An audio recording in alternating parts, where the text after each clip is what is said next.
For the front row seat, day after day, same story, same spin. You dress up the rumor like it's evidence, then grin. You point at a case, say look at that man, but you don't got a screenshot, don't got a plan. You talk about a white car like it's some smoking gun, but every single detail falls apart one by one. Stop pushing the lies, goofy gray, every word you throw, someone pays, we gotta get the truth before another one dies. Fog lights on, we cutting through your disguise.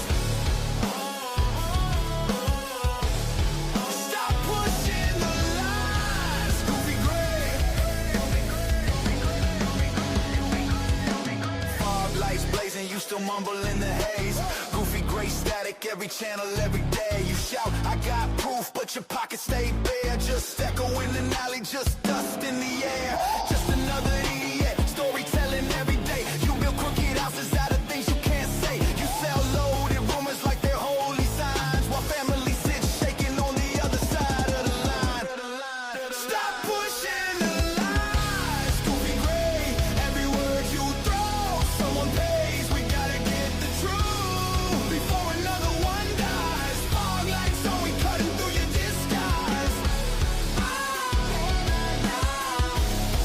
Stop pushing the lies, goofy gray.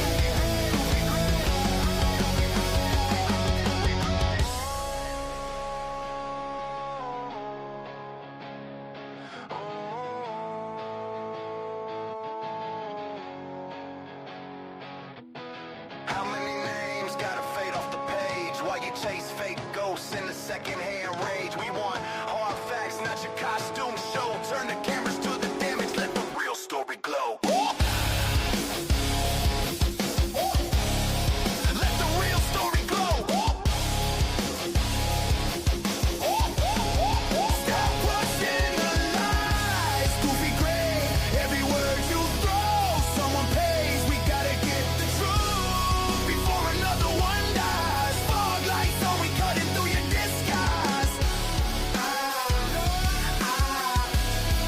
Stop pushing the lies, goofy gray.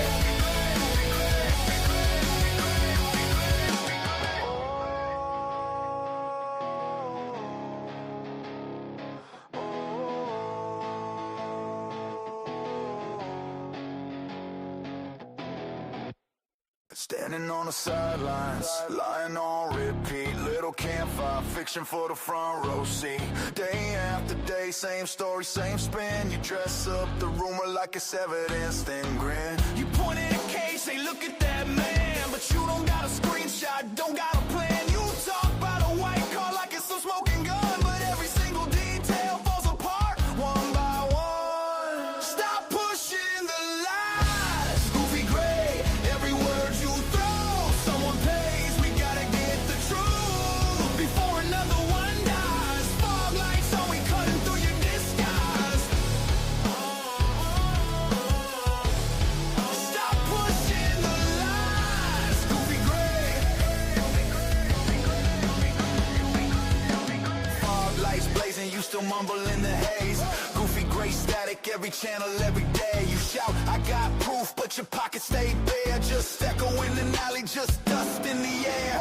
Just another idiot, storytelling every day. You build crooked houses out of things you can't say. You sell loaded rumors like they're holy signs, while family sits shaking on the other side of the line. Stop pushing the lies, goofy gray, every word you throw, someone pays, we gotta get the truth before another one dies. Fog lights on, we cutting through your disguise. Stop pushing the lies, goofy gray.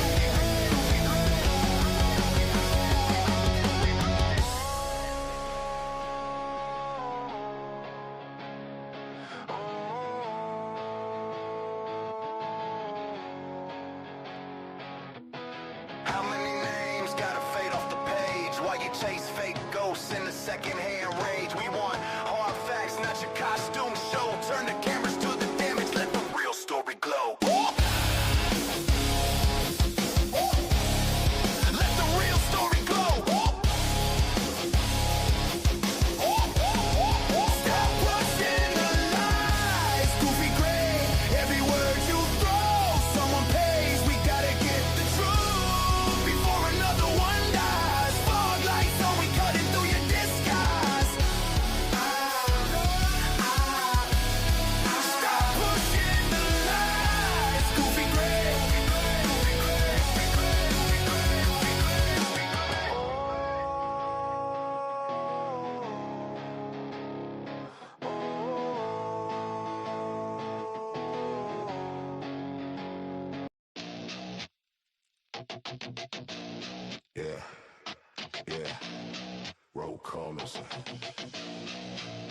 They go to sauce bars, clock on the wall, still ticking. Blue crew posted in the bag, a whole room. Listen.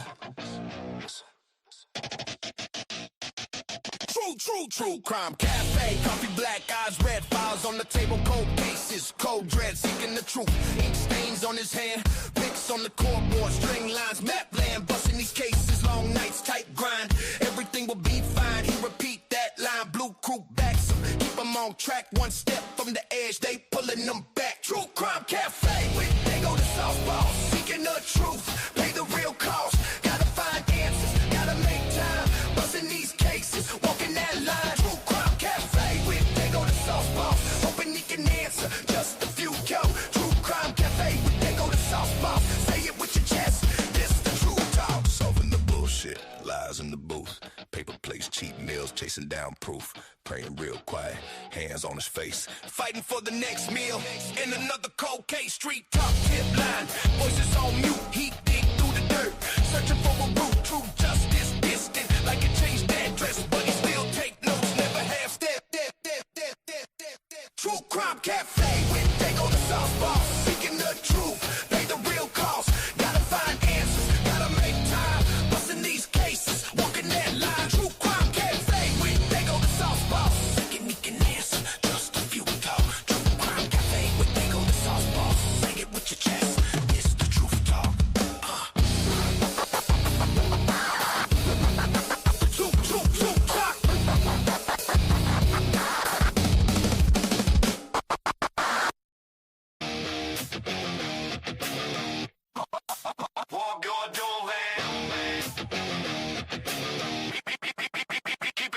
That's 24, it's a war, Molly Cat keeping score. SRB in the thread, Sassy Cassie at the door. Moonlit visions, typically unique collisions. Seahawks, fan spitting wisdom, tomboy charming the system. Moderating the scene, keep it clean, keep it mean, kick control ass, eliminating trash, keeping it real, pushing the truth fast. Moderating the scene, the digital combat.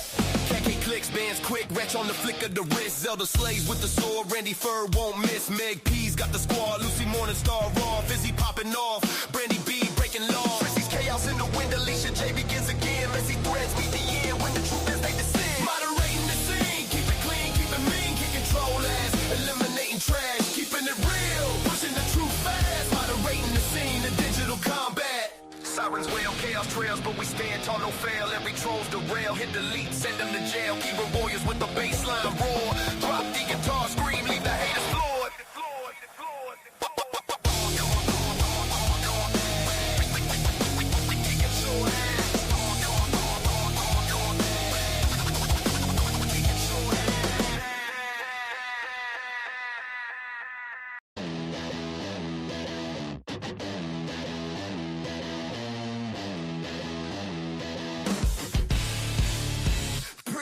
At 4 a.m. brains a busted circuit. Bethany said I'm dumb, but I ain't one to word it. She the funk, I'm the liar, tangled in her pyre. Super nice people, dust clouds when I fire. Don't know what happened, dream or disguise. Could have been a movie script in my eyes. Pretty much that's all I can muster. Rusted gears grind, my head's a fluster. Bethany's gospel says I should be crying, but maybe I'm clock tick-tocks heavy like my boots on gravel. Thoughts unravel, demons dance and I travel. She a preacher of pain, I'm the choir of blame. Burn bridges like my nights, no two flames the same. 4 a.m. truth's a whisper in the haze. Dreamt or lied, can't tell in this maze. Pretty much that's all I can muster. Rusted gears grind, my head's a fluster. Bethany's gospel says I should be crying, but maybe I'm dreaming, or maybe I'm lying.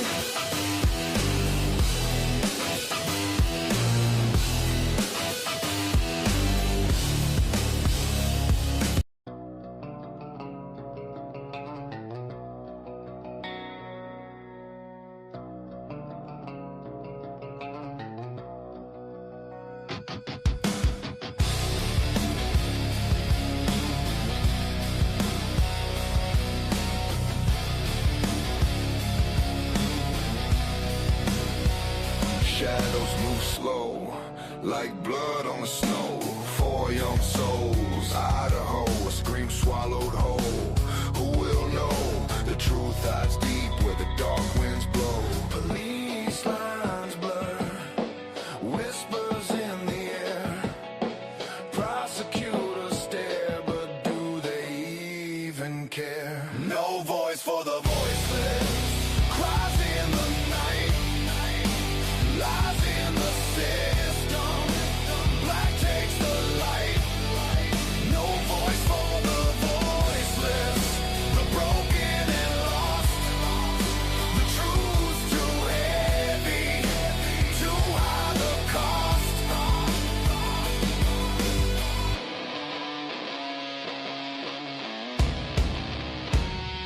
Evil's a whisper, a knife in the dark. The system creaks, the machine won't spark. Conspiracy hums like a vulture's mob. Broken lives, just ashes in the park. Corruption's a shadow, it devours the weak.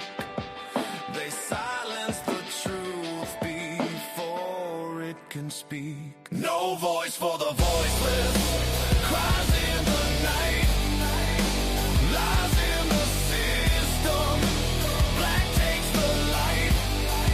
No voice for the voiceless, the broken and lost.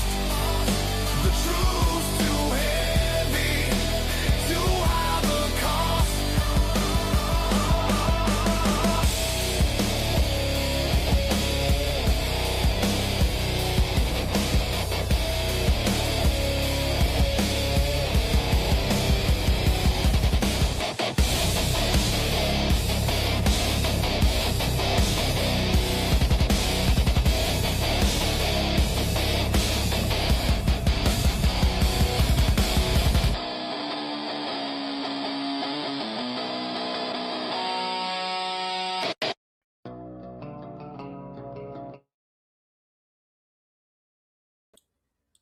Alrighty then. Welcome back, guys. The cafe is open for business. It's great to be here with you guys. Thank you so much for joining us today. It is Monday, and I hope you're starting your week off the right way, in the best way. Good morning, good afternoon, good evening, and good night to you all, wherever you are, whoever you are. I hope it's good for you because it's great to be here with you guys. Thank you so very much for being here, guys. Thank you to my amazing moderators for joining us today, taking time out of their busy days to help us do what we do here, guys. And today, guys, as it says, reality bites. You know, I watched a show that Jules did, and it really flipped a switch in me and made me start thinking. And if you guys haven't seen it, you guys need to check it out. I'm sure I'll show a clip of it in here to explain what I'm talking about. She hit some things right on the nail, folks. I mean, bing, bang, boom. And she's right. She's right. She's right. Wow, is she right? So we're going to get into a discussion in regards to that today. And whatever else falls into the play with that discussion as well, like we always do. So I'm looking forward to that with you guys. Of course, we will do what we always do. I'll give everybody the option to speak up here with me as well. Join me if you wish. We'll be doing that. So thanks again for joining us. Make sure to hit that like button, guys, if you will. Share this out. Let everybody know what we be doing here. And you know what comes next. Let's do it.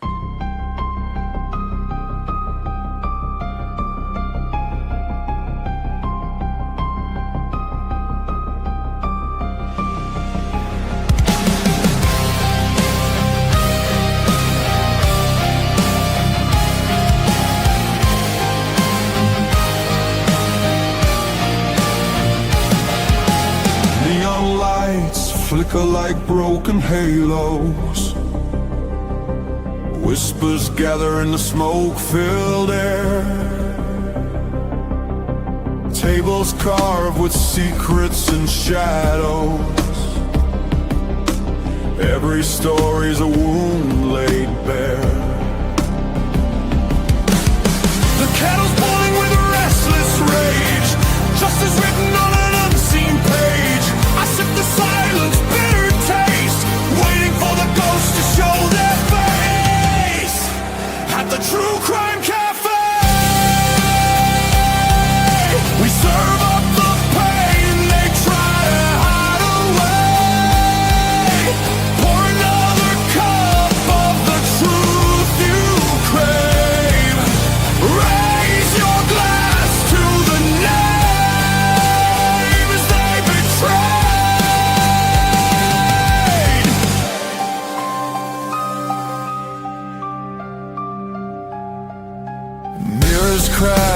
reflections are liars. Ashes fall where the guilty once stood. The jukebox hums like a funeral choir. Echoes pounding through the neighborhood. Every scar is a candlelit vow. We hug the how, we demand the now. No more silence, no more disguise. We'll paint the night with sharpened cry. At the True Crime Cafe, we serve up the pain they try to hide away. Pour another cup of the truth you crave. Raise your glass to the names they betray. This is not a sermon, it's a battlefield hymn, a requiem dripping from the bottle's rim. The guilty write stories in invisible ink, but we'll drag it all up from the edge of the brave.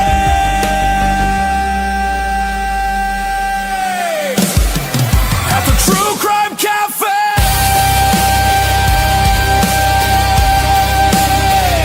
the reckoning burns like a black bouquet. Every shadow will pay.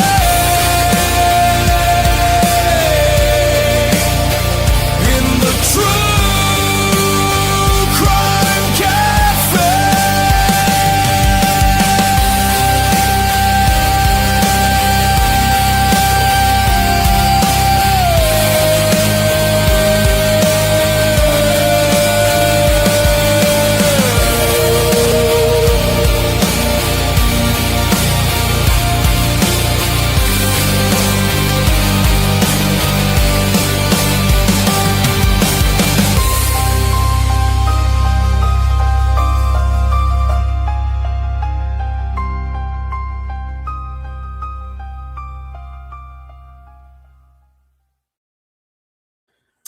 All right. Welcome back, guys. Great to see you here. Sorry, my camera's a little wonky today. Hold on. Nope. Come on. Get it right. Get it right. Get it right. Get it right. Okay. Anyway, I think that's kind of okay. Maybe. Yeah, I think we'll get it right. Either way. Thank you guys for being here. Thank you guys for joining us. Again, happy Monday, guys. It's January 5th already. Jesus, it's moving along fast, and it's so great to be here with you guys. Appreciate you all for joining us as always. What better way to start our day, guys, than to hanging out? For me, at least, to hang out with the most amazing people on YouTube, and that's every one of you all, the beautiful people. Hope everybody had an amazing weekend. Thank you guys for those of you that supported us over last night at Devil's Advocates. As we discussed some interesting topics over there with Robin11 and JJ from Deep State of the Deep. I'm sorry. Always enjoy it over there, and I appreciate all the support that I've seen coming from this amazing community, as well as Devil's Advocates community. All some very amazing people. It's wonderful seeing you guys all mesh together too. I love that. Excuse me. So welcome, guys. Great to be here with you guys again. Like I said, the title that I put up says, reality bites, guys. Who really wants the truth and who doesn't? Let's talk about this, okay? Because it bothers me. I've always respected Jules to a level, that I've explained to you guys from day one. Jules and I started off pretty much together around the same time. We used to talk a lot. She's gotten busy. I've gotten busy. Things, whatever. But I still watch all of her stuff. I still follow everything Jules does, and I still have a very high respect for her. And I watched her show last night. Wow. She pushed multiple buttons and flipped a switch in me that just was like, I've been thinking these things for a while. I haven't really spoke on it. And I've seen it, and it explains some other things maybe that I want to talk about today in regards to this. But she was on point, guys. I mean, she hit the nail on the head, period. As she always usually does. Jules is great. Not everybody seems to like her because she comes off brash at times. But you know what? This is life. Reality bites. Like I said, um, sometimes you have to be that way to get your point across. And when the things that we've done on this case, guys, 3 years going on 4, okay, and I hate this case, just like she said. I hate this case, guys. We all hate this case in some aspect, but we can't walk away from it because we need truth. And here's the thing that really bothers me: the families, the Gonsalves family, the Laramies, the Mogans, the Kernodles, they all deserve truth, as do the victims themselves deserve truth, facts. They deserve real justice, guys. Brian Koberger sitting in, and this is my opinion as I state this, okay? Brian Koberger sitting in prison is not justice for these victims. We all have voices. I claim all the time I'm trying to be the voice for the voiceless. The victims are the voiceless. They cannot tell us what happened that night. They cannot say, hey, such and such did this to me and Maddie and Xana and Ethan. They can't say this. In turn, the families of the victims typically will step forward and they will say these things. What the hell's going on here? If I was one of these unfortunate victims, family members of the victims, one second, everyone.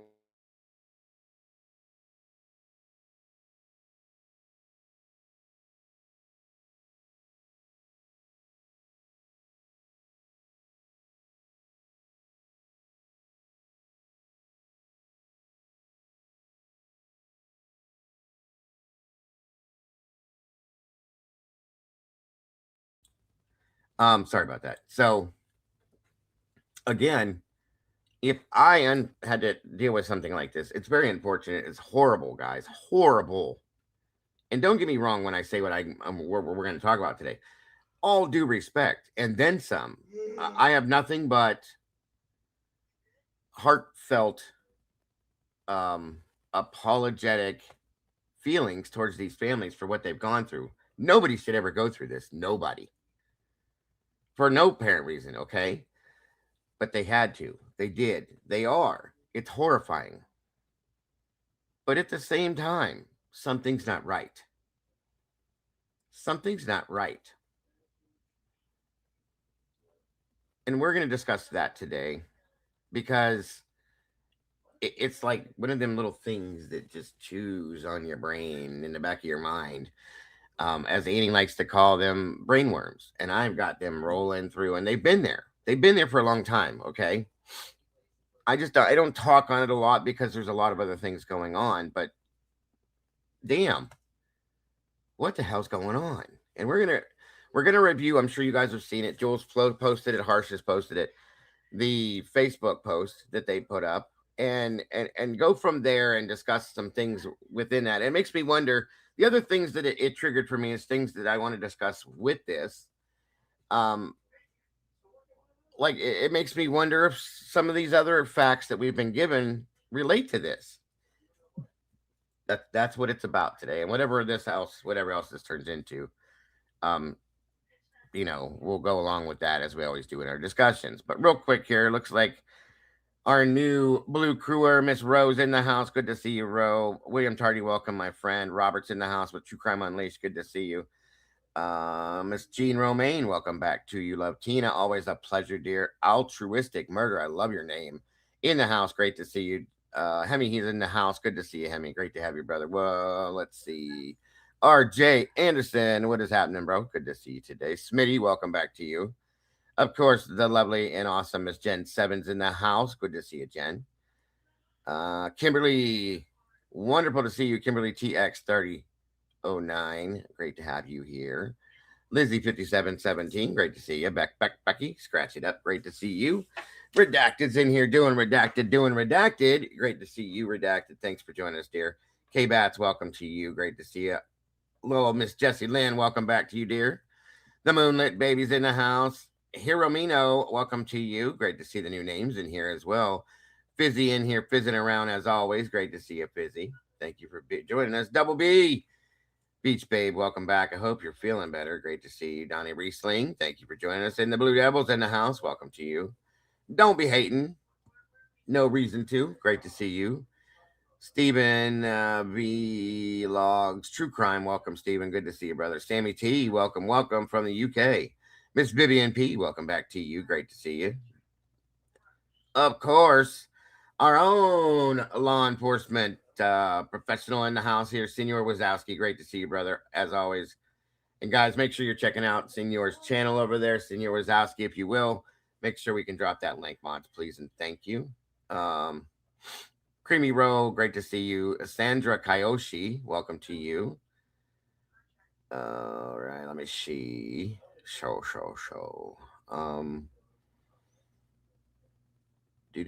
Johanna, welcome to you. Great to see you today. James Moen, my brother, wonderful to see you. Smiling Sleuth in the house today again. Great to see you. Miss Tandy in the house on her lunch break. Thank you so much for joining us, Tandy. By the way, we got that issue fixed, Tandy. Thanks to Cassie. She handled it pretty quick. These young ones, they know this technical stuff so much better. I had some issues I was trying to deal with technically. We were trying to figure it out last night, and we couldn't. She figures it out in like 3 minutes. So, whatever. We love Cass. False Star, welcome back to you. Great to see you. C-Jag, good to see you today. Of course, our own little Tomboy's in the house, too. Wonderful to see you, Tomboy. Thank you for joining us.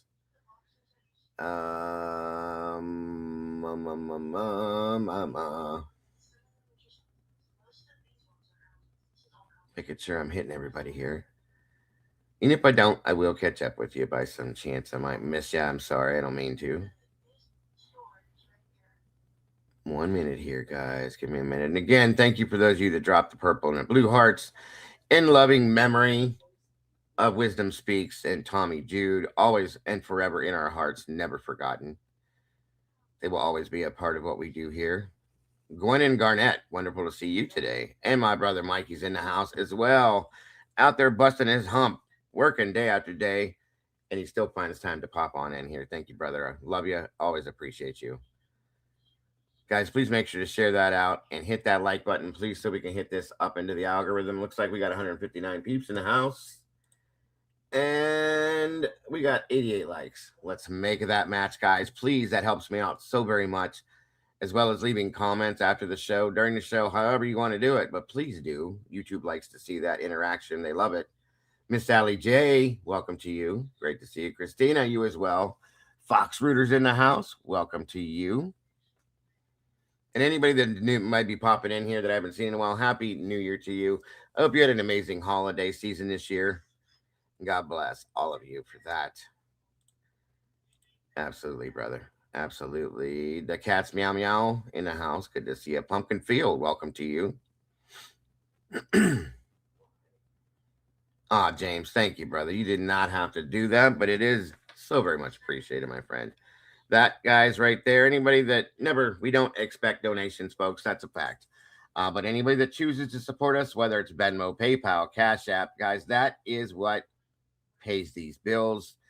StreamYard, internet service, all the little things we need as a creator to make these shows happen. That keeps the things moving so I can keep moving and keep coming out here day after day to you guys. So, James, brother, I appreciate you so very much. Little, big, it doesn't matter what it is. Every little bit counts. It all adds up at some point, and I appreciate that more than you know, my friend. All right. God bless, bro. Thank you, Fox. Same to you. I hope 2026 is going to be an amazing year for all of us. I hope it is. I think it will be. William Tardy, great to see you as well. Doing some research on cornea sites. Interesting.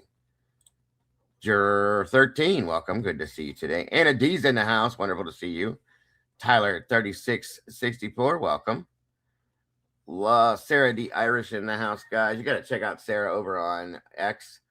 Sarah keeps this case in order over on her X account, guys, and she really does a great job with it. So please go check that out. G Angel in the house. Good to see you. I see a lot of white in here. That's a lot of new names and faces, guys, and I love seeing that. So thank you guys so much for joining us. Karma Police in the house. Mods, make sure we drop DA's link in here as well, guys. Devil's Advocate has become a part of our family over here, and we have become a part of theirs. And I want everybody here to be subscribed if you have not yet. I'm telling you, you're missing out if you're not. I get the honor of joining Lee, One, JJ from State of the Deep, and the lovely Miss Robin over there every night, 9 p.m. Eastern Standard Time here. And we have great discussions, and I love it over there. I love those guys, and I feel so very comfortable with them as part of our community as I do a part of theirs now. And I appreciate you guys so very much that support us again. I can't say it enough. Sleuther75, welcome to you. There she is, the awesome Miss Eva 22. I'm sorry. Another amazing creator puts out amazing things, guys. Is SRB in here yet? I don't see her yet. There's Miss Kim, typically unique. Again, another great creator out there, guys. Make sure these links are going into the chat. I want everybody in here. If you're subscribed to me, you got to be subscribed to them, guys. Please, at least go check them out. Hit the notifier. That way you don't miss anything. Hit the like button and stuff. Check out what they're putting out. If you don't like it, I get it. Okay, but I'm guaranteeing you, you're probably going to love it. They do amazing things. Miss Kim is amazing. She does amazing stuff over at Typically Unique. When we get the honor of watching her and Carlos do their thing together, it's absolutely amazing. But Kim alone, by herself, just does amazing videos, and she's very in touch with the cases she covers. She's very, very well versed and really puts out some great content, guys. So please, if you will, head on over there, hit the subscribe button, notifier, and hit the like button over there so that you don't miss anything that Typically Unique puts out. Please and thank you. Same with Devil's Advocate. Truly great creators with great information and stuff, guys, if you will. And of course, my brother here, Mikey, he's got his channel running the last 24. I'm telling you right now, there's too many great creators out here, guys. There's so many links I'd drop in here if I could. There's just too many of them. You guys got to go check these people out. I'm telling you. Please and thank you. Debbie Gazzardo, wonderful to see you.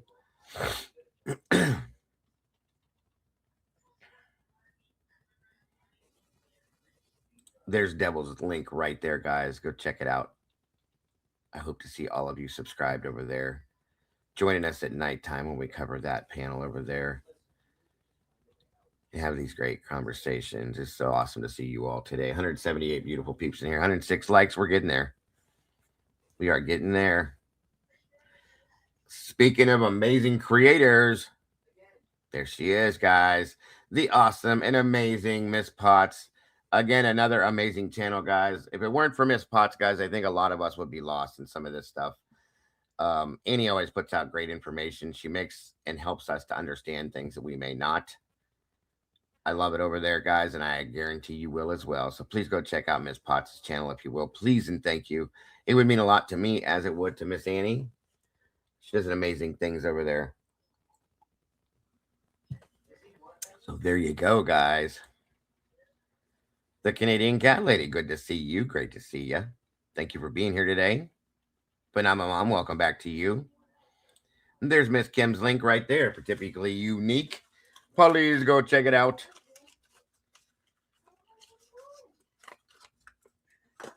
And of course, a lot of you guys were commenting on the video that the Custody Queens put out yesterday.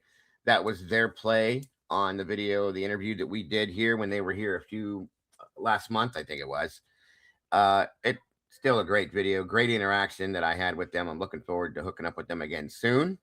Thank you guys for all the comments about that video and the interaction. It was amazing.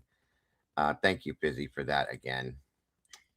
Thank you, Phenomenal Mom. Appreciate that very much. Yeah, well, hopefully I will be hooking up with the Queens again soon. Love the conversation we have over there and the thoughts and feelings that they put out on this. And there, thank you, Fizzy, is Miss Potts' link, guys. Please go check Miss Potts out. I would love it. I'd love it, and I'd love to see you there with me.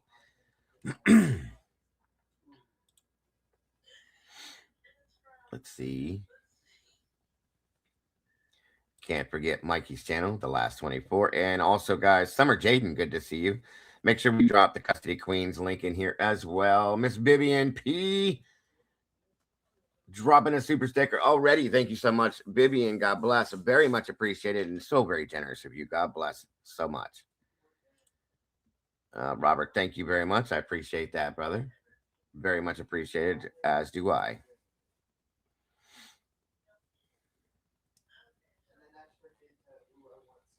At least give them a warning. I don't know what to warn them about, Miss. Okay, I'll say this. Miss Annie is very real. She's very real, which is why one of the main things I love about her. But she's amazing, guys. She's real. She doesn't put on, falsities and pretend to be somebody she's not. That's one thing that you shouldn't do out here. And if she sees something, she calls it for what it is. She doesn't butter it up. She doesn't sugarcoat it. She doesn't hide it. She tells it how it is, folks. That's what's so amazing about her. There's no bullshit. Okay. And if you're not up for that, then don't go over there. But if you want the truth, reality, facts, and you want to be grounded, that's where you should be, folks, is over there with Miss Potts, period. William Tardy, thank you, brother, so very much for that. Hitting number 1 on our goal today already. Appreciate that very much, bro. Thank you. There's our SRB right there. I see her. Love Tahoe. Welcome to you. Circus Music in the house. Great to see you. Thank you for joining us. What else do we got here? SRB dropping the Custody Queens link. Guys, make sure you drop over to go see those lovely ladies. Both family law attorneys inputting their info and their feelings, thoughts, opinions, and theories about this case, guys, that we talked about. They do a great job with it. And I had a great interview with them, and I loved it. I really did, and I can't wait to do it again. For sure. Thank you, SRB. SRB, could you drop the link to the petition, please, if you don't mind, dear? I would really appreciate that. Miss Christina, great to see you.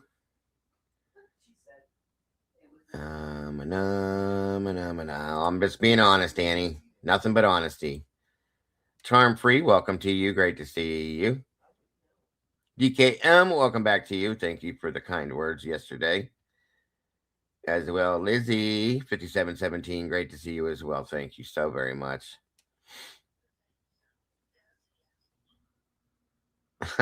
That's awesome. That is awesome. Jean Romaine says, we nicknamed one of our daughters Potts when she was little. That's awesome. All right, guys. Baletta K, welcome to you. Thank you for joining us today, guys. We got a lot of white in here. We need to make that change up to be some green. Yes, Stitches. We're going to be covering that, Stitches, coming up. I was actually going to do that this morning, but I may come back here in a little while and hit it then. There's a horrible situation right here in my own backyard, Columbus, Ohio. The Tepes case, dentist and his wife found murdered, guys, and it's a crazy story. We're going to be hitting on that for sure, since it is a hometown thing.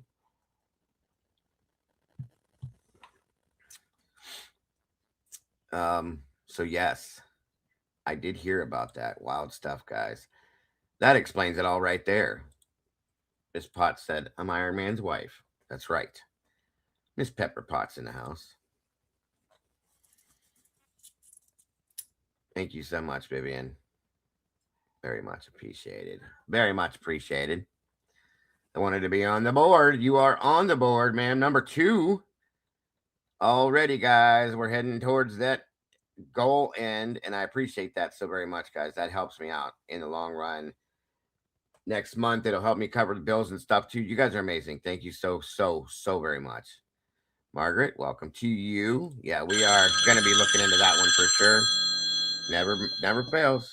I can turn it down, shut it off. It still rings through. I hate my phone almost as much as I hate this case. So again, guys, I want to make it known before we get started on this conversation. Oh, I forgot to do that too.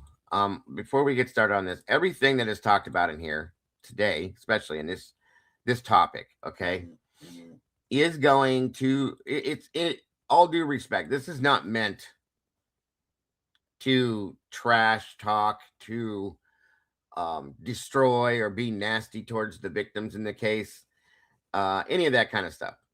It's not, guys. We all have heartfelt condolences towards the families of the victims in this case, guys. But we also have questions. We also have misunderstandings of how and why things are the way they are, and why we all look at this and say something's not right. Why? So I want that understood. I'm not attacking anybody. I'm not trying to hurt anybody, but I'm bothered and angered by a lot of things that have gone on here. It bugs me. So, with that being said, I just want that known beforehand, because people are gonna, oh, you're victim shaming and blaming and blah blah blah. But sit down. No, I'm not even close. And I won't. But I'm not gonna sit on my thoughts and feelings. Being a human being and watching other human beings do things that I feel are not right, I'm gonna call it. That's all I'm saying. Especially here, because these victims are not getting justice. And to watch the system break down the way it has and become the junked up mess that it is, I'm going to talk about it just as much. A lovely guest that just popped up here with me, the awesome Miss Annie Potts, up here with me. Thank you for joining us, Annie. Hello. She does the same thing, guys. And that's what she said. You might want to warn them, but it's not about warning people. It's about being real, folks, and not sugarcoating and glossing things over and saying, well, I don't really want to say this. No, fuck that. It's just, here it is. This is what it is. Boom. We're adults. And if you're not, you shouldn't be in here. That's all I'm saying. Scottish lady, thank you so much for that. Number 3 going towards our goal. God bless and Happy New Year to you. So very generous. I really appreciate you. How are you today, Annie? I'm wonderful. How are you? Amazing. And thank you for asking. Appreciate you joining me. You can hear me okay? Yeah, you sound great. Okay. What is going on in your world today? Well, not much. I mean, I can't stay long, but, I wanted to come up and at least say a big thank you, because I appreciate you always shouting me out, but you got to give people a warning. Well, I did, as much as I see. It doesn't bother me, though. That's what I like about you. So to me, it's not like you need warned over this. Just know that you're going to get real. You're going to get reality. You're going to get, you're not going to get some brushed up, polished, sugar coated, candy coated bullshit show when you go over to Miss Potts' channel. And that's what we should all expect out here, folks. We shouldn't want that, because we get enough of that with the case that we cover here or any of the other cases. It's all polished and brushed up and all prettied out. And it's bullshit. No. Well, I tend to talk about lots of things, right? Not just this case. No, many things. You're correct. And they don't like that, Dago. They don't like that. Well, here's the deal. If they go in there and they do not like it, which I truly highly doubt that. If they don't like it, then sorry for you. Oh, no, they don't. It's not the place. But I love it. I love it. Most of us do, Annie. So that's why we go over there when we do and anticipate the shows that you put on and the things you talk about. And I look forward to it every time you do it. So be it. Well, I truly appreciate you shouting me out. I kind of just wanted to, I know that, kind of what you're talking about with the G family and stuff, right? Yeah. And that actually I normally I don't talk about them. Mm-hmm. I don't make posts about them. I don't usually bring them up in any, conversation that we're having. Right. But I will say I see it both ways, right? I can see Chrissy's side of it. Sure. As a parent, hopping onto the internet, hearing and seeing people saying that, these kids never even died, it never happened, it's a psyop, right? All of this stuff. I can see why that would be upsetting, obviously. Absolutely.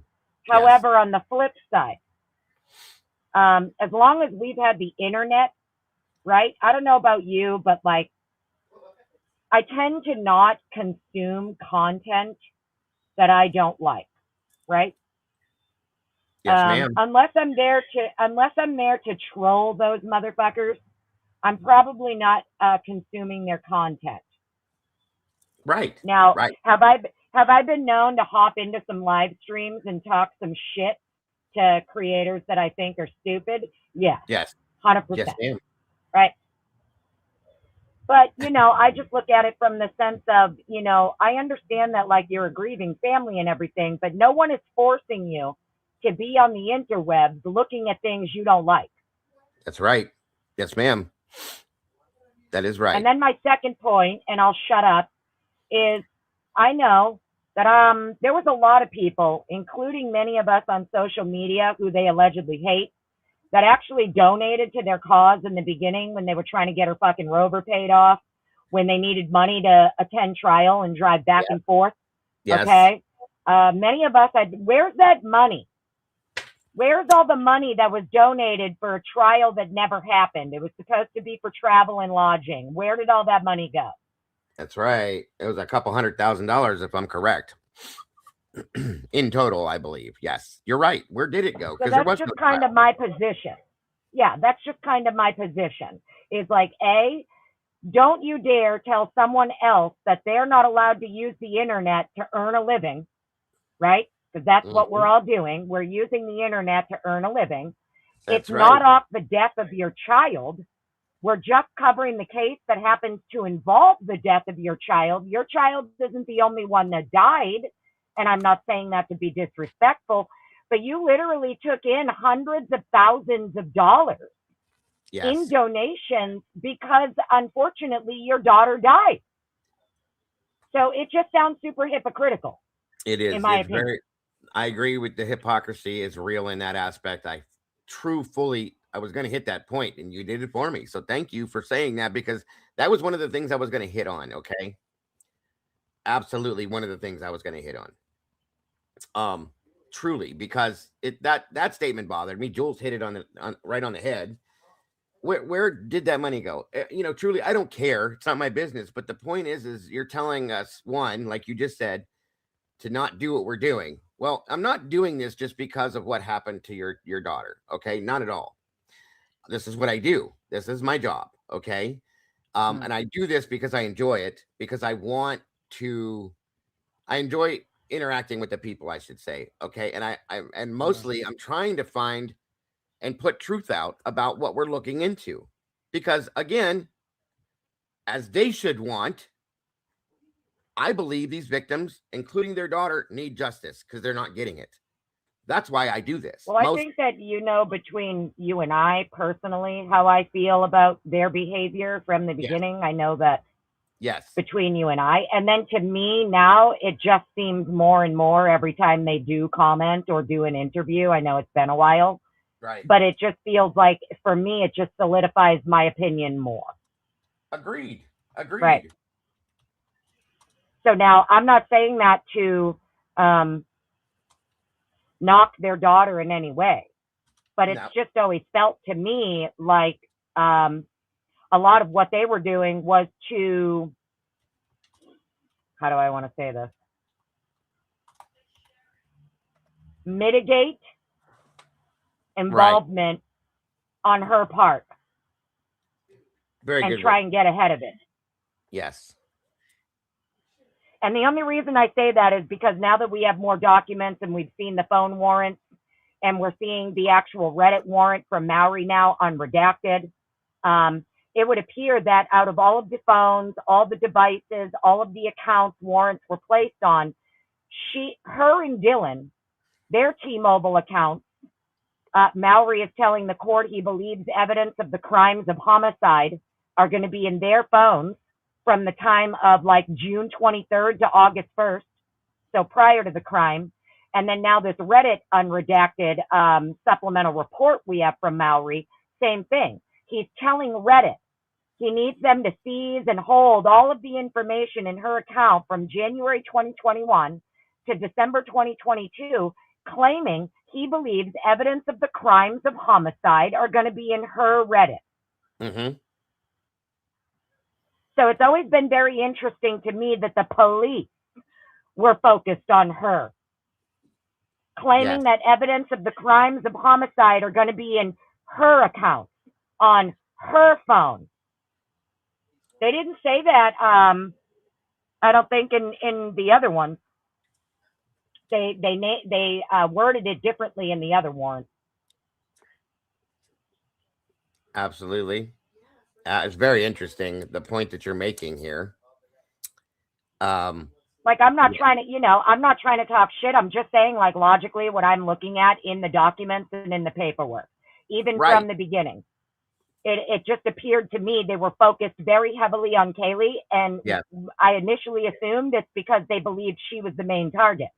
I agree. I don't necessarily believe that anymore. Okay.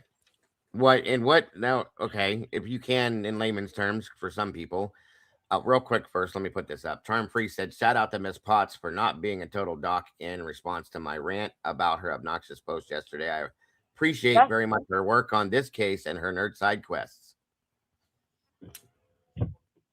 my So there, obnoxious post. I don't know which obnoxious post. Oh, she's talking about. They're talking about Venezuela. probably, Venezuela. Yeah, it's probably, a but political thing. It's all good. That's what I mean by you got to warn people it's all before good. you I send them my appreciate it, way though, because they're not ready. And then when they come to me, they're like, their minds melt a little bit in when some I sense. go full ham. Yeah, but she appreciates you, so that's what matters. So And I that's what. appreciate Charm Free as well. And thank you, Charm, for that as well. Hit number 4 on our goal. God bless. We appreciate you. But no, anyway. Back to what I said, Annie. If you don't mind, just like kind of. It's just my personal opinion. Okay. This is just based purely on what I've read and what we've seen from the beginning. It's purely my opinion that maybe in the beginning, it appeared they were focusing on her as an initial number one like target, right? Sure, yeah, I'm of the opinion now, 3 years later, it would appear more they were focused on her as a suspect, even though she is not named. And I understand she's never been named as a suspect. I just don't understand why the law enforcement in this case obtaining warrants for her accounts would believe evidence of this crime would be in her accounts for a period prior to her moving into the place. right, right. Interesting. That's interesting. Know what I mean? Yes, ma'am. Very interesting, to Like, be how honest. would evidence of the crime of homicide be in her and Dylan's phones or in their devices or whatever, be a text Right. message, fucking Google Docs, whatever, right? However, Yeah. you're communicating. Why do the police believe that it's your two phones that are going to have evidence of this crime from June to August before you even lived there? Because we know they didn't move in until August. Dylan, Bethany, and Kaylee, they all moved in the first week of August, right? August 5th, I think, is what Bethany said or Dylan said. So it's just interesting to me that if you didn't even move in until like August 5th, why are the police under the belief that evidence of this crime is going to be in your phone from June 23rd to August 1st and you're not even living there? It just kind of doesn't make sense. Love Tahoe. My political ignorance is next level. Yeah, okay. You literally have no idea what I used to do for work or anything about my politics. I trained with motherfucking special forces for a decade. Fuck off. How about that? We're not here to talk politics, assholes.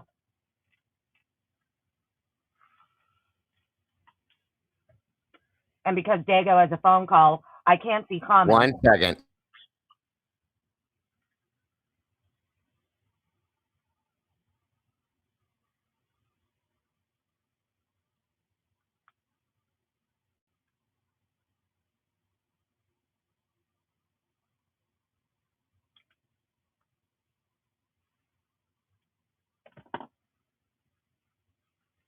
Jesse Shul, what up, homie? Yes, the swear jar loves me. Throw $5 in the swear jar. Throw $5 in the swear jar. Patty Barnett. Racist. Yes, I'm a racist, even though I'm fucking half Mexican, you twit.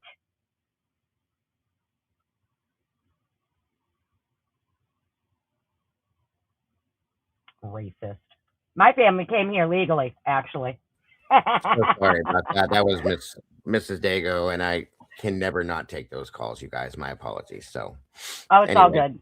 I was still listening to It's you just too. people in your chat calling me a racist, so I had to, school them a little bit. I'm half Mexican and trained for a decade with special forces, so Wait, who anybody called? calling me a racist doesn't know shit.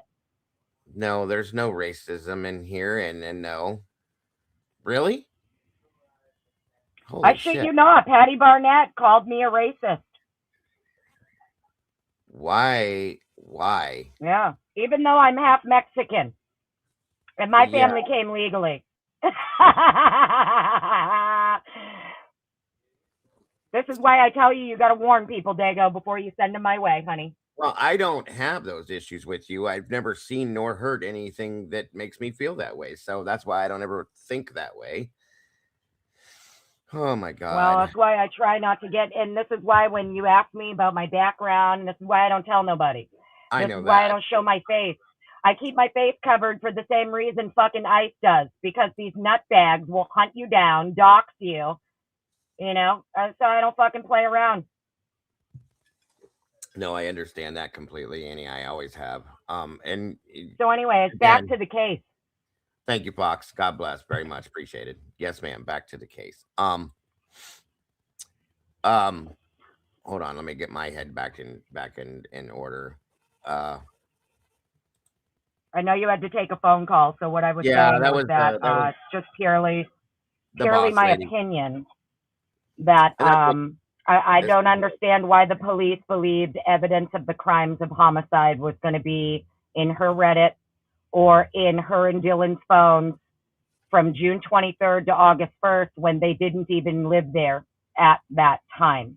Right. Yep. That's true. That is true. That came very, very true. And again, guys, this goes into what, like I was saying today. Hey, me, it's KP. What it do, KP? Good to see you. Mary Holt, welcome to you. Miss Anon, welcome to you as well. And Rui. And guys, everybody's welcome to their opinions. Let me say this once, okay? Everybody's welcome to their opinions, but I'm asking every one of you politely, as I always do, to respect each other in here as we always do. That's the only rule we have, and to respect any guests that we have on panel, please. And thank you. That's all I ask in here. Those are the only rules that I have.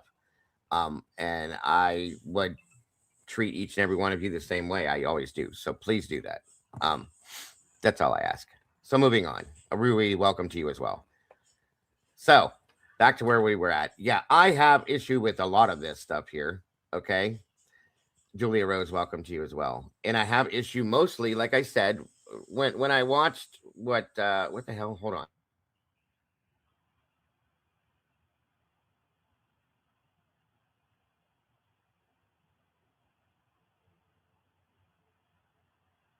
Okay, sorry, there was some weird background noise going on.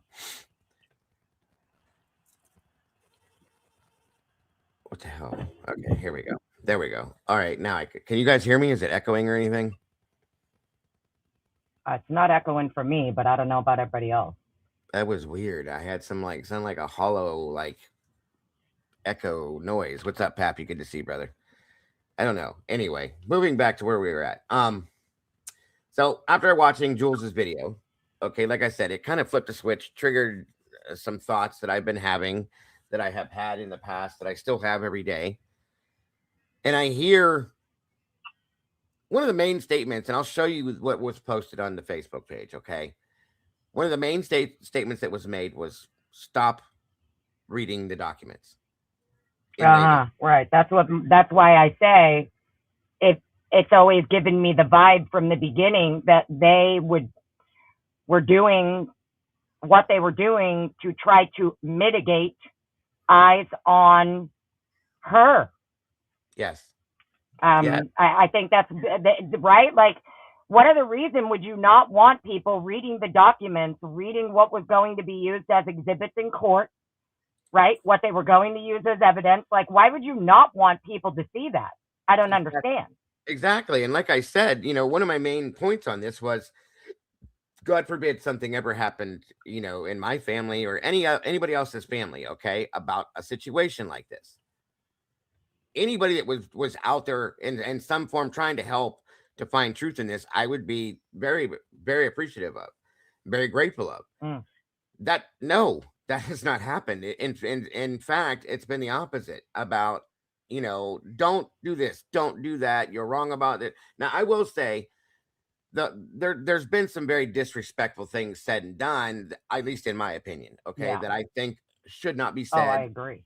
People saying that they're not dead, this, that, everything else. Come on, guys. Like, that's just, these families are going through hell because of what their loss has been. So saying something like that, what the hell? No, quit. Okay. I've argued with people about this before. I've had people that have come at me and said, well, we don't know. We've never saw bodies. We've never seen it. You're not supposed to. Okay. Let me make this known real quick. People have said this many a times. We never saw bodies come out of that house. You're not supposed to. Okay. You shouldn't really want to, but okay, I get it. And then I've seen people say, well, there's no videos leaked about them, the body removal, they're this or that. Guys, I've been personally involved in doing that. Okay. As a first responder, I have personally had my hands on a situation removing bodies from scenes like that. There's integrity involved here. Okay. The victims have already been through what they've been through. Their families are going through hell and then some. Okay. Do you think that, out of just due respect, that the police or anybody for that matter want to have the families watch the news and see their loved ones removed from a scene? In that sense, these family members want to remember their children as their children, guys, not as a body in a bag.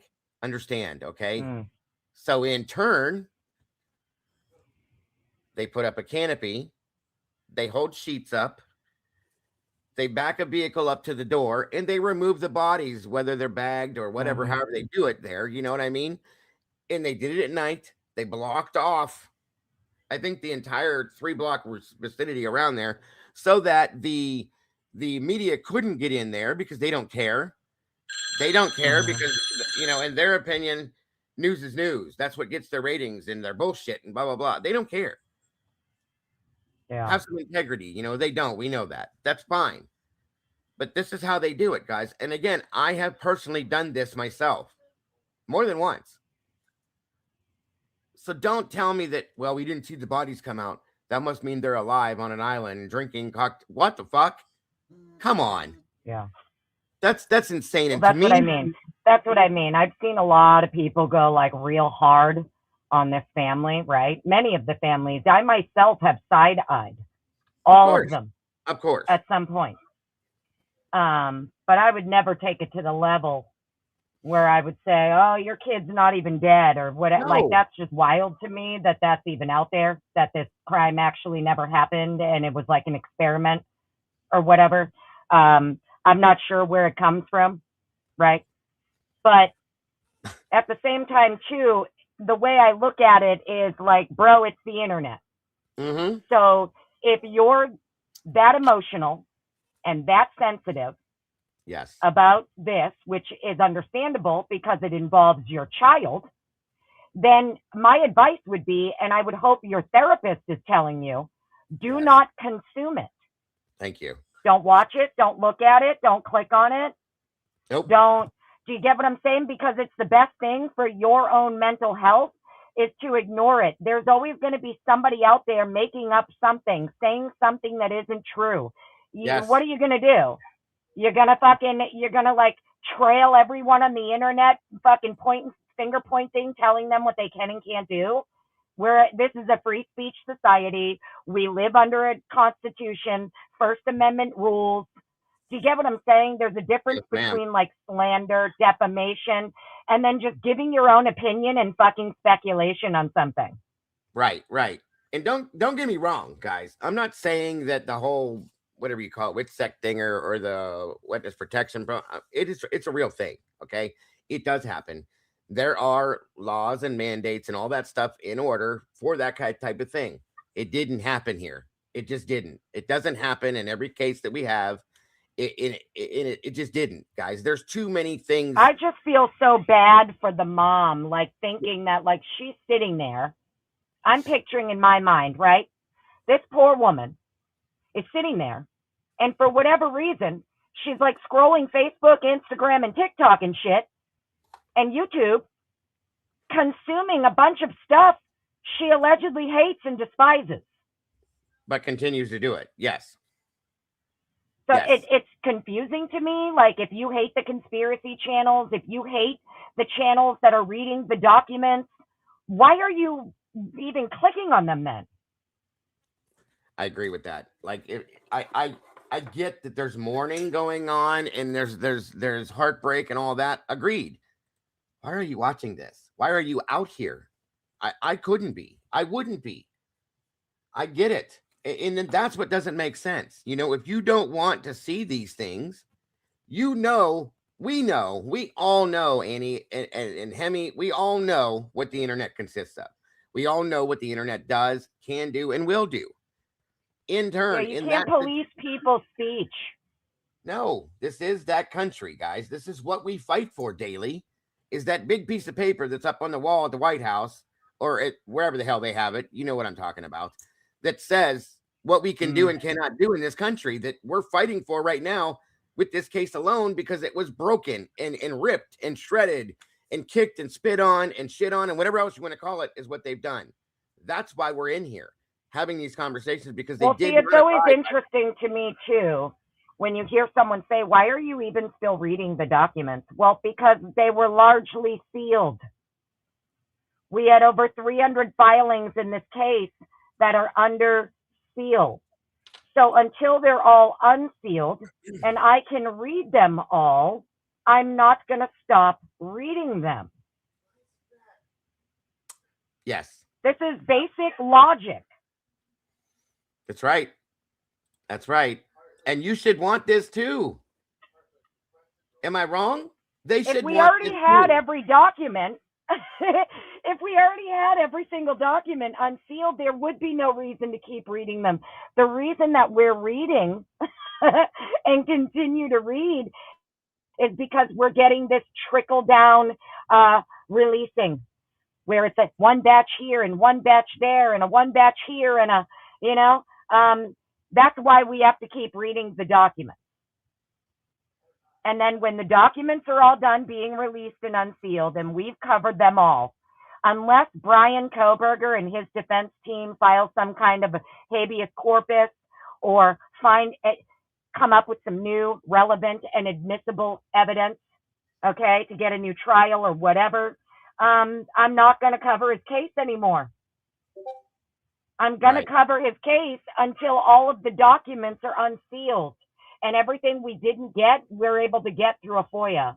Yes, yes, and then if we get some truth out of that and something that makes any sense, okay, I agree with you. And we find out what the real deal is with this, I'll be done too.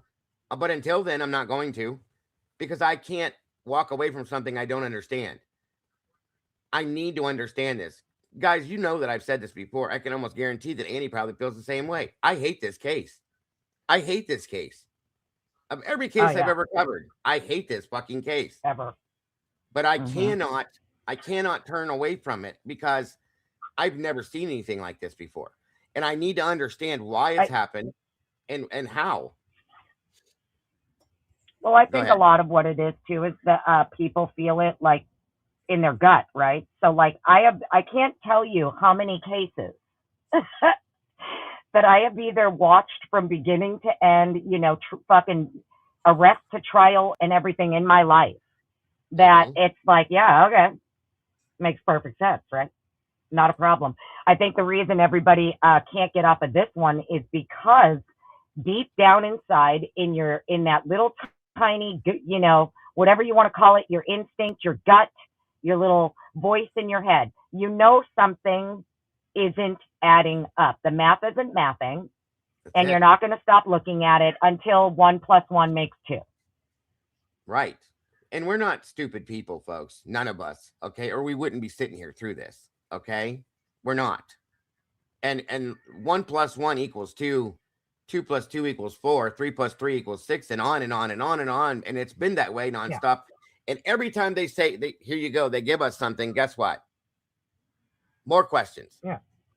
More bullshit. There's a reason why we don't talk about the cases that make sense, because they fucking make sense.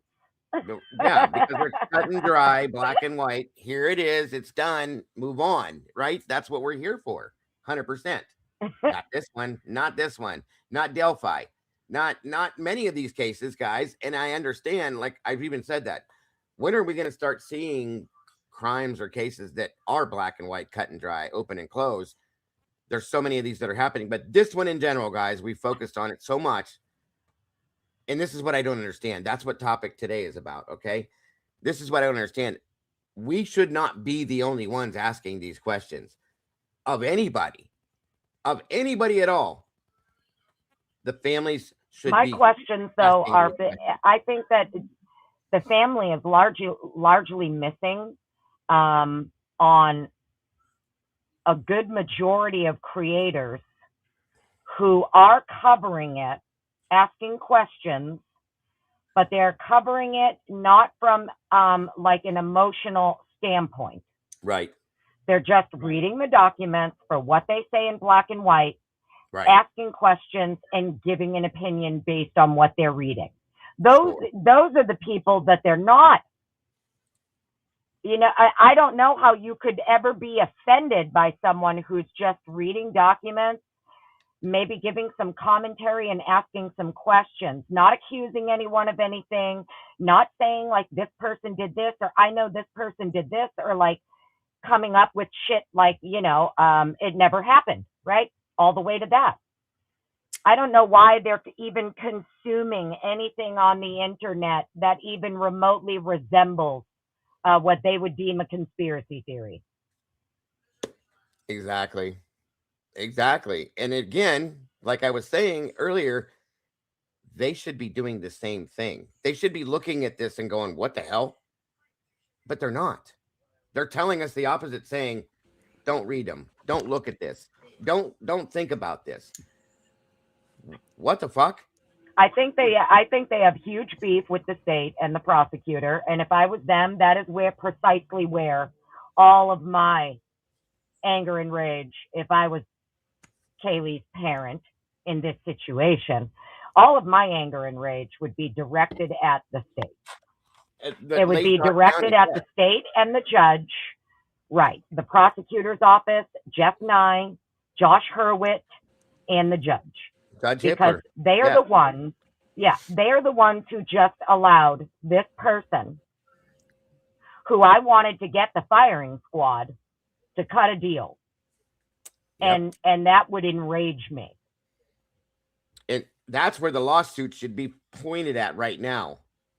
But instead, which is kind of weird to me, we're suing the school that the so-called defendant went to. What the hell are you doing? Go for the people that lied to you. Go for the people that promised you something that they didn't do. Okay? Go for the people that took away the ability to understand what the hell happened to your child by taking that trial away. Okay? That's who you should be pissed off at. That's where your anger should be pointed to. Not here, not there, not over there. And I don't understand this. Okay, just as much as we're doing this, you should be doing it too. I don't think they can sue the prosecutor's office, can they? Doesn't the prosecutor's office have immunity?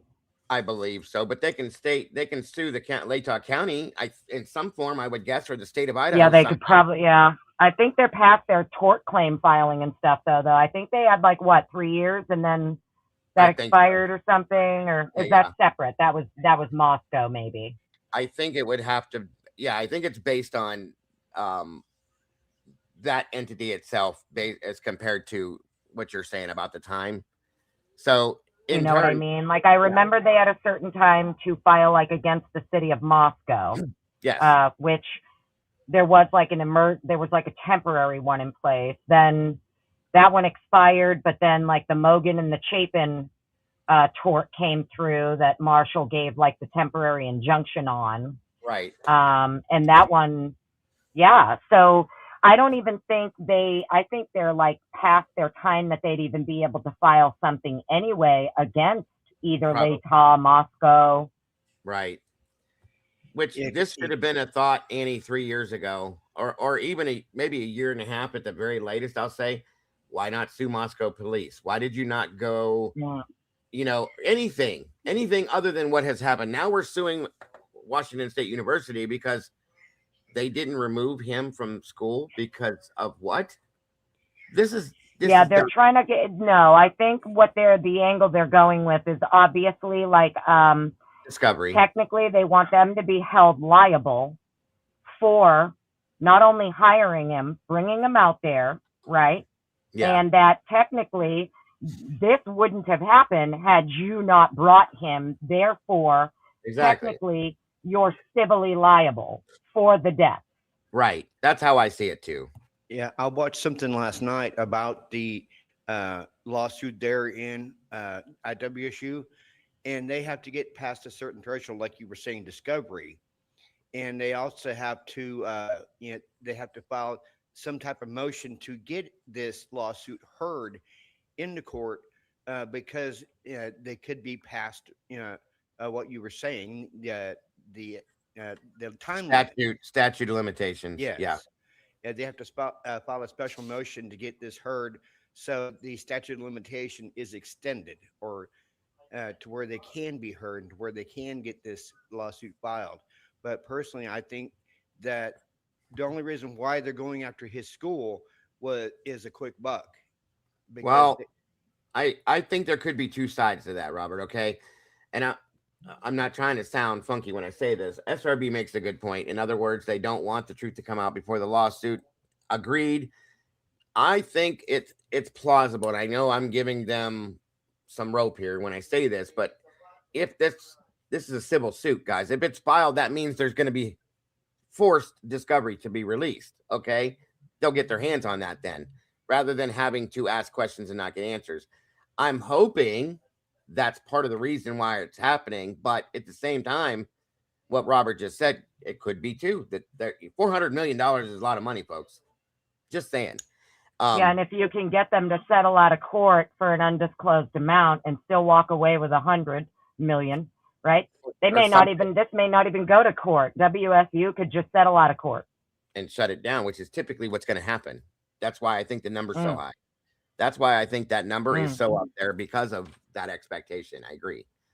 But again, my hope would be, thinking logically, that you would be doing this to try to get forced discovery released, to be able to read through it. I hope I'm right. I may not be, though. Okay. So, it is what it is. I really don't see this happening, though. I don't see that. And I don't want to jump subjects, but it's part of what we're talking about.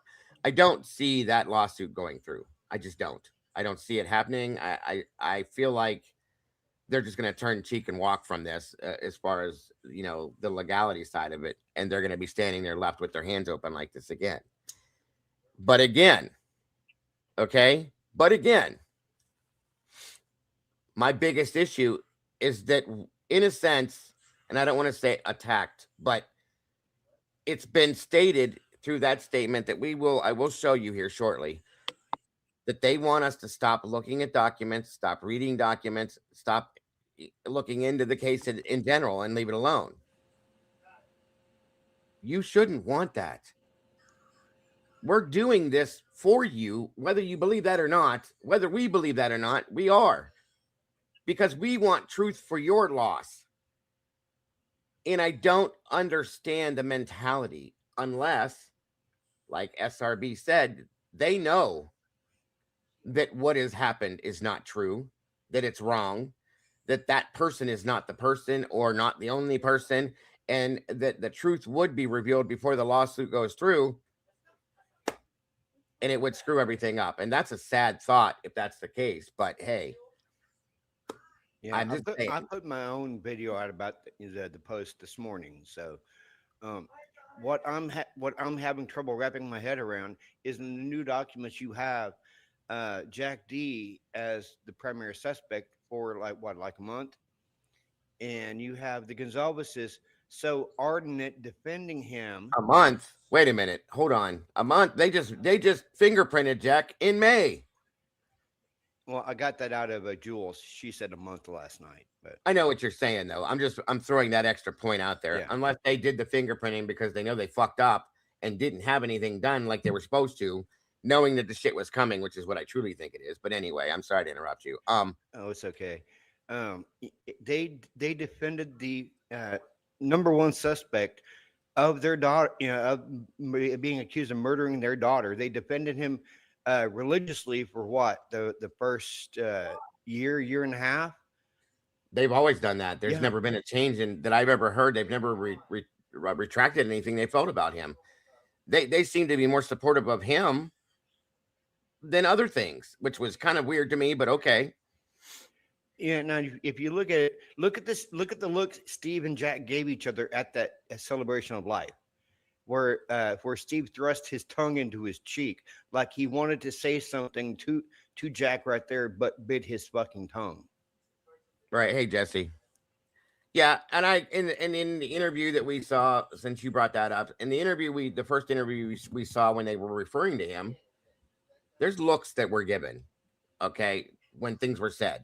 I'm just gonna say, but this guy, and that's part of what we're gonna talk about today is thoughts that I've had about reasoning behind certain things. Okay, I'm just trying not to jump all over the place. One thing, and then we'll get to those points. There was, in my opinion, I'll say there was maybe not as much support for that person as was stated. I'll put it that way. Welcome, Kat. Good to see you, Sour Girl. You as well. There was definite looks. Okay, as a father that has daughters, I know that look. Period. All right. That's the same look I would have given. And there was I don't know if you guys remember seeing this. Was it the first memorial that they had for this? Okay, on stage, the Gonsalves are standing there speaking. Decor walks over. They stated they made their statement, and then Steve takes his arm out around his family, excluding Decor, and they walk off. That is, if you know anything about body language, that is, I'm protecting my family. This is my family. You're not part of that. That's what my wife looked at that and said, oh my God, seriously? And the look before that. And that was, I can't remember the dates on that, guys, but that was, oh, Jesus, I can't remember. Anyway, the point is it was there. It's very visible. And then in the interview, they're saying, oh, we love Jack. We had him take his shirt off and we checked him and we did this and we did that. And he stayed here and he, we gave him a car to drive and this and that. And they were going to get married and they were going to have babies and all this other shit. And we're like, and then we find this out and we're going, what? Did you read the documents? Did you talk to them? Did you know that this man that you're saying is like, your son-in-law, basically, number one suspect for months? Explain that. I have thoughts. We'll get into that a little bit later because I wasn't ready to talk about him yet, but it's all right. Robert brought that up. We'll get into that. But again, there was an open casket memorial service for Ethan Chapin. We found out, of course, and then they were all cremated. We know that. For that, I seen a statement in the chat about that. There was one for him, and my understanding is that they weren't given an option for some of the other victims to do anything like that, which I did question, but it is what it is. Okay, there's nothing we can do about that at this point. But Ethan Chapin did have an open casket memorial his family wanted to have. He was then in turn cremated and then so on and so forth. So, and other than his interview, no, he hasn't. Are you still there, Annie? Or are you just listening?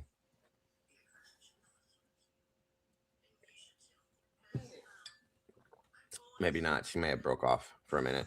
But I did find a headstone for Ethan in Washington. So apparently he is buried in Washington because there's a headstone for him in the cemetery in Washington. I think some of him might be there because I remember his father stating that they had him in the basement too, where they could go and visit him anytime they want to. So maybe they split his ashes, buried some and kept some with them, either way. But see, here's what I'd like to know about the dynamic between Steve and Samantha, and how uh, where they brought Maddie in as a daughter, and it felt like that they excluded her dad and her mom from Maddie's life when she was living with them. Hold on, back up. You got me way confused. What are Okay, you talking about? Say that again. okay.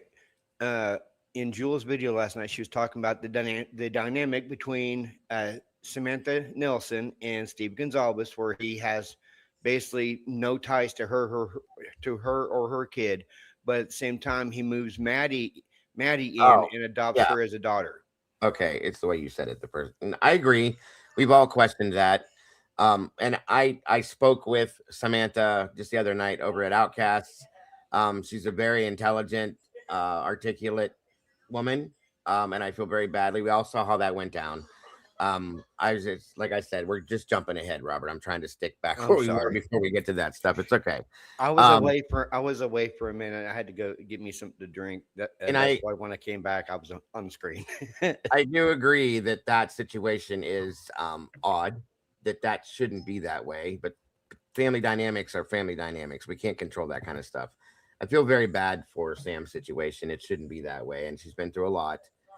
Like I said, she's um, a very intelligent, intellectual, and a very good-hearted person, folks. She very much is, and it's sad what she's been through. And a lot of the stuff that she's gone through is based on what has happened with this case. Unfortunately, and she's part of that family, whether you believe it or not, or they believe it or not. She's part of that family. It is what it is, and that's fair. Um, I'm just saying, I agree that you have a biological child out there that is yours, period, that should be part of that family, and you bring in a friend to your child as and treat her more like a daughter than you do a biological child. That's sad. I agree with that. Um, 1 minute here. I'm just trying to check. Welcome, Carrie. Good to see you. That's what I thought too, Carrie.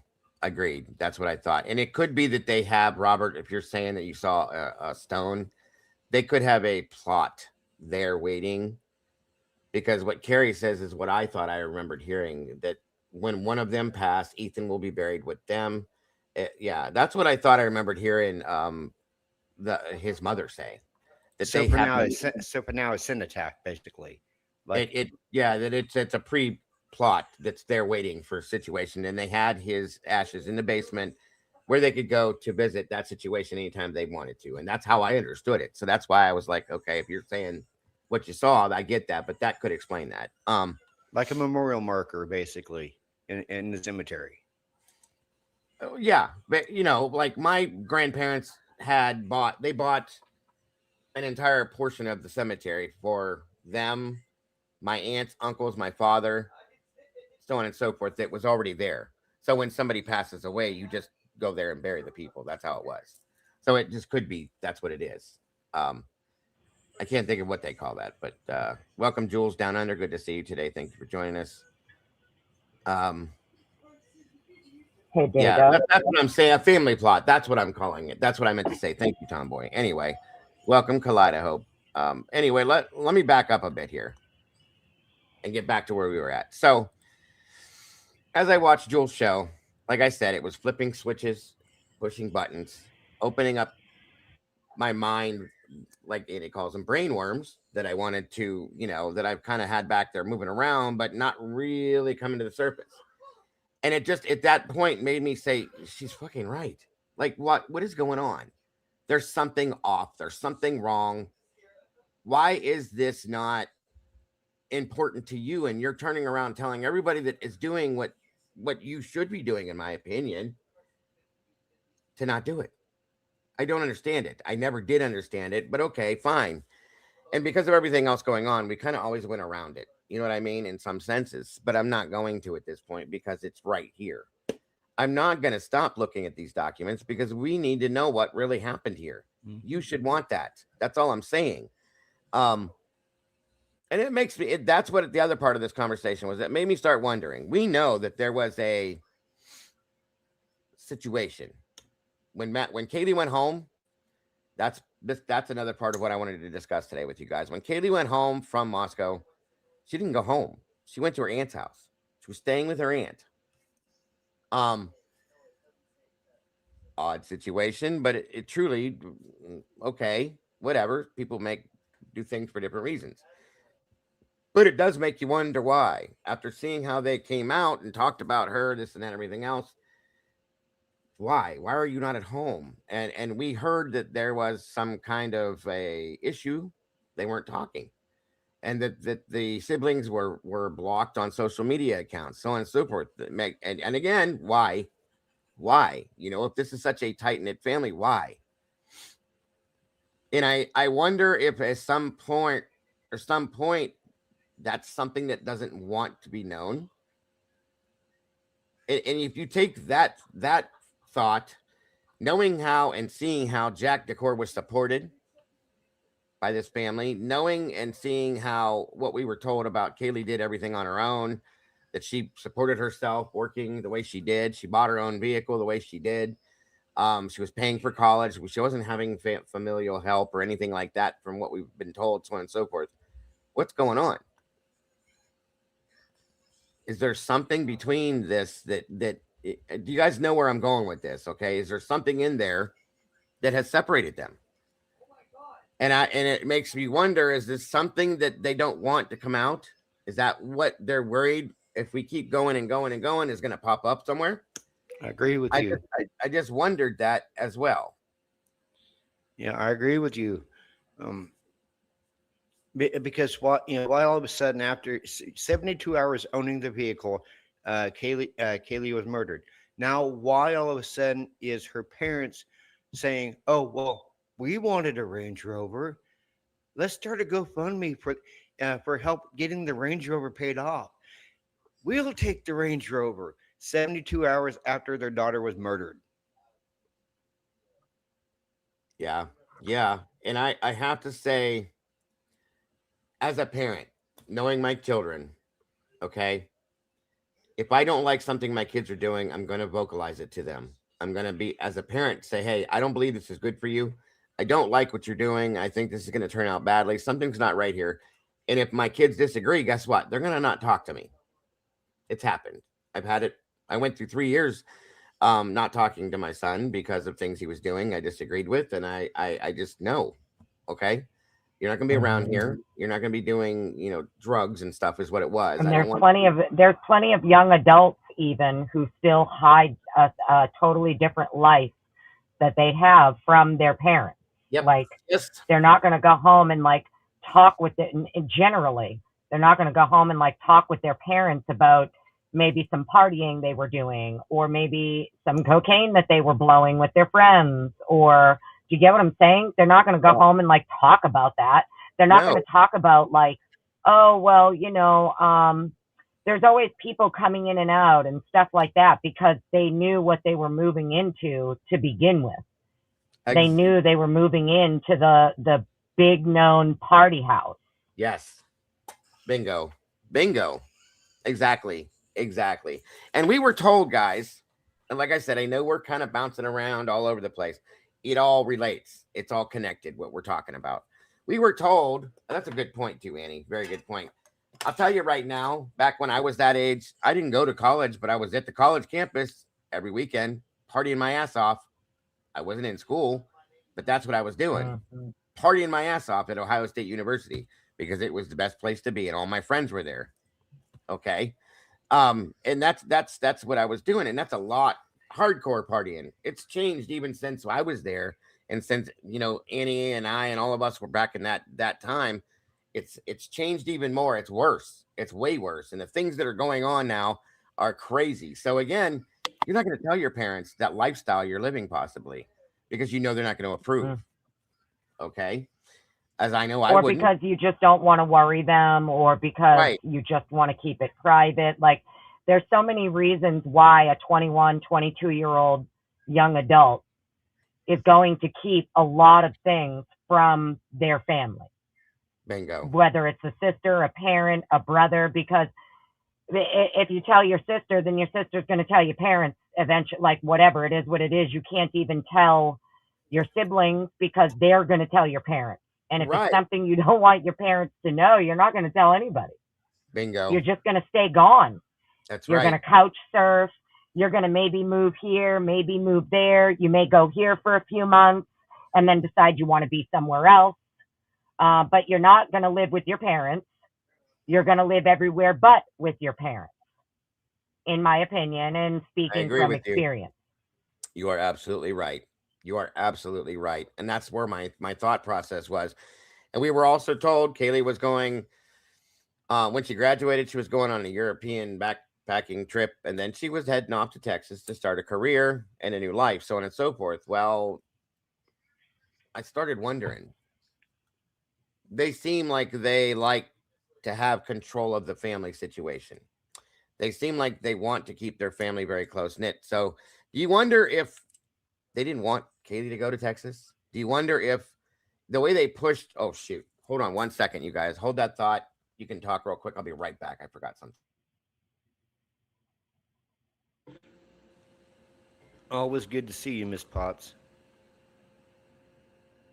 Who's up here? I'm trying to read the names, but I don't have my glasses. That's me, Robert, True Crime Unleashed. Hey, Robert. I see another box. Who's that? That's Hemisphere. Oh, hey, Hemi.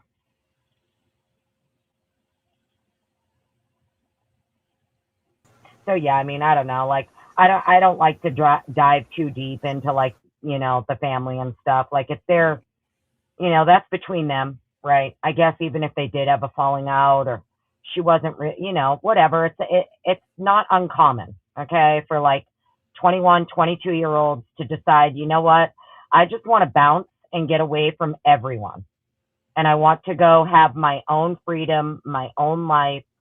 You know, speaking from experience, you know, 19, 20-year-old here, a long time ago, that's precisely what I did. It's not because I hated my family. It's not because of any big falling out. It's because sometimes you feel like you have a lot of pressure on you from people around you, people that you love, and you just want to get away from all of that and go be on your own and make your own money and have your own place and not have to ask them for anything, because then you have that's when you get your real freedom, is when you're not relying on your family or anyone else for anything. That's when real freedom like comes into play.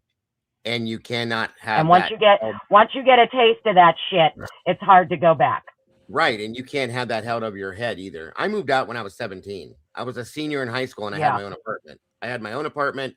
I was paying my own bills, living my own life, and nobody was telling me what to do. Okay.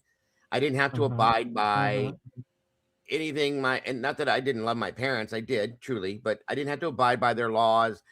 Or their rules. I didn't have to follow that stuff. So I did my own thing and I never went back, guys. Never. I'm 51 years old. I never went back, not one time. And I'm not saying anybody that does, that's a problem. I'm just saying I've always been that independent. I'm doing this period person, and I understand how that works. So, you know, that's why I try not to. I've never been one to give the family or any of the families really too much grief, like, because that's not my, like, it's just not where my head's at with this case. You know what I mean? That's for me is like an emotional side of things. And as you know, like emotions and that's like vinegar, water. I compartmentalize all that shit. So I just want to read documents and police reports and look at crime scene photos that don't depict bodies. I still want to see blood. And I don't care if that bothers people. I still want to see the blood because I'm a blood geek. Well, that's part of understanding. And that's my motive for wanting to see it.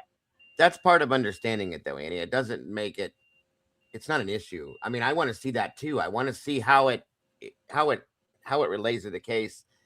that helps you to understand things. If you know that stuff and you understand that stuff, that's what I enjoy about watching your channel. It's helped me learn and understand things more with that stuff. So there's nothing wrong with that, in my opinion. I don't want to see the bodies. We don't need to see the bodies. But I'll tell you right now, I do want to see a true to life, actual, real deal autopsy report or the depiction of it.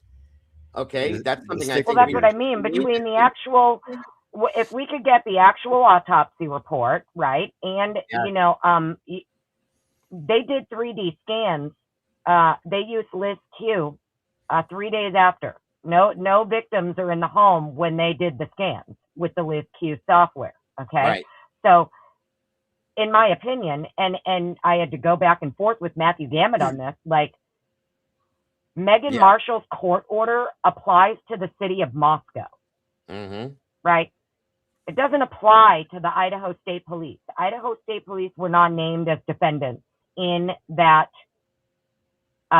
claim. I understand that they're trying to claim the submitting agency. That's Moscow. Right. Right? That's Moscow Police Department. The records that Idaho State Police hold, like, they don't have to redact blood from Liz Q scans. They just don't. They don't even have to abide by that order if they choose to. And another perfect example of how they only abide by what they want to when they feel like it is like even Hitler. Hitler makes orders and then he himself doesn't even abide by it. So, do you get what I'm saying? Yes, like ma'am. the alternate perpetrator names can't be released according to the court. They're already released. They were state's witnesses, and the state's witness list is fully unredacted. So, absolutely. Right? It doesn't even make any sense. Like, I only want to see the blood because the blood doesn't lie. Yeah. Even when people do. Yes, and that, as we've noticed, okay, again, not to jump subjects, but this is important too. As we've noticed, the blood has told us a different story than what they've told us. Okay, Annie's videos have proven that in some senses. Okay, and other things we've seen have proven that. So that's why we look at those things. But yes, it's not about seeing bodies. It's not about this, any of that morbid bullshit. Okay, it's about knowing truth all the way around. Okay, so it's just wild to me that I'm trying to get like the legal justification and the legal precedent in Idaho that justifies a $10,000 cost estimate for photos that don't, for imaging that doesn't even depict the victim. This imaging, and I'm asking for rooms that there shouldn't be blood in, so no redaction is necessary, like the first floor golf club room. I asked for the Liz Q images for the first floor bedroom. Right. That's not Bethany's, right? I asked for the Liz Q for Bethany's room, for Dylan's room. I'm not asking, and the kitchen. I didn't ask for the rooms with the victims. So there shouldn't even be any redactions necessary for the rooms that I'm asking for. Do you get what I'm saying? That's absolute. Yes, ma'am. Absolutely. See, I'd like to know, you know how Jack D was like the prize pick for Kaylee with her parents. It makes me wonder if that's the reason why she broke up with him, because she didn't want to be with him anymore because of the estrangement with her parents, knowing that he was handpicked by them. So maybe she didn't want to be with him anymore because of that estrangement from her parents. No, I think that could have caused the estrangement from the parents because they were forcing him down her throat, in a sense. That's how I saw it. And the thing is that the other thing I found out is that since we went back to this, the court comes from a very important family in some aspects. Is that a reason why you're shoving this person down? I think probably the most interesting thing about Jack Decor has absolutely nothing to do with the Goncalves family. And I'll tell you why. I think the most interesting thing about him is that whatever pull him and his family have, somehow he's able to get the Idaho State Police lieutenant to retrieve his phone from Detective Taylor at the Coeur d'Alene Police Department and personally deliver it to the Spokane Sheriff's Office. That's That, interesting. to me, is the most interesting thing. Isn't that interesting, Annie? Very interesting. Yes. Gotta love that one. When I heard that, I went, what? Huh? Who are you that you get to do that? I have no idea why. Maybe Spokane did something with the phone. I don't, maybe his lawyer requested that Spokane do the extraction. I have no idea. Yeah. But it's super interesting that it's not in any of the notes that, like, hey, Decor's attorney requested, right? Idaho State Police take his phone to be extracted at this place, right? Yep. At the Spokane. None of that is in there. It just make it for how it's typed up. It's like all of a sudden the Idaho State Police lieutenant took it upon themselves to go get this device and hand deliver it somewhere else in Spokane, in another state where the crime didn't even occur. Right. And there's no explanation as to why this was done. Absolutely. Like normally it would be in the notes that this was done per the request of the attorney. This was done per the request of, whoever, right? It's not even in there. Oh no, it's just insane. That's quite interesting, folks. That's quite interesting. That shows, in my opinion, if you have the ability to do that, why? Okay, first of all, who are you, like I said a few minutes ago, to be able to do something like, or to have something like that done? Who's your attorney? Let's say that. Well, I have my Well, that's thoughts. what makes me think, though, that it's not at the request of his attorney. I'm just kind of like spitballing and speculating here. The way that report is typed up, which unfortunately, their reports are shit. Oh, God, yeah. Their reports are shit. Horrible. So, but the way that it's typed up is it doesn't even have anything in there like, per the request of Jack Decor's attorney, per legal order from the attorney. It was requested that, the Idaho State Police bring the phone to Spokane for extraction for whatever reason, under whatever reason that the lawyer is. It's not even in there. There is nothing in there about who made the call to do this and why. How's it worded? You know how they give great detail? Yeah. Well, you know how they give great detail about taking the 4 phones to all these different locations and the reason why, right? Because all of these places up until the last one couldn't crack the phones.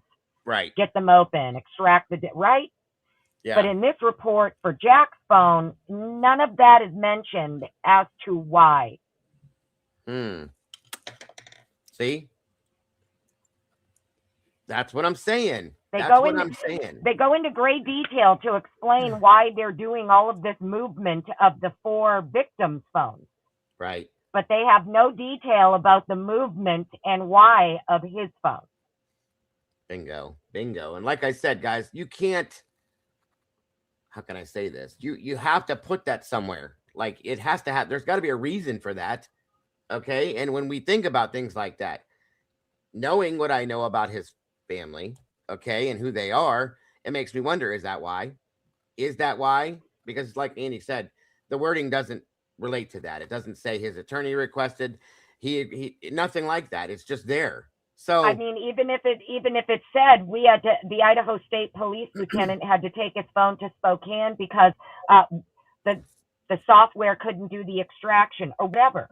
Right. But that's how they explain it for like everything else, but they don't explain it for him. And it kind of, struck me as like an oddity. Yeah, it draws curiosity for sure. That you get this like great detailed explanation about the movements of the 4 other phones and why they need to go to all these different places. But yet for him, it's just typed up as though, well, Lieutenant decided he's taking the phone and bringing it to Spokane. Yeah. Yep. It also makes me wonder what you were saying earlier, Diego, about Jack's family being influential, and Kaylee dumping Jack. which caused the breakup between her and her parents. It makes me wonder if the reason why they handpicked him was because of his uh, family being influential, and they thought that if Kaylee married him, then that would be their golden ticket. That's kind of slightly, I wasn't going to put it in those terms, Robert, but that was slightly where my point went. Okay. Everybody wants the best for their children. We all do. If my daughter, now here's one thing. When I raised my kids, I didn't raise my kids to chase money, for lack of better terms. I'll just put it that way. I just told them to chase happiness. That's how I raised them. But I also want them to be taken care of. I also want them to live well and not have to struggle, period. So as a family, or as a parent, I'm sorry. Yeah, I can see a family, or, parents wanting their child to be in that situation, if that's going to be what it is. If you're connected to somebody that is the decor family is a well-to-do family. Okay. My understanding is that they basically built and created Coeur d'Alene. The family is who structured and built Coeur d'Alene, and so on and so forth. Okay. So they're in turn, that's influence. That's good blood, I guess you call it. However, I can't think right now what I'm trying to say. But anyway, so And I was just seeing it. I was just seeing it from my vantage point, and I like the little side thing that you did with your face. Oh yeah, would you say, Annie? Oh no, I was just saying. I get what you're saying.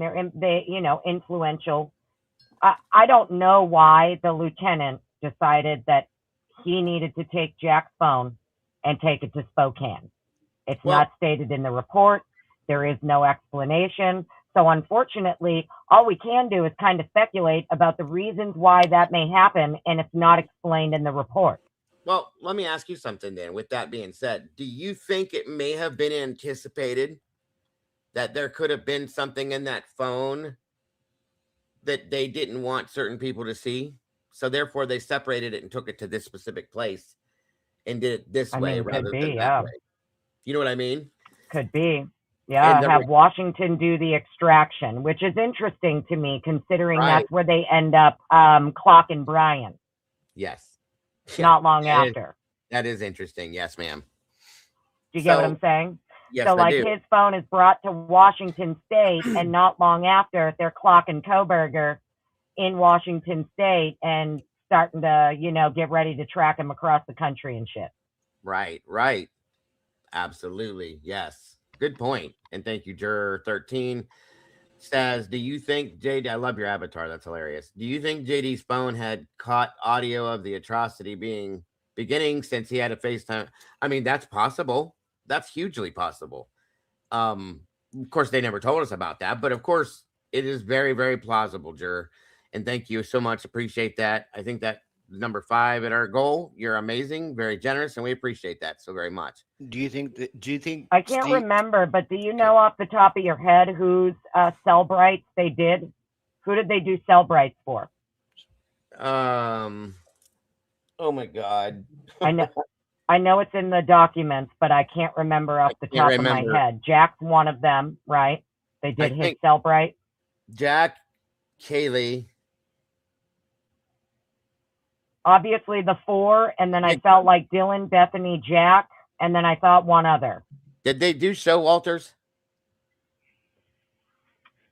It might have been. Yeah, he might have been the other one. It might have been his, but you're right. The victims, of course. They definitely did decors, but maybe it was show Walters. I can't remember because I can't remember. I'm trying to envision what I read from the documents, but damn it. There was one more. If anybody, I just thought it was, when I got to the part about his phone, I don't know why. It was like, a little light bulb ding went off in my head. And I'm like, okay, so they take his phone to Spokane County Sheriff's Office for the extraction. And then literally within like a couple of weeks of that, not even, the feds are just clocking Koberger left and right, submitting like all kinds of Google warrants, you name it. The feds were already doing a lot of shit in the background, like beginning of December. Like, do you get what I'm saying? Yes, we ma'am. know now that like a lot of the Fed subpoenas that went in, Yeah, were starting to go in. Like a couple weeks into December. right. They're watching him like enter a CBS in Pennsylvania, December 16th. Yes, very true. Very true. Thank you, Gwynnen. Very much appreciate that. Thank you for thought-provoking content. You're so very. It's what it's all about. Makes us think, and that's what I'm doing. But yeah, Annie, that's a very huge point. I think one report also lists BK on December 5th. Right. That's interesting though that happens, and at the same point that's where they take his phone to do it. And I just, when I saw that, it made me realize, or it made me start thinking, why is this one separate from everything else? Okay, that's where I went with it, and I started. The wheels start turning in your mind. There's got to be something with that specific device. They specifically wanted it separately done. This place, I don't know why, but there's something there that bothers me. I'll just put it that way. I agree with you.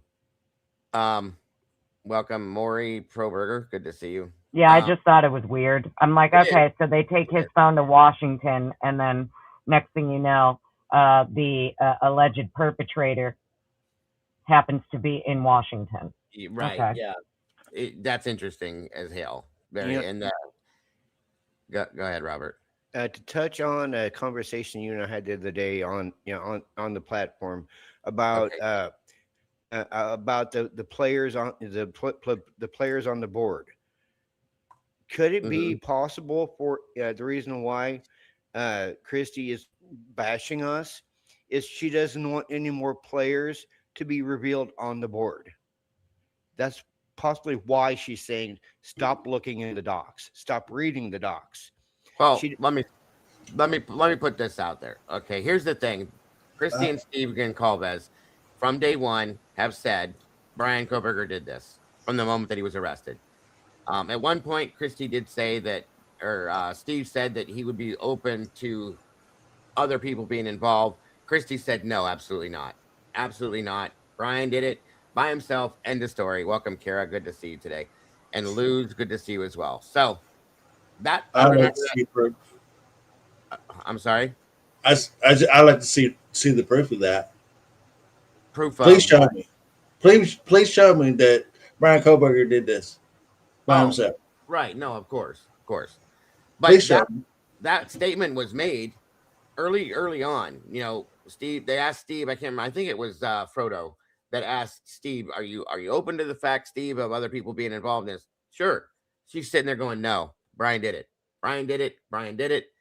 Brian did it." She said in the statement that we're going to look at here shortly, and then the Facebook thing, Brian did it. For those of you that don't believe that he did this, get your head checked. For those of you that think he didn't do it alone, get your head checked.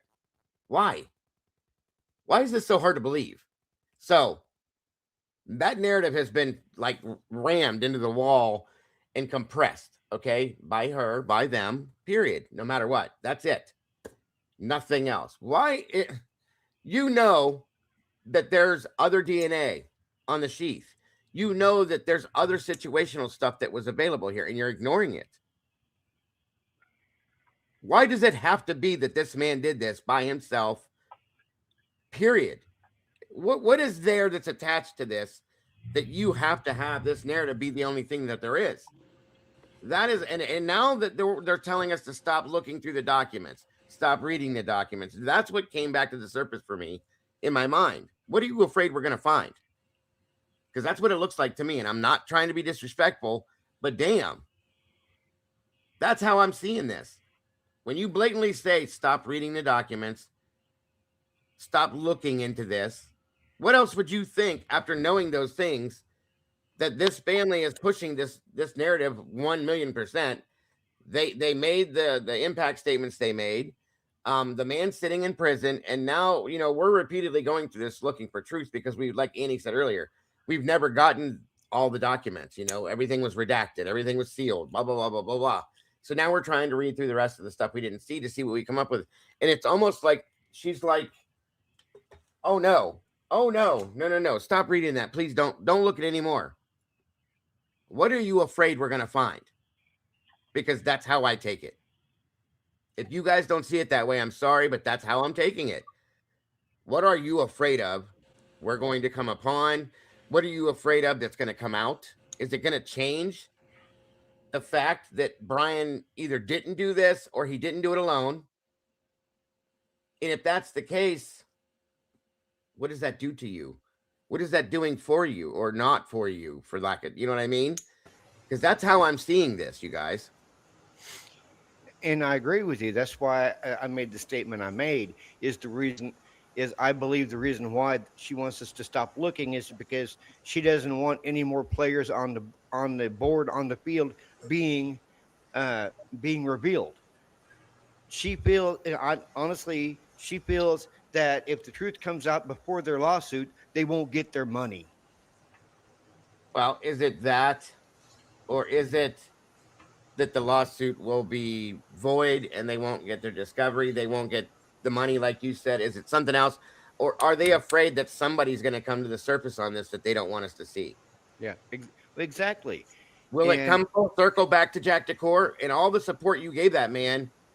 How's that going to make them look? Is it that? Is it somebody else? Is it something else? This is what's bothering me about this, you guys. And I didn't know it until I watched Jules' video last night that freaking what's her name? Dylan was the day that that officer was talking to Dylan outside. Apparently, Dylan ran up to Jack and said that she was asleep. She didn't hear anything, didn't see anything. And then when he was walking past her to the cop car, he heard her tell that officer that she saw a man in a mask in their house. And the day of the the celebration of life.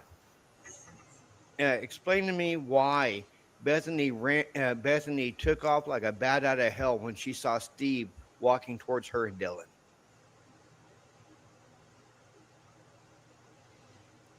Well, okay. I don't think Bethany went to that. Didn't Bethany and Dylan have like their pastor speak for them? Yeah, that's who it was. That's why I was confused with what you said, Robert. That's the way it came off with Jules last night. Repeat what you said again. I may have misheard you. Okay. I was watching Jules last night, and the day that Jack was there at the crime scene, and Dylan ran up to Jack, said that she was asleep, she didn't hear nothing, didn't see nothing, and when Jack was walking by her, going to the police car where they put him in the back of, Jack overheard her tell the officer that she saw a man in a black mask, dressed in black, and she heard this and she heard that, and apparently Jack told the Gonzalveses of what she had told him and then what she told the cops, and the day of I don't know if it was the first celebration of life or the second one, freaking Steve was walking towards Dylan and Bethany. Bethany took off like a bat out of hell, and then Dylan stood there and lied to his face. Okay. Gotcha. Where is it? Was it? You said you said their memorial. Yeah, it was either the memorial or the celebration of life that this all happened at. You know where about in the video Jules brought that up? I have the video up. Like, I was going to run pieces of it anyway, but do you know whereabouts that it's at? I say about the middle towards the end. I'm not sure. I can go.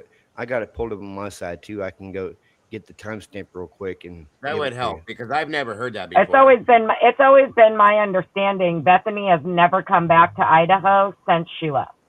Right. That's how I understood it too.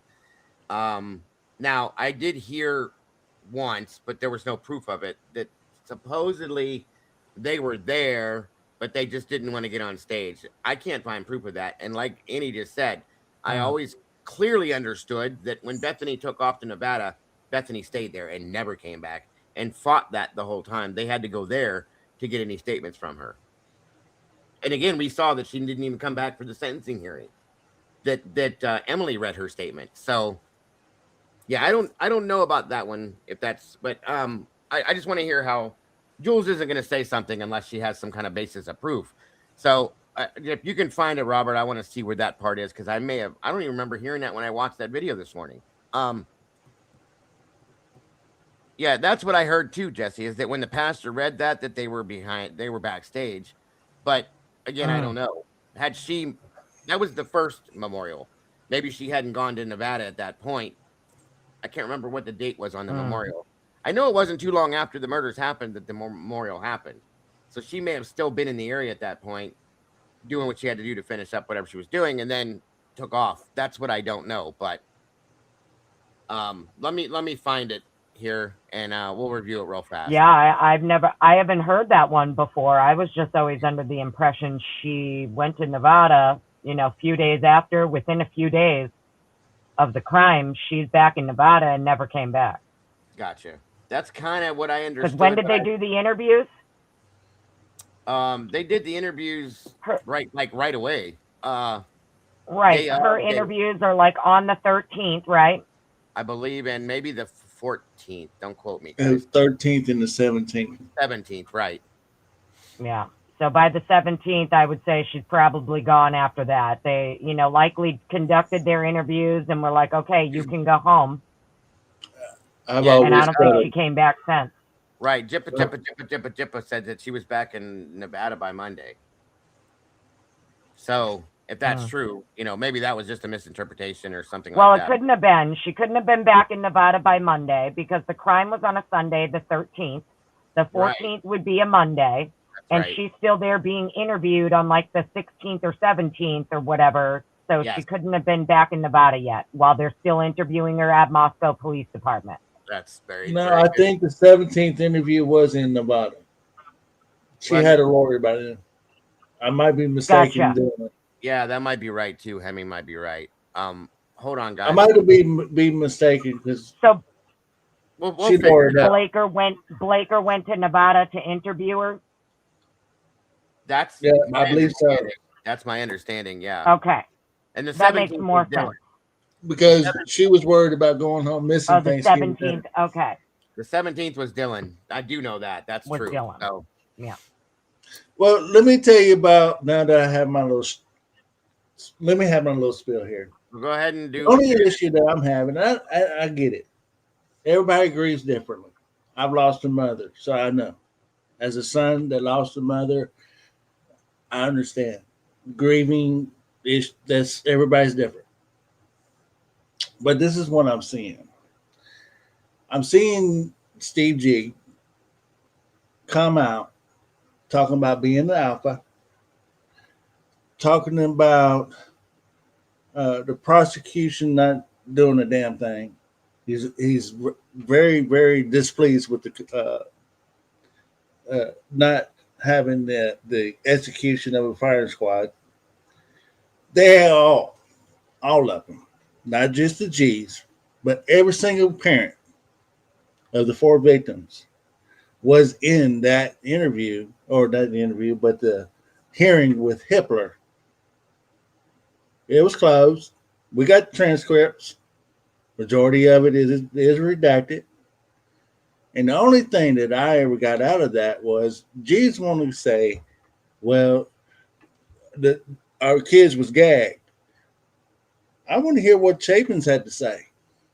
I want to hear what the other parents had to say. It's all about the G's.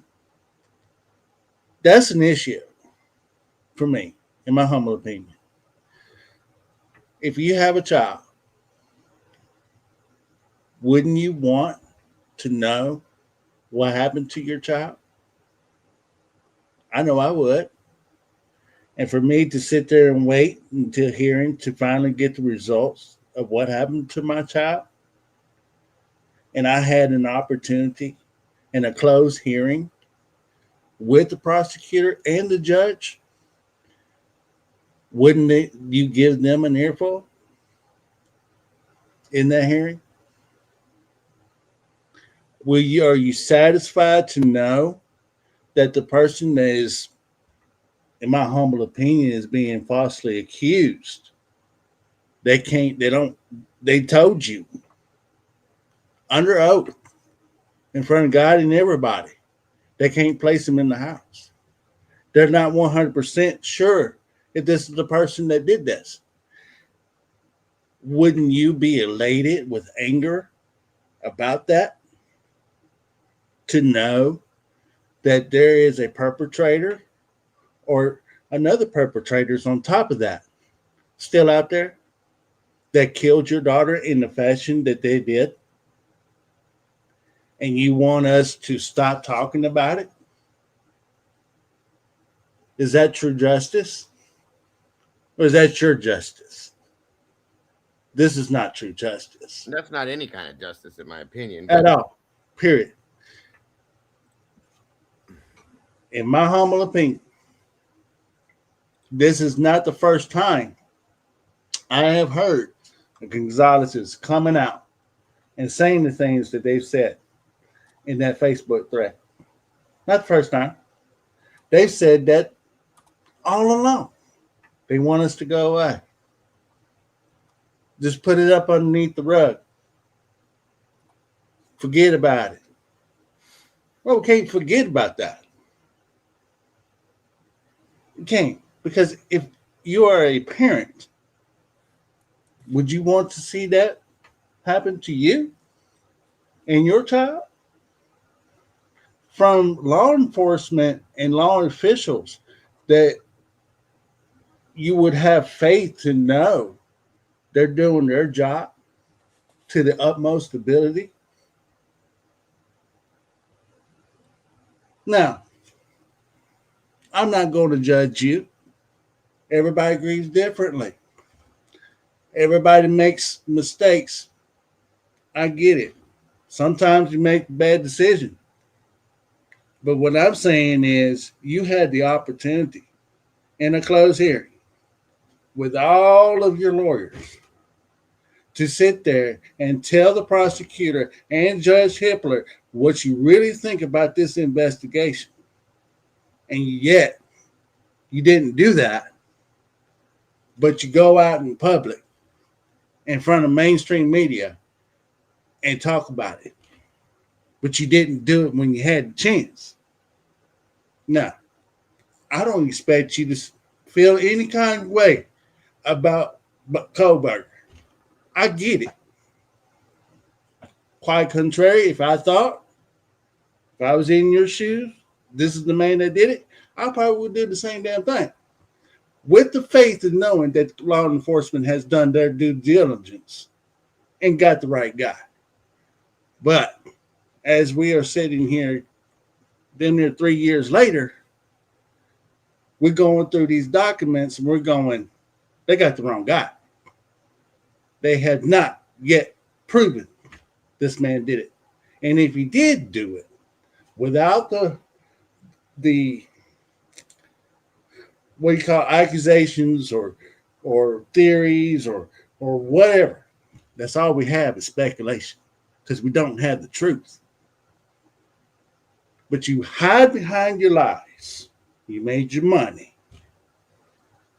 That says a whole lot about you and what you thought about your kids.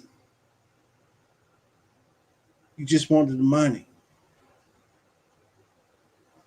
That's how they're making everybody view this. That's the sad part. Everybody is seeing it this way. Whether that's true or not, that's how it's making them see it. You know what I mean? Everybody is seeing it this way. This is corruption. This is, oh my God.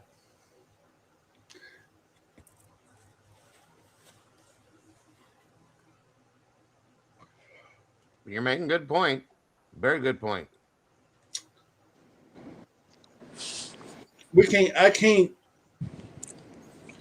I've never, and I agree with Ms. Potts, I've never, ever want to call out the parents because I think everybody can relate to some extent of losing a loved one. I get that. My heart goes out to you. But we're sitting here telling you they got the wrong guy. You didn't get justice. We all want to see justice, true justice. That's why we're doing what we're doing. But I said this before. If you ever want to have your voice heard, that link is always up there. Feel free to come on up here to the cafe and have your voice heard. But don't sit there and ask us to stop doing what we're doing because we believe in something that apparently you don't, and that is true justice. You did not get true justice, not in this at all. I agree with you, Hemi. Welcome, Lori. Thanks for joining us today, dear. I hope you're having a good day. Thank you. So, and thank you for your statement. Can I just say for the record, though, that I'm not Yes. necessarily one of those people trying to tell the G's that they got the wrong guy. I'm definitely Right. not in that box. Right, So right. I just wanted to. That's not me. Well, No, I in know, that I box. know. Everybody has a different way, and that's truly Annie's never done that. So, If they got the right guy, I just want to see the proof. They got it. right.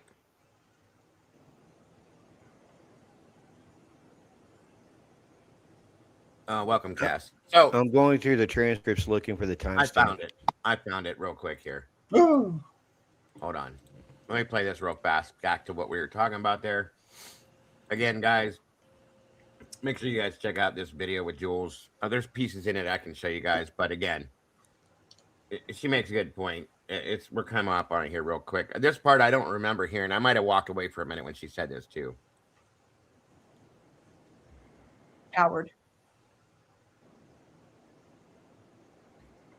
That's just the truth.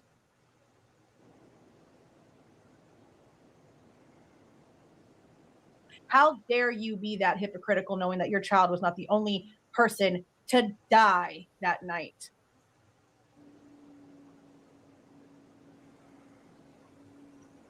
I could never be this person. I'd rather be this bitchy asshole that I am now than ever be that kind of coward. That's just the truth. It's coming up after this. It's so ridiculous. And then to just like not put any pressure on Dylan and Bethany to tell them the truth. Chris. And real quick before we go further, that's something I want to say. They've never done that. And I've never understood that. They've never done that. And you would think that would have been one of the first things they've said. And they've always handled those two with kid gloves, which I just don't get it, guys. That's all I'm saying. But she's right on that one. I've got good ears. I'm sorry. I said I've got good ears.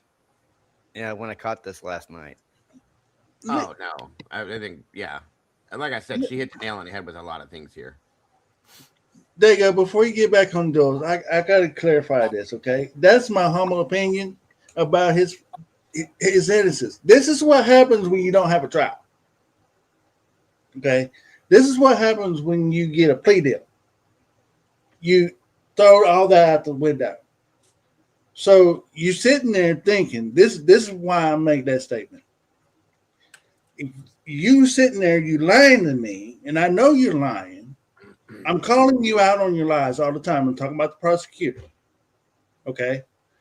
And it comes to find out, through reading the docs, everybody can come up to their own personal conclusion about if he's guilty or if he's not. Whatever. The point being is, this never went to trial.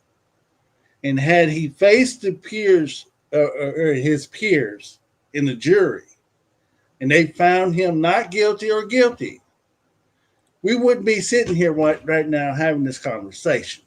Period. I agree with that. I've said that 1,001 times, 100%. So when I say he's also guilty, he's not guilty. That's my personal interpretation of reading the docs and putting it all together from what I could put it together. They have not proven that. Even the prosecutor even said it They under don't have oath. to. He can't put them in the house.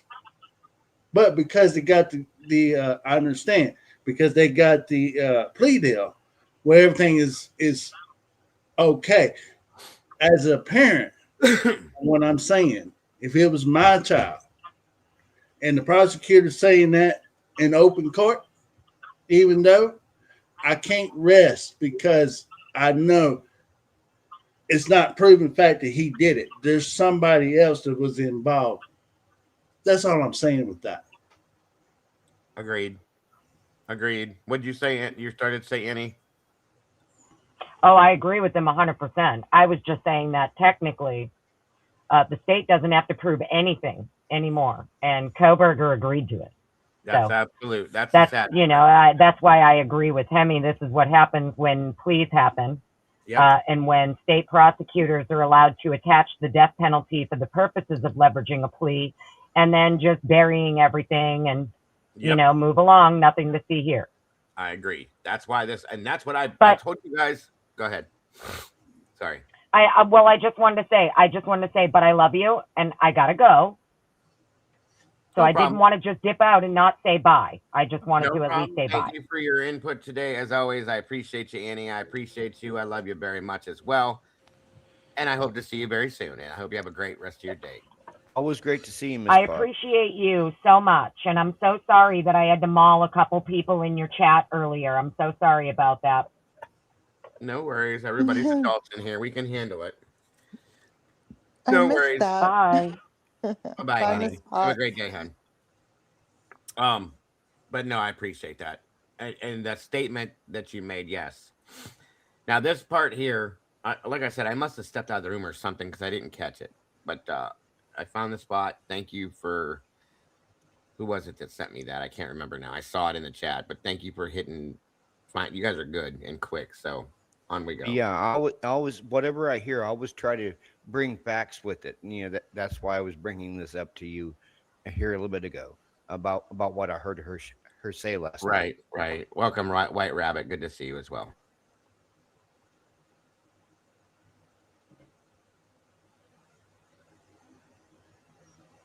Told Daniel from the Drunk Turkey the situation at the memorial that we've been talking about for a long time, where Steve Gonsalves went back there, wanted to talk to Dylan and Bethany jetted the hell out of there.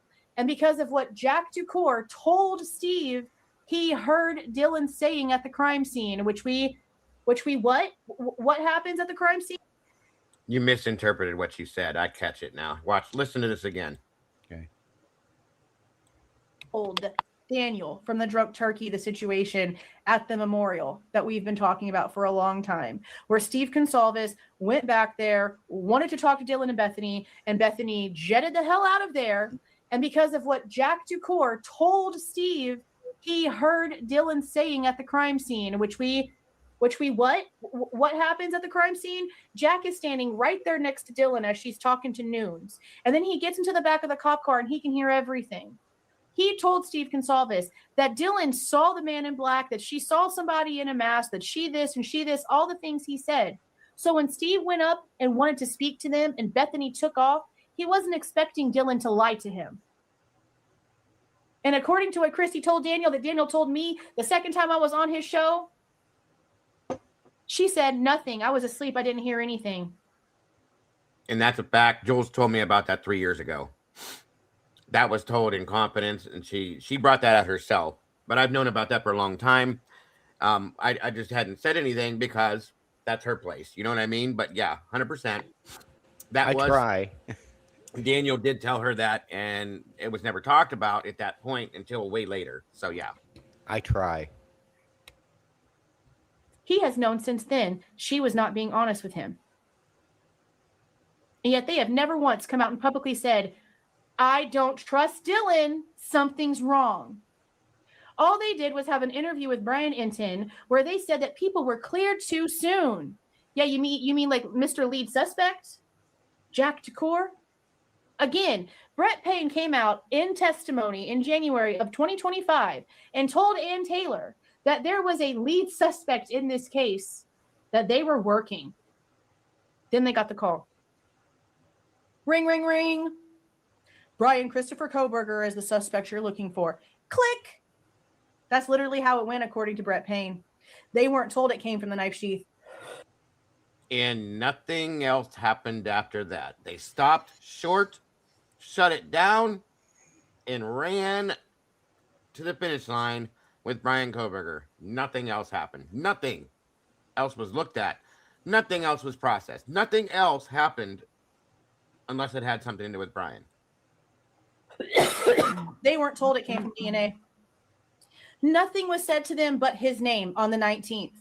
It wasn't until the 20th that they got all together and did a Teams meeting where the genealogical tree was shown to them. And then they found out basically what happened. Brett Payne even says in the transcript, he was never told anything about it being Brian Kohberger's DNA on the knife sheath. None of that was said. None of it. And then, of course, he's the one that the state and the prosecution picked to tell the lie about the IgG to take the feds completely out of it. But again, the feds did this entire case. They did the swabs. They did the forensic downloads of the phones. They're the ones who went and arrested him. They did all of the things, the car, all of it. But we were going to sit there and watch the court lie and remove the FBI in bits and pieces so that they didn't have to be mentioned. You know why they didn't want the FBI mentioned? Because no one trusts the damn feds. And an entire jury full of people in a state that just was like suing the FBI. Idaho filed some shit about the FBI like right after this case happened about getting either the FBI out of Idaho or something against the feds. They were suing them for something in court. Idaho doesn't like the FBI. Not at all. They couldn't have an entire jury here. Oh, the FBI did that, and the FBI did this, and the FBI did this. No, they weren't going to trust that shit. No one trusts the feds. No one. You hear the feds are involved, and you instantly are just like, okay, you're waiting for it. Let's be serious. But who was that? In my opinion, they don't want one. They don't want the feds taking credit for what they're supposedly doing, and two, a lot of times when the feds get involved in investigations, they find things that maybe weren't wanted to be found. I'll put it that way. Okay. Within the police department or so, we'll just say, things that are tools that were used or things their lack of, things that didn't happen. And just people get nervous with the FBI. Oh, Lord God, got a hiccup. People get nervous with the FBI. Hold on, you guys. I'm sorry. They wanted them gone. According to Steve, they ran, but they didn't. They wanted them gone, probably from day one. And the FBI was already there before this happened.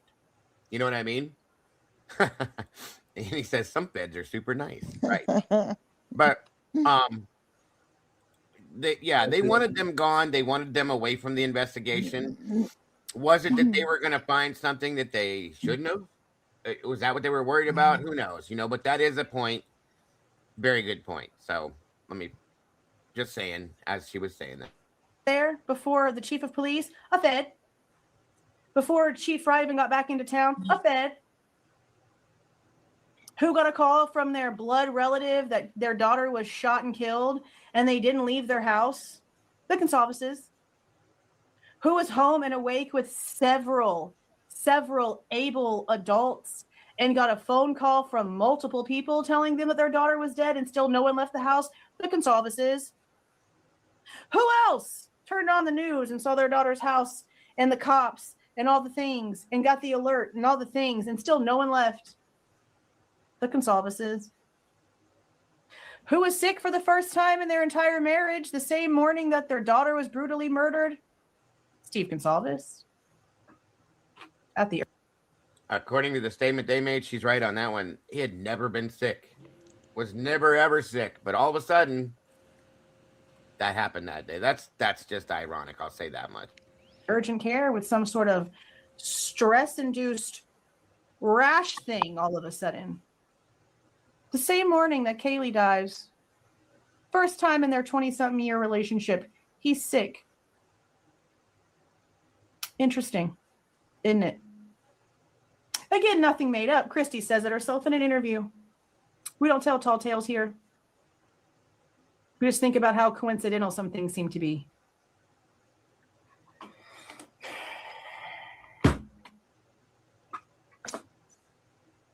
All right, so that's the statement Robert was talking about there.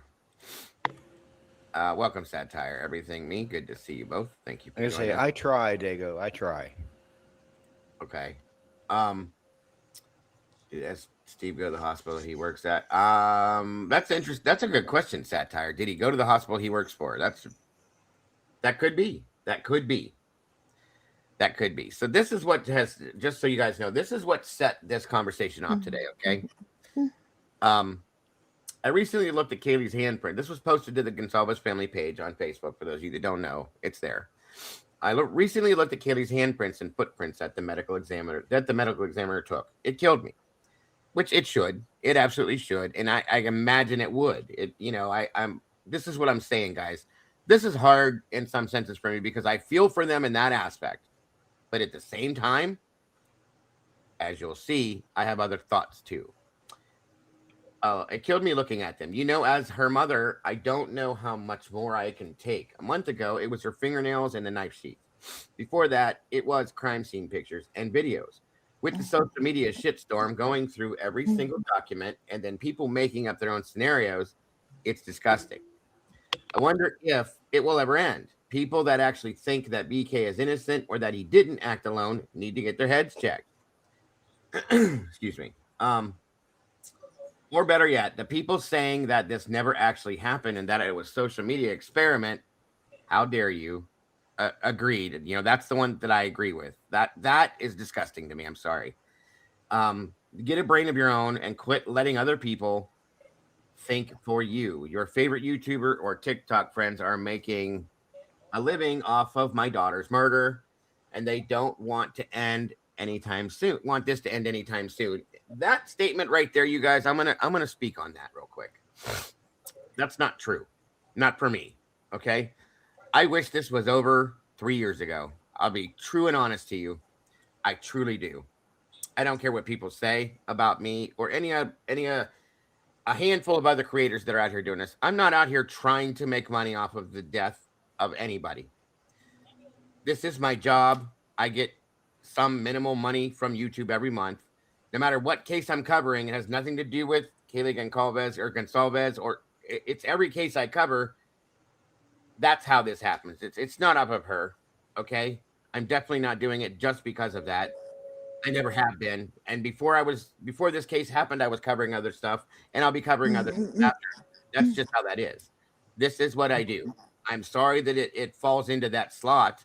And I definitely do not mean to do it in that sense, but this is what I do. That's all I can say. And I'm sorry that it works out that way. That's not what I'm doing by any means. I spend 18 hours plus a day doing this. And I come out here as often as I can. I go to other channels. I work with other creators because we all want, in the end, the truth about what happened to your daughter and real justice for her as much as you should want it, I hope. So understand that that's not what I'm doing. That's not why I'm doing it, okay? Because I definitely do not make a living doing this.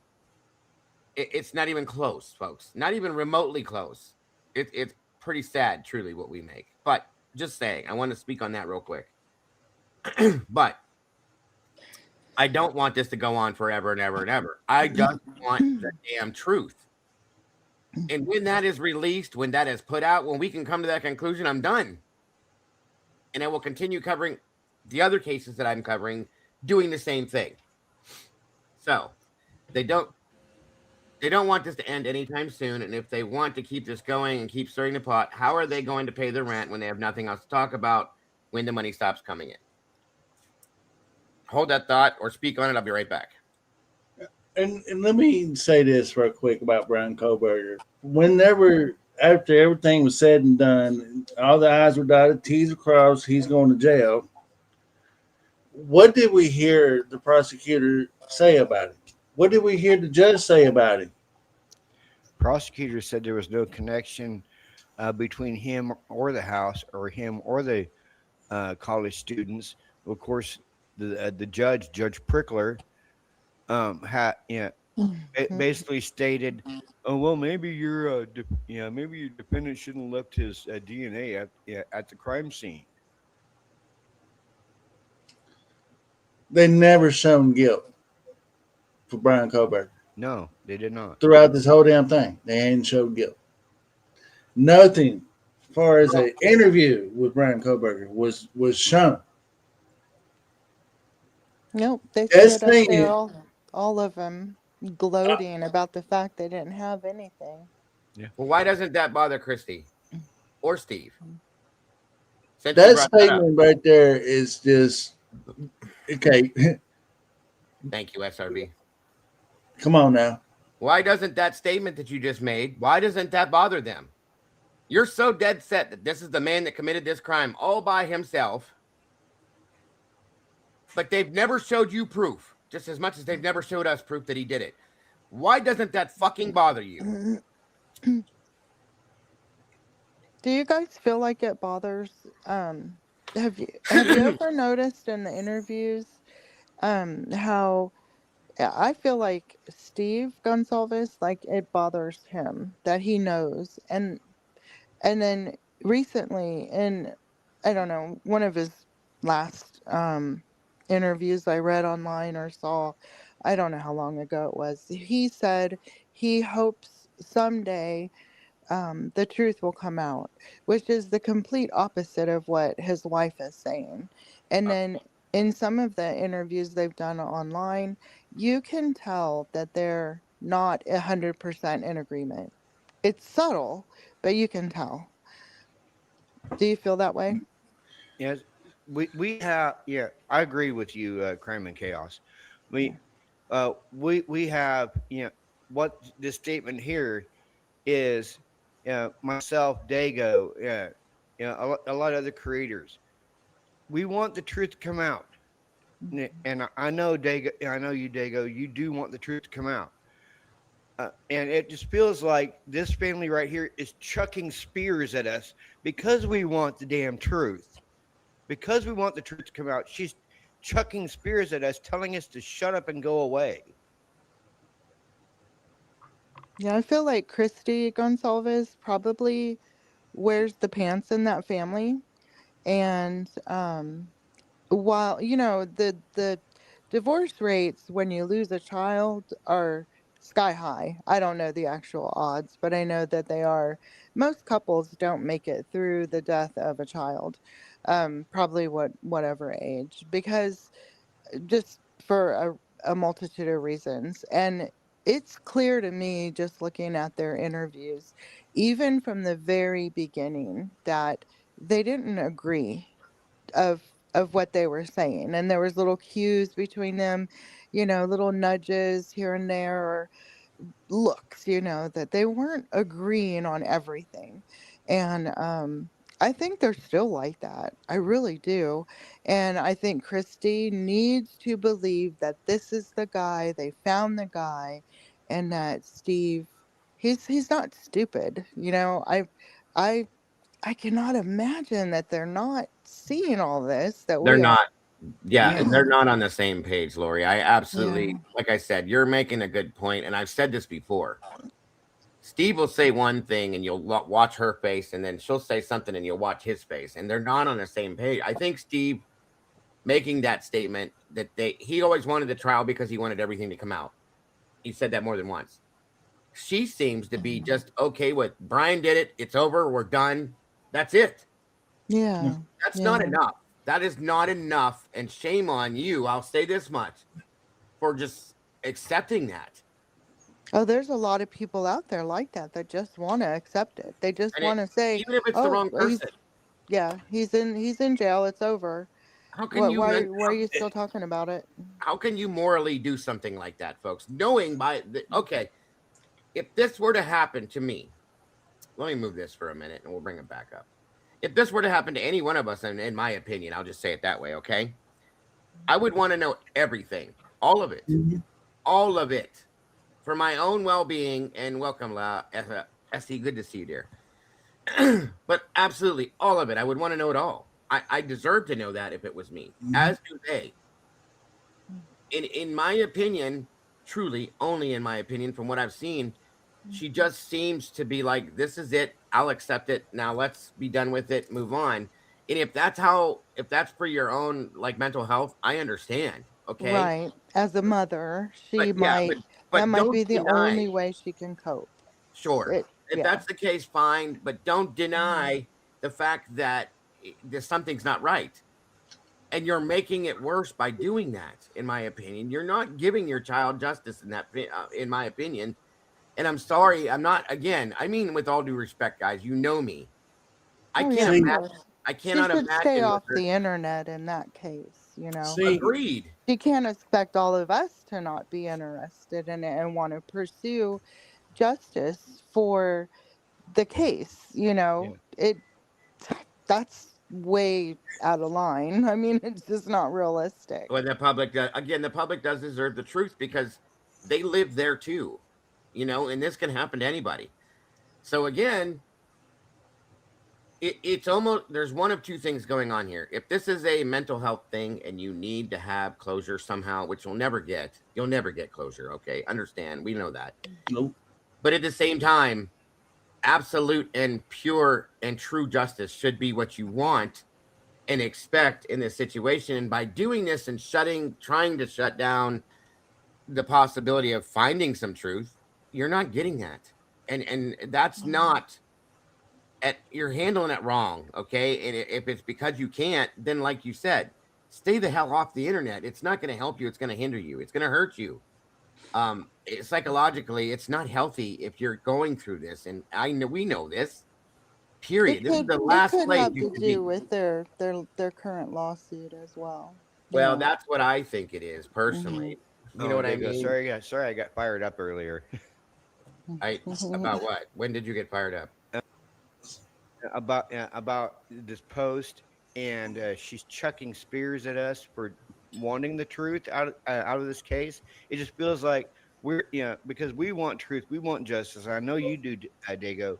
It feels like she's labeling us as the enemy, and she's chucking spears at us, telling us to shut up and go away. Yeah, that won't happen.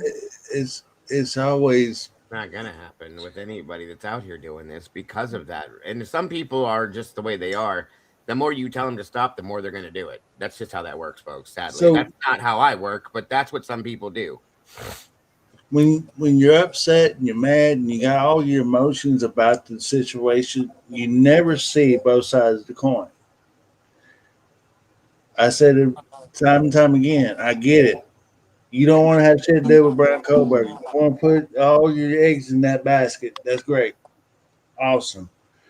But one thing is for sure, you'll never know what that family's going through. Well, That's the thing. that's a good point. But you know what? It's almost like at first they were so mad at Thompson and now they're taking a side. That doesn't make any sense either to me. To me, like he's fighting so hard to keep this last batch of documents sealed. And to me, that just makes me want to see them all the more. And I want to see the next batch even more because he's going to want those sealed too. What Like, what are why we does he what want them so sealed? what are they? It's like what are they scared of? Yeah. So The only to me, they option should be the same way.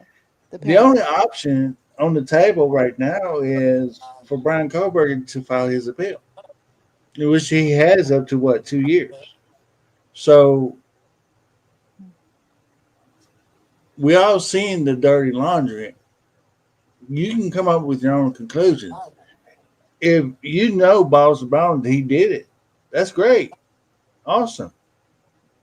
What we're seeing is lies on top of lies on top of lies, and then whenever you try to build something out of lies, it's going to collapse eventually. It's going to happen, and then you're going to be right back in the same position that you're in now, just maybe about 2-3 more years out, and you're going to be hoping and praying that it'll all go away, but it's not going to go away. It's not because it's all based on lies. Yeah, that was actually why I came up here. Was to ask about the contract that I know Lana Truth and Transparency went over it, and I think I don't know if Dago, did you go over it? Um, sorry, I was working, so I think What are you talking about?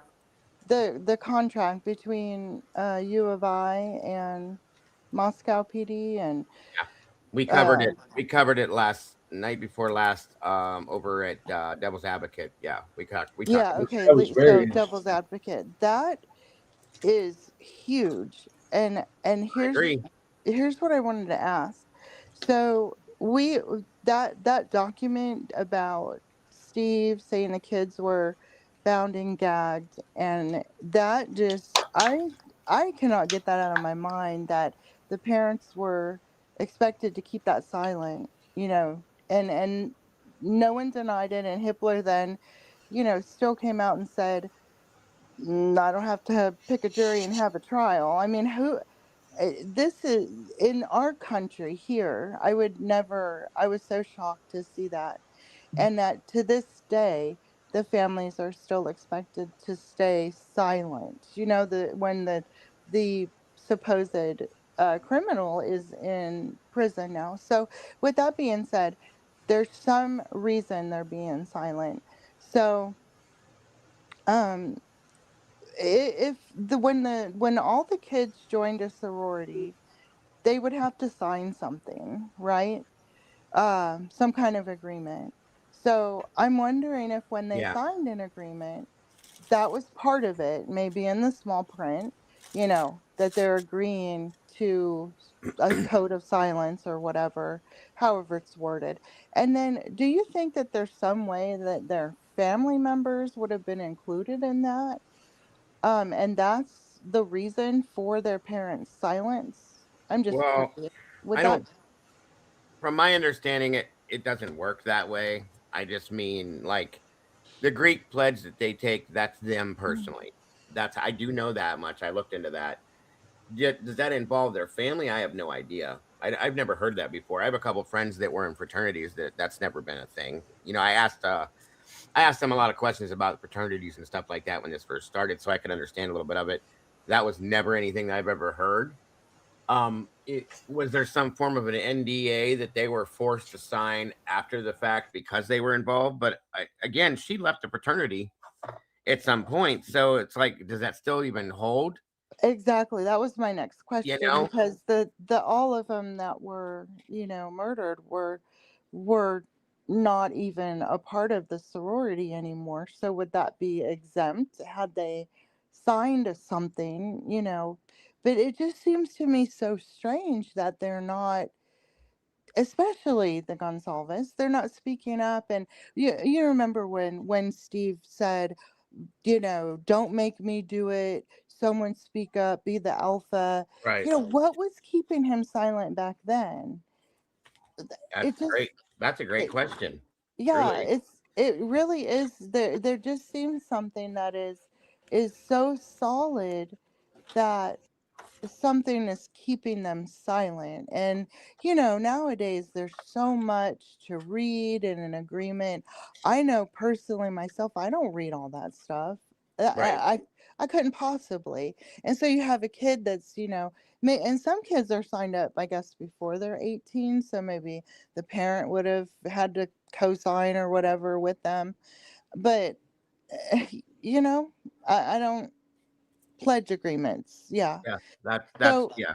it that could have been in the print that was maybe not read, thoroughly. It's just a thought. No, I understand where you're at with it. I don't think so. Based on what I looked into with it, it's a Mhm. separate entity because it's an independent situation for for them to do that. Could You have been in the lease agreement in small prints. the lease for the house? Yeah, when they rented. I mean, I mean, what the agreement with Moscow PD, or I don't know, and then the Greek life, because it is a I wouldn't sorority think so. house. No, right. I wouldn't think so because again, as long as it includes that specific person. So I don't believe so, from what I understand about Greek life and all that. Okay. Because we, like, for instance, if my son or daughter would have gotten involved in a sorority or fraternity, I have nothing to do with that. Just, you know what I'm saying? It's a separate, complete separate entity. I have nothing to do with it. So I can't be held responsible for something that I do because of their involvement. You know what I'm saying? Or vice versa. So yeah, no, I got what you're saying. But Hey, I I looked just Yeah, want into that. but they wouldn't be able to include the parents somehow. I mean, that just wouldn't be legal. Not that I know of. No, not at all that Okay. I've ever seen. But it's I an just want to interesting let you know thought I'm and a popping good down. question to ask. I just want to tell you bye, Dago. I'm popping down. I gotta go get my daughter from school. Take care. Hope you and Hemi and Crimes and Chaos have a good day, You and too, Emily. I'll catch you later, Dago. Much love to y'all. Take care, Robert. All right. Thank you for joining us. You're You welcome. too. All right, Robert. Hang on a minute here, guys.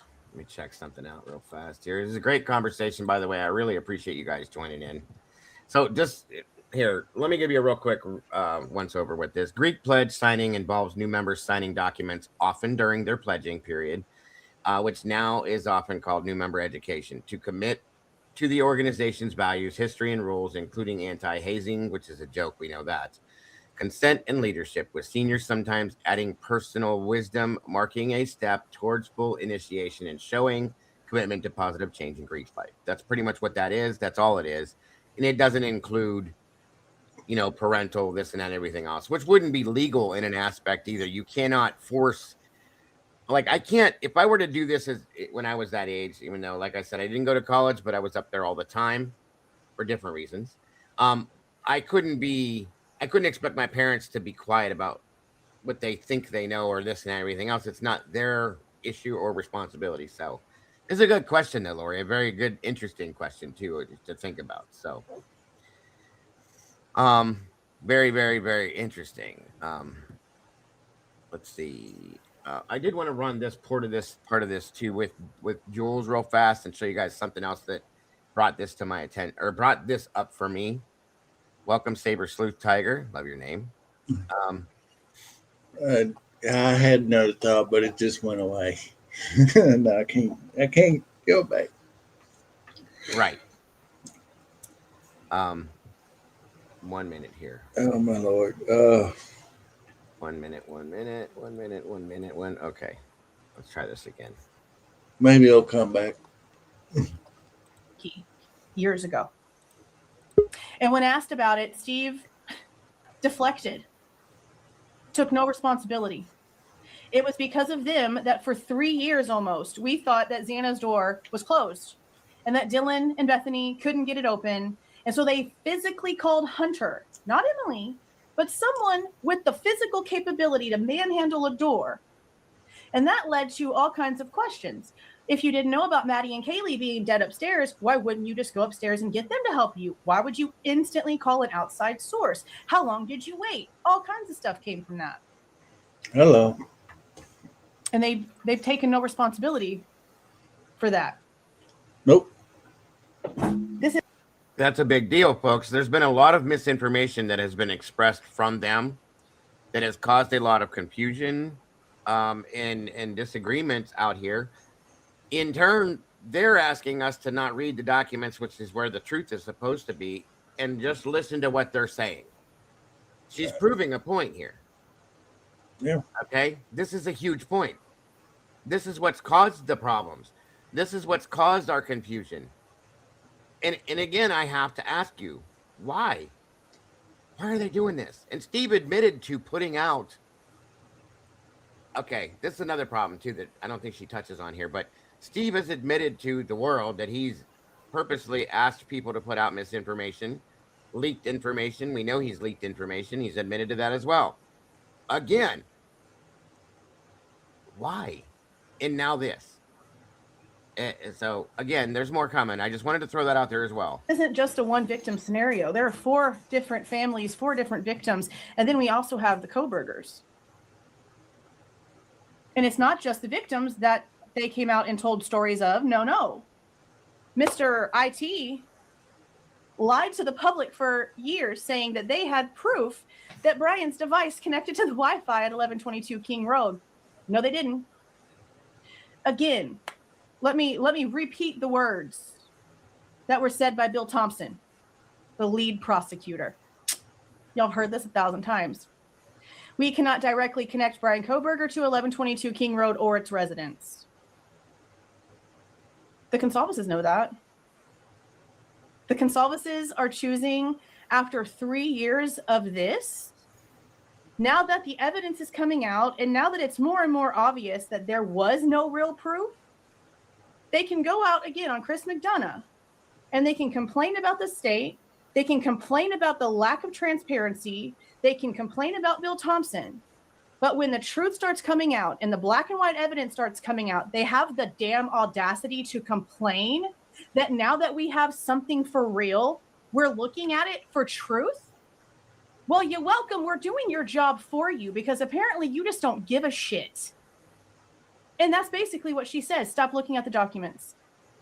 Stop looking at the documents. Stop bothering. Stop bothering. Don't ask questions. You know why? Because if the truth starts really, really coming out, what does it do to their WSU lawsuit? There is less and less proof that puts Kohberger there with every new piece of evidence that they release to the public. And again, look what they're doing with this footage, with the footage of 12:55 a.m. to 2:25, 2:30. Let's get to 2:30 a.m. They're pretending like it's silent. But that 5 minutes between 2:25 and 2:30 where that scream is sure proves there's audio. And they're acting like. Now, why have they not approached and discussed? We know they've seen it, okay, because they do watch some of these channels. Why have they not brought up and said, hey, what the hell? What's the deal with this 2:25 to 3:25 a.m.? Why? What's that all about? Why are they not questioning that? Well, didn't they already say that they supposedly had seen the footage and They all that in the beginning? Yeah. Hi, welcome. And then I do have a question for you off topic about this, but include like regarding your channel. So no problem. And thank you for joining us, Emma. I appreciate you. Yeah, thank you for having me. Anytime, hon. But yeah, that's something that they should themselves be. What the hell? Like, where was this at, guys? Why did you not show us this? Why did we not know this? Yeah, but they said they had that footage, if I'm not mistaken, right? Yes, they did claim that. So let's look at it that way too. If they already had this, they knew this. They're basically, I hate to say this, but they're telling lies about something that they know is not true. Okay, what are you doing? That's my point there. Go ahead with your question, Emma, real quick while we're here. Sure, and I'm giving my puppy a bath. Sorry, she just went and did her first teat, so that's fun. So that's okay. That's okay. Be careful. So no, that's okay. She's just a little pup. So I've always been subscribed to you, and I've been up here numerous times. Today, I saw that you were live, and I wondered why the past couple of days I hadn't got notifications. And when I went to say hi to everybody in the chat, it said subscriber mode only. So I went back to your original page. Did you, for some reason, kick me, or is the system Nope. YouTube removing people? I tell you guys this all the time. Some people don't hear it because I don't say it often enough, but you guys have to check. If you want to be subscribed here, you have to check repeatedly because YouTube will unsubscribe people. I don't know why they do it, but they do. So well, that's BS. It happens a lot. So guys, if you want to be subscribed here, we appreciate that so very much. I can't unsubscribe somebody from my channel. They have to do that, or YouTube does it. Okay. So yeah, we don't ever do that. But I don't want to tell people go subscribe to me. You know what I mean? Yeah. Well, and I wasn't sure too. Sometimes my daughter will try and use the YouTube channel and put it as Viper Puppets or whatever her character name is. And I'm like, oh my gosh. Then when I go on, people are probably like, who the heck is this? You know? Because I emailed you something last night. I don't know if you got a chance to look at it from one of the other creators on here, but I found it super interesting. It was on Sunshine. I think it was Sunshine for You was the creator's name. Okay. What name would it come up under, Emma? Is it under probably Emma? No, it's probably under Ava's Crazy Kids because she puts into my YouTube all the time and changes it. Oh, I found it. There we go. I got you here. Sure. Yeah, I'll pull that up. We'll take a look. I think that you're gonna find it very interesting. I can almost guarantee it. Yes, I will pull that up here shortly after we get through this part of it, and we'll take a look at it. So thank you for Yeah, that. But no no, problem. anybody out there listening, please hear me. I'm not telling you to subscribe to me. What I'm telling you is, if you choose to or want to be subscribed, you need to check it like once a month or so, just to make sure, because Google does weird things with YouTube. I don't know what the hell they're doing. I think it's when they do their updates and stuff like that, that sometimes they hit the wrong button or something, and people have become unsubscribed from multiple channels. Mine, not just mine. Jules has had the problem. I know DA has had the problems before. If you got to just double check it and make sure, if you want to be here, that you are subscribed. That way you don't have to find out like Emma did, and struggle with that. So yeah, guys, just make sure if you're subscribed, you want to be, or if you want to be subscribed, you are. And of course, please hit the like button when you come through the door. We appreciate that very much as well. But no, thank you for the email too, Emma. I'm sure it'll be very interesting. You got it. I love the research that you do and the truth that you provide. So whatever I can do to help out. I mean, it's sad that these families really don't seem to give a crap, but justice needs to be, served correctly, and the right person, if it not be BK, needs to be in jail. Right. Because Agreed. that means we've got somebody on the loose, and that's dangerous for everybody. 100%. And I appreciate your kind words, and thank you for not being one of the people that says I talk out both sides of my mouth. I thought that was funny, but it Wait, is what? it is. I didn't hear that, but No, yeah, somebody has stated that in another chat I saw. I thought it was hilarious. Oh. I just make things up sometimes. No, Oh I don't. yeah, okay. You just follow the documents. I mean, it's black and white. And Pretty much. people seem to be giving Jules the same problem. Even with the Gonzalez's statement, I mean, they're accusing people of the same stuff, and it's like, no, we're going by facts. That's right. That's all. I try my very best. I'm sure I've been wrong, guys. I know I've been wrong. I try not to be wrong, but How I can do you try. not be wrong when you say some stuff though? Yeah. When we have had so much miscommunication and so much, twisted, and them Bingo. hiding things. I mean, come on. Bingo, 100%. So I do the very best, guys, to be on point with factual information. We do speculate, and anytime I'm telling something that I know is not based off of fact, I say repeatedly, in my opinion, this is not a fact. It's my opinion based on theoretical feelings and stuff like that, because that's all it is. And I'm not going to put something out on purpose that I know is not true. I just won't do it, guys, because there's enough confusion in this case. We don't need any more. Mm-hmm. Trying to keep everybody on the right track. And all we want, guys, I swear to God, I say this 3 million times a day. I just want truth. That's it. Nothing more, nothing less, just truth. So thank you. I appreciate you, Emma, so very much for being subscribed, for supporting our channel. Oh, thank you. You guys put a lot of work. I don't think people realize the amount of work that goes into running a channel like this. There's a lot. I couldn't do it. The moderators that are in here behind me, my Blue Crew team, they're amazing. I wouldn't do that. I couldn't. I wouldn't be sitting here. They do so much for me. You guys have no idea what they do in the background. And they don't get a paycheck. They do this because they want to do this. They do this because they want to be here. They do this because they want the same things we want. And of course, these people are my friends. These people are my family. I love these people. I would do anything for these people. And I couldn't do this without them. That's a fact. So please, when you thank me for the things I've done, keep them in account, because they do just as much, if not more, than I do to make this all happen, guys.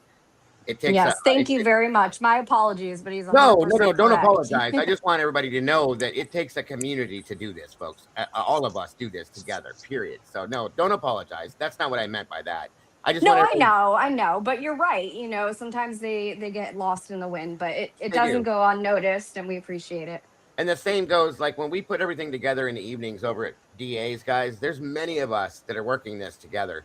My mods, his mods, all the panelists over there, myself and DA, and our videographers, Amanda and Molly, and all that. Everybody working together is here for one thing: truth.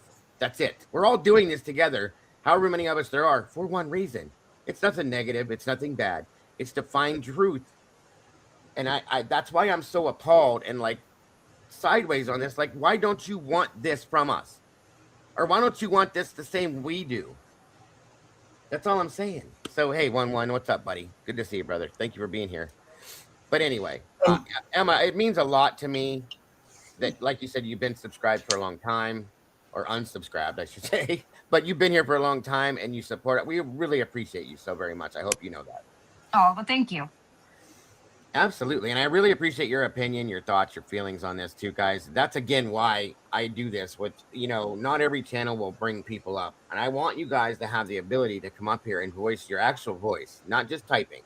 Because I think it means more and there's more emotion in what you say out of your mouth and what comes from the inside instead of just typing it in a chat, guys. And I'm not saying the people that are chatting in a chat don't count, but I want to give you the option to be able to come up here to say what you want to say and how you feel. That's all I'm saying. So, Yeah, thank you for opening your platform like that too, because there's not a lot of creators out there that's willing to do that. Right. That's credit to you. I mean, it's Yes, awesome. exactly. I thank you Yes. for that as well. And I appreciate it too, because before I got here, this was boiling my damn blood pressure that I couldn't let it out. Everybody around me didn't know anything about the case, so what's the point in kind of expressing yourself to somebody who don't understand? So it's nice to come to a place like this with like minds that follows it, and not only follow it but see it for what it really is. I mean, you have to be willing to ask yourself, okay, what do you do when somebody is lying to you? Do you walk away from it and just let it go, or are you the kind of person that knows that they're lying to you and you try to push the envelope a little bit to get them to open up to you to explain why they're lying to you? That's called a truth seeker.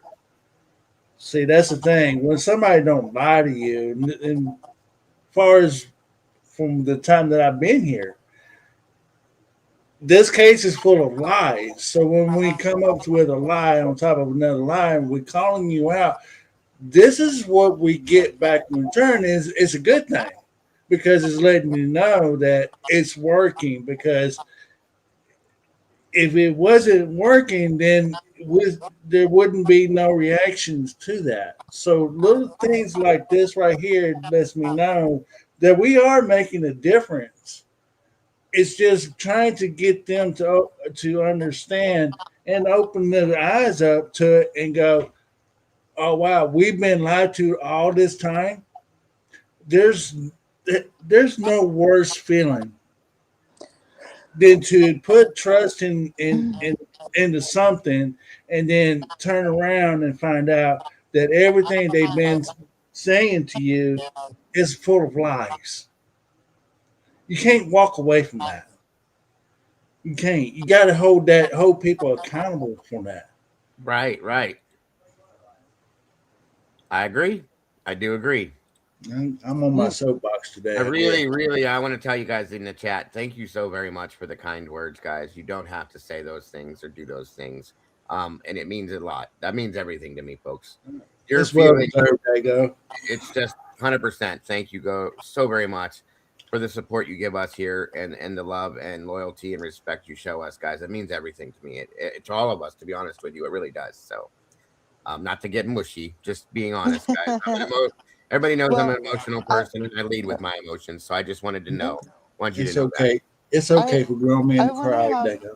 I would like to have my turn to get mushy if I can. I appreciate you, Dago, because I work from home, and then actually that dreadful I know we can't say the word on a that dreadful virus that went around in 2020. Oh yeah, I caught it early, like in March of 2020, and just long story short, I never recovered from it. So sorry. That's okay. I've adjusted, and it's been a life-changing thing for me though, because prior I was so active and normal. I mean, my health was so great, but now it's not.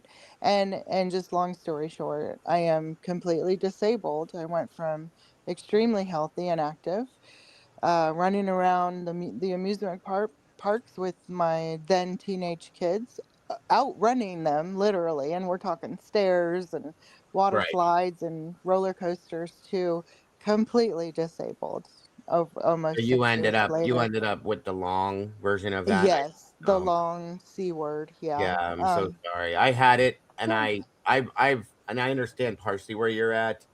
Not obviously, I'm not totally disabled, but I partially okay. I already have COPD. I had early stages because I had smoke inhalation from fires, and that pushed it way up to where I'm at now.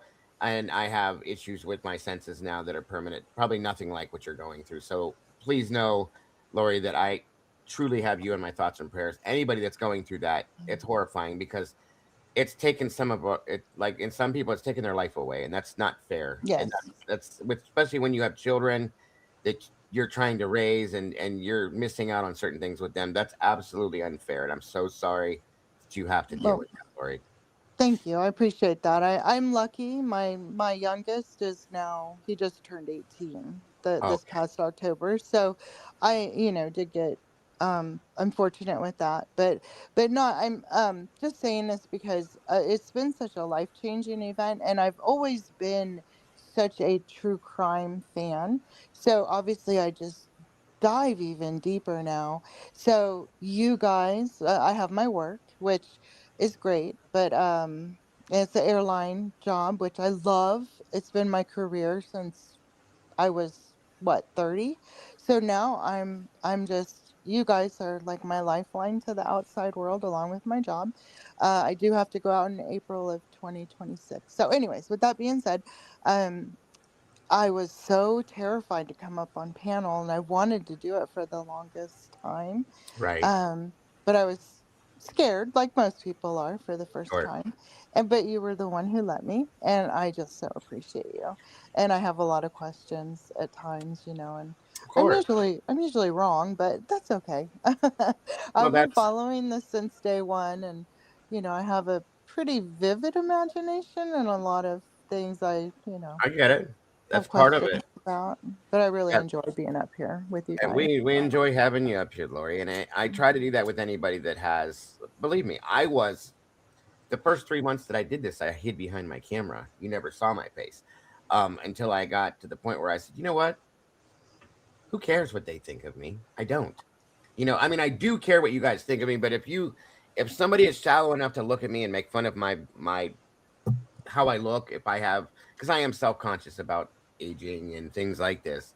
It is what it is, and who isn't? So I hid behind my camera, and I've been attacked about my appearance, my voice, my this, my that, whatever. People that do that, in my opinion, are unhappy with themselves, so they have to go after other people to try to get some kind of joy out of their own life, and that's pathetic. But so be it. But this community has been created and built for you, all of you. I'm a little different, and I started off different because a lot of and I'm not downing other creators. I'm not saying all, but some creators never interacted with their chats. I was in chats of other channels many a times, and I was never seen nor heard. I would make statements through the whole thing, and nobody ever one time acknowledged me. And I said, you know what? That's not okay to me, because these people, all of you, are who creates us, who makes our channels what they are. Okay. So to not acknowledge them, to not even recognize and say hi to somebody, shame on you. That just doesn't make sense. So I've always done that from day one. I will always do that. People have complained, you take too long and this and that and everything. I don't care. I'm never gonna not say hello to my people who are here to see me, who I may be the one and only person they see that day that interacts with them. I'm not going to avoid that, guys. I have missed it from time to time due to other circumstances, but I'm not going to if I can help it, because that's important to me. That's why we celebrate people's birthdays in here, because you guys are important to me and each other. Okay. That's why the channel is created the way it is. That's why the platform is the way it is. That's why it's always going to be that way as long as I have anything to do with it. So this channel is for you. Okay. You created it. You've made it what it is. It is yours. I just run it. That's all I do, along with the amazing Blue Crew. So it's all about. I just don't understand. Like, it takes more effort to stop and say something nasty than it does to continue scrolling. Like, if you don't like it, Exactly. just scroll. Like, I don't Yeah. understand it. I've never understood that, Emma. Why do you sit? There's a lot of people that are that there. I've got a lot of haters. That's okay. And why do you watch me then if you don't like me? Is it some kind of a weird, sick, mental, weird relationship with yourself that you love to hate me, that you have to watch me, you're obsessed with me, but you hate me? whatever. I feel sad that they really have no life then. Jesus. Yeah, I agree wholeheartedly, but thank you for the views. Either way, I appreciate that. Yeah, right. That's how I see it, Yeah. truly. And You'll I just truly keep do care growing. about the people that come in here, every single one of you.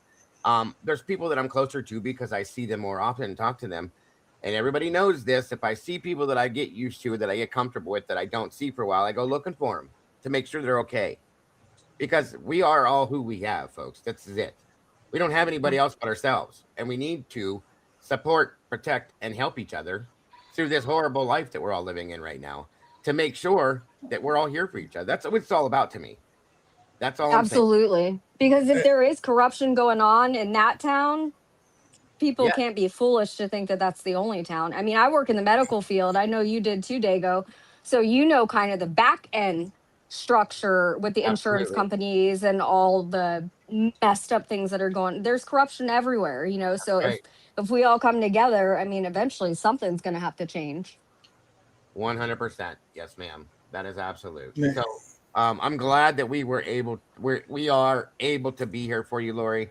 I hope that you do get something out of the channel, and I do hope that you get something out of the relationships that you build within the channel and around us as well. And I hope that you realize that in this channel, in this community, once you've been here more than once, you become part of the family, and that's just how it is. So we appreciate you being here and having you here, all of you. I hope you guys all know that. We all need to plan like an in-person like chat, you know, like that would be so cool if we found like a neutral spot or something and everybody got together in person. That'd be so cool. Absolutely. I agree with you. I absolutely agree with you. Congrats. Welcome to the sauce, Baby Ames. I think it is Baby Ames. We love having new people in the house and in the community. So we got another new meatball jumping in the sauce with us, guys. Welcome to you, baby. Now I agree with you on that, Emma, 100%. So it's like something you say like, all right, in 18 months, you know, give everybody time to get off work and situate things. Like we're all going to meet, you know, at this resort and, you know, stay for a weekend or whatever, you know, that'd be so fun. It would. I know. I can promise and guarantee you some people can't and won't do it. Some people will. I think it would be an amazing thing as well because I don't care what I've watched other people degrade what we do and talk down, even to me, about me. So one person in particular used to tell people, he doesn't give a fuck about you. He don't care about you. He's just talking out his ass and he's a grifter and he's this and he's that. This is my job, folks. I'm not grifting. I'm working. This is what I do. If you don't like it, then don't watch me. He must not be a creator because he obviously does not understand the amount of, I mean, honestly, in my opinion, that's more than a full-time job. You guys are hands down putting in more than 40 hours a week doing all of this. Oh, 100%. He tried to be a creator. He did it a way that you can't really appreciate, but whatever. I have no lie, and I know people have heard me say this. Even that person, and there's a few others, I still respect what they do because I know what goes into this, period. Okay? That's all there is to it. And I still respect the fact that they're out here trying to do, whether you're attacking me, somebody, or anybody else, I may not like that or agree with it. You're still doing it. So that's all I'm saying about that. But that's absolutely what it is, guys. That's all it is. People can talk what they want about me. They don't have to agree with me. They don't have to like me. That's okay. That's okay. I'm not going to be liked by everybody. And I'm not going to be watched by everybody. Okay. Otherwise, I'd be way bigger than I am. And you know, whatever. But that's not what it's truly all about to me. I really am here to try and find a way to get the truth and maybe show some justice. I'm not going to solve a case, guys. I'm not a detective. If I do, well, God love me. But if I, you know, that's not what I'm trying to do. I'm just trying to do, in some form, help something in some way. I was a first responder, guys, which tells you that I love to help people, or you don't do it. Okay. That's not a job you do just to get a paycheck, because they don't pay shit either. They don't. Just as much as law enforcement. They don't get paid shit either for what they do. We are people that want to help people, or we wouldn't do what we do. So when I became disabled and I couldn't do that anymore, this was the closest thing I could come to doing something to help in that aspect, folks. And I feel like I'm trying, if I'm not helping in the cases, at least I'm helping people to have some quality of their life during the day and have interaction with other people and in a positive community. That's all it's about. So take it how you will, or don't. If you don't like me, don't. My day's not going to end because you don't like me. I'm not going to go cry to mommy because you don't like me. There's enough people that do. There's enough people that I care about that are important to me out here that you don't have to. So that's all I'm saying. You know, and I really do truly appreciate those of you that do support us and make the statements that you do. It makes me feel like what I'm doing is important and I'm not doing it for no reason. So there's that. But not to get off subject, guys. I didn't mean to go sideways with that. But thank you, Lori, for your very kind comments. You as well, Emma and Hemisphere. I appreciate you and everybody in the chat as well. More than you guys will ever know. There's not words that can express what it makes me feel like. I'll just put it that way. So, did you have anything else that you wanted to add to our statement or our conversation here that we were talking about with this, Emma? Thank you, Randy. As far as what? What we were actually discussing at that point, I didn't know if you had anything you were going to come up here to say about that itself.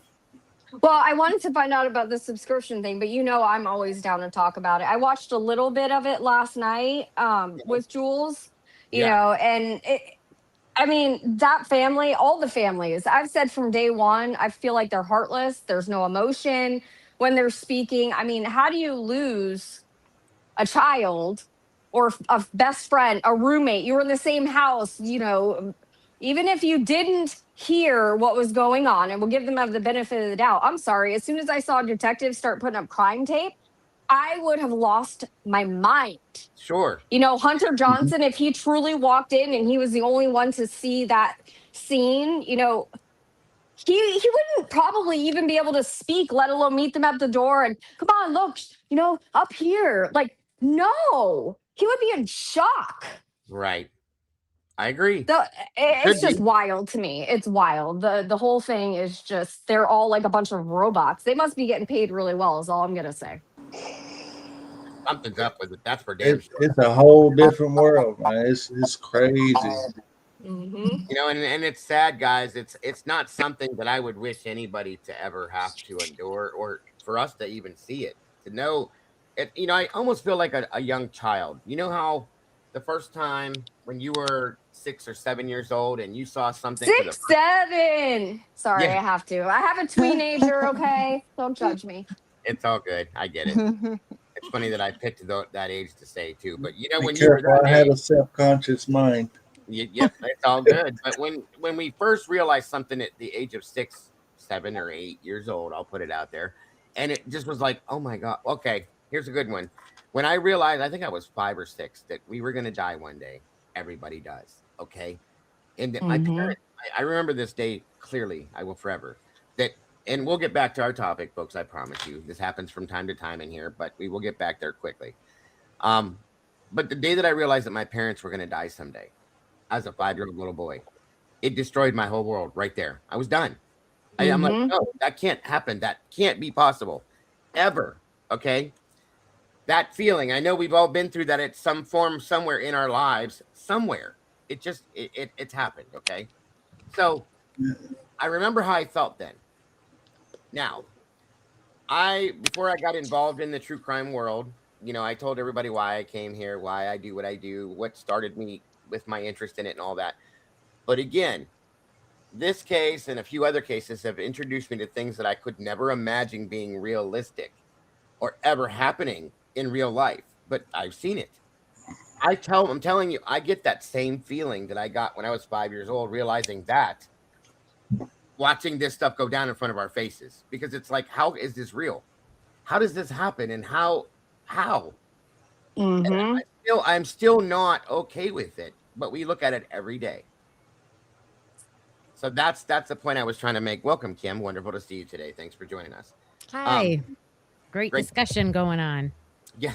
Is that why you jumped in here? Oh, of course. Yes. Especially, I mean, all the great points about your show, and you're always welcoming, and everything everybody said, I agree with, and I wanted to come up and say ditto. I appreciate you. And again, this is another awesome creator out there. doing great things on her channel, guys. And if you have not subscribed, please make sure you do. You're missing out big time if you haven't. I did want to add a couple of things. I definitely think there's I wouldn't say an attack, a movement from particular people to try to shut down everyone looking into everything. Like, it's not I don't believe that it's a coincidence. Not at all. Not at all. You know, one's on Facebook, one's on TikTok. And it sounds like I was in and out for a little while, but you know, on YouTube, I've noticed more comments on my page, and I don't know, it just seems like a concerted type of effort. I don't know. Been going on for a long time, Kim. Truly has. It's sad, but it is what it is. The trolls now it's more like stop looking, though. Before it was like arguing the point, like he's guilty, and now it's like give it up. Yeah, now I agree with you. And it makes you wonder, doesn't it? Are we getting? You're getting close. That's exactly what that means. Yes. Yeah. And I think they're being backed into a corner because the documents they've released so far, I mean, we've gotten so much from, but look what's got to be coming next. And I don't think they want to release anything more. Yeah. I mean, after the idiots released as much as they did, I'd be fearful to release anything else again too. Look how hard. If, you know, when we get our hands on it, I think they know we're gonna find stuff out. Figure it out. I think it's very strategic too, the way that they're dropping things as well, like in the order, all of it. Oh yeah, especially saying, I don't know what the strategy would be, but yes, there's got to be. You know, everybody does something with, you know, something in mind. What that is, who knows if we'll ever know, but there's definitely something strategic there. Yeah, I have to agree with you. You can see even on the post, like with Dylan and Bethany, the subject of those two, because I'm really active on Facebook. Nobody is really even arguing anymore the fact that those two are complicit. They won't argue with you anymore. I just want to put this out there, just a perspective, okay? It don't matter if you believe what your belief systems are or whatever, but everybody is under we have a great understanding that there's death that's going to come to everybody. Everybody's going to die, okay? What if the day that you die, the loved one that passed 30 years ago was the very first one to come around the corner and was so excited to see you and then wanted to sit down and have a conversation and still remembers everything. And they had that one question they've been burning to ask you. Why? Why didn't you do this? Why couldn't you see that? Right. Good point. Very good point. That's a very, very, very good point, sir. I agree with that. Truly, I do. It's all about, as a parent, or in my case, a son that lost a mother. I want to live my life a whole lot better than I lived it when she was here. Because I want to live my life knowing that she's proud of me. So when I do see her, I won't have any regrets. And she won't be confronting me about my poor decision. That's so sweet. That's so sweet. Thank you for sharing that. It's a good point, bud. That's a good way to approach loss. Yes. Mm-hmm. Fully agree. It's not.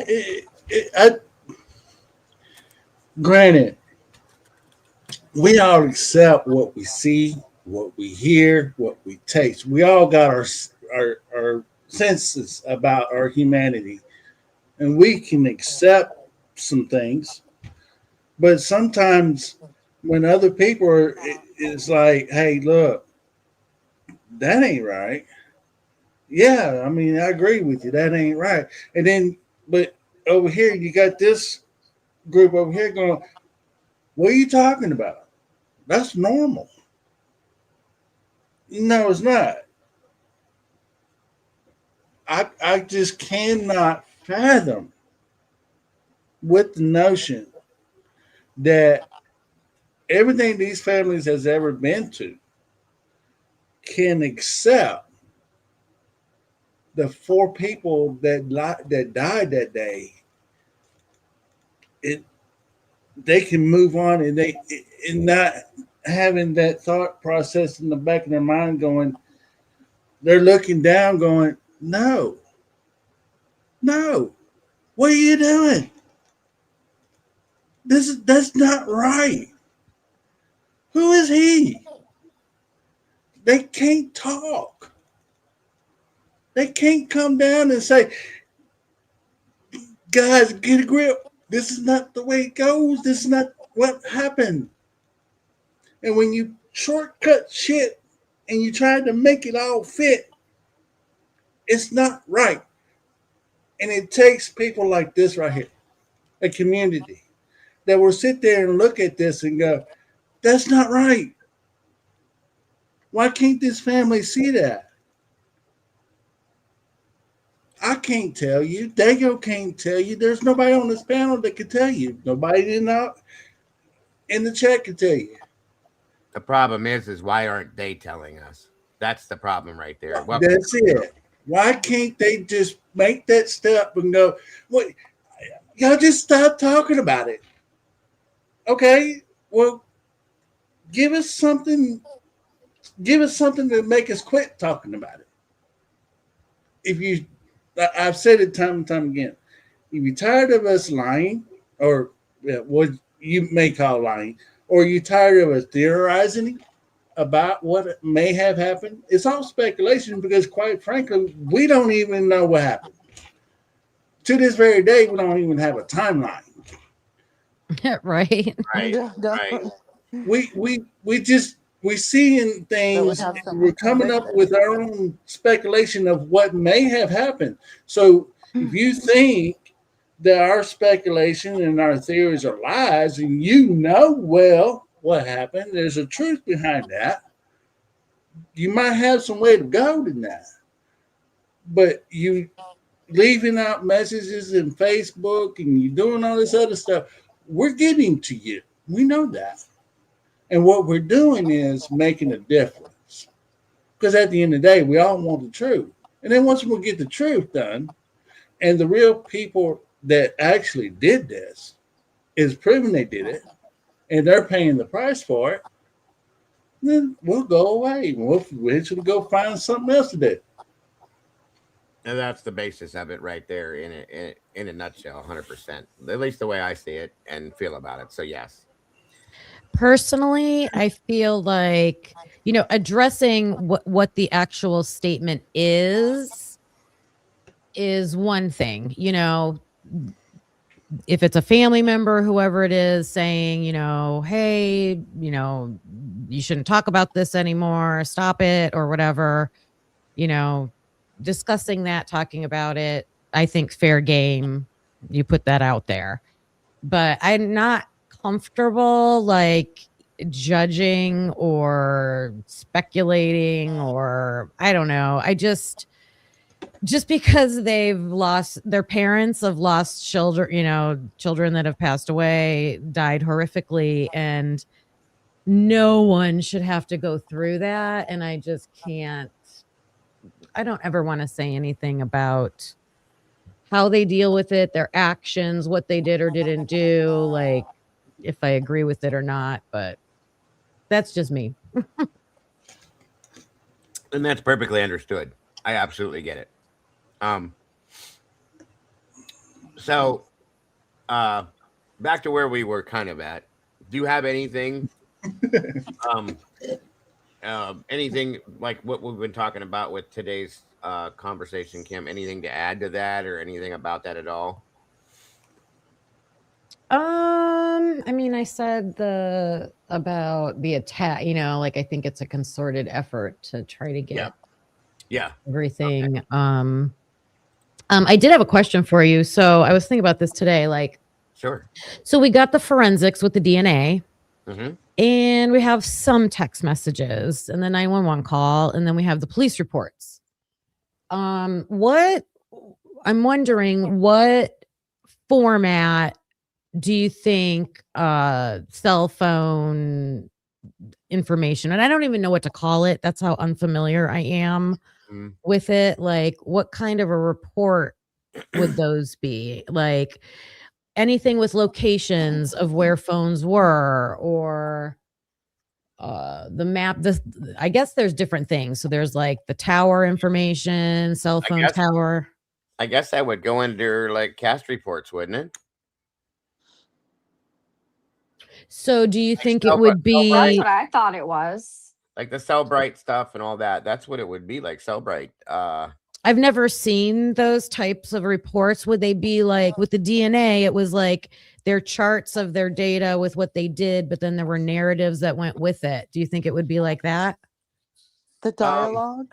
We want the dialogues. Right. I want the stuff I can understand. We want to read what they said. I don't know that we'll ever get like dialogue from any of their phone calls or any of that. I mean, we may.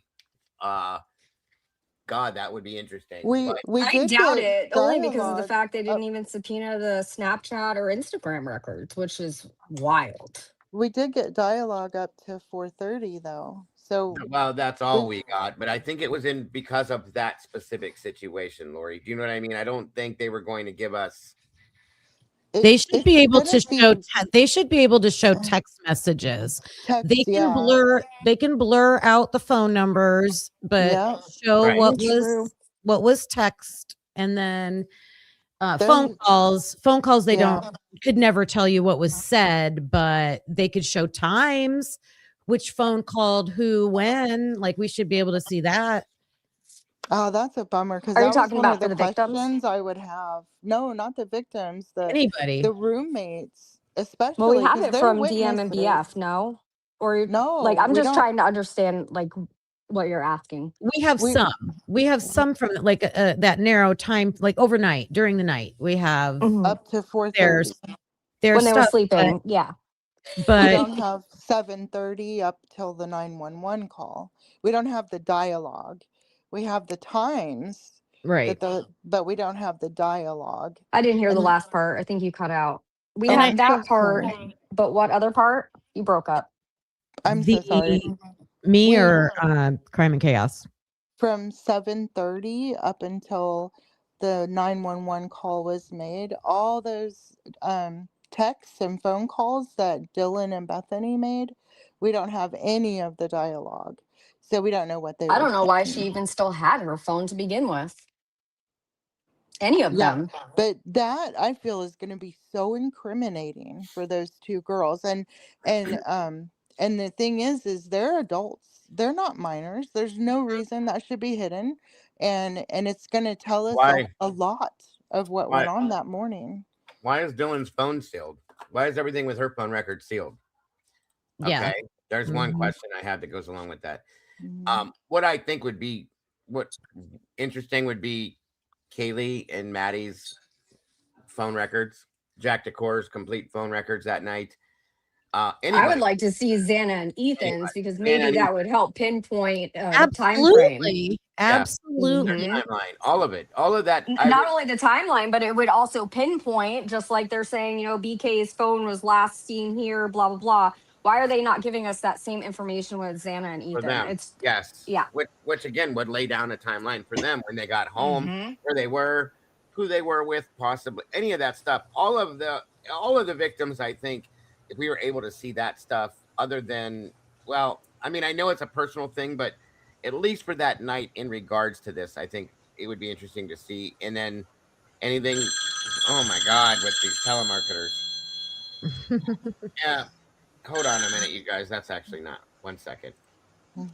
And everything, bringing up Xana and Ethan, it said in one of the reports, I think it was Maisie, said that Ethan was texting her, wanting her to send.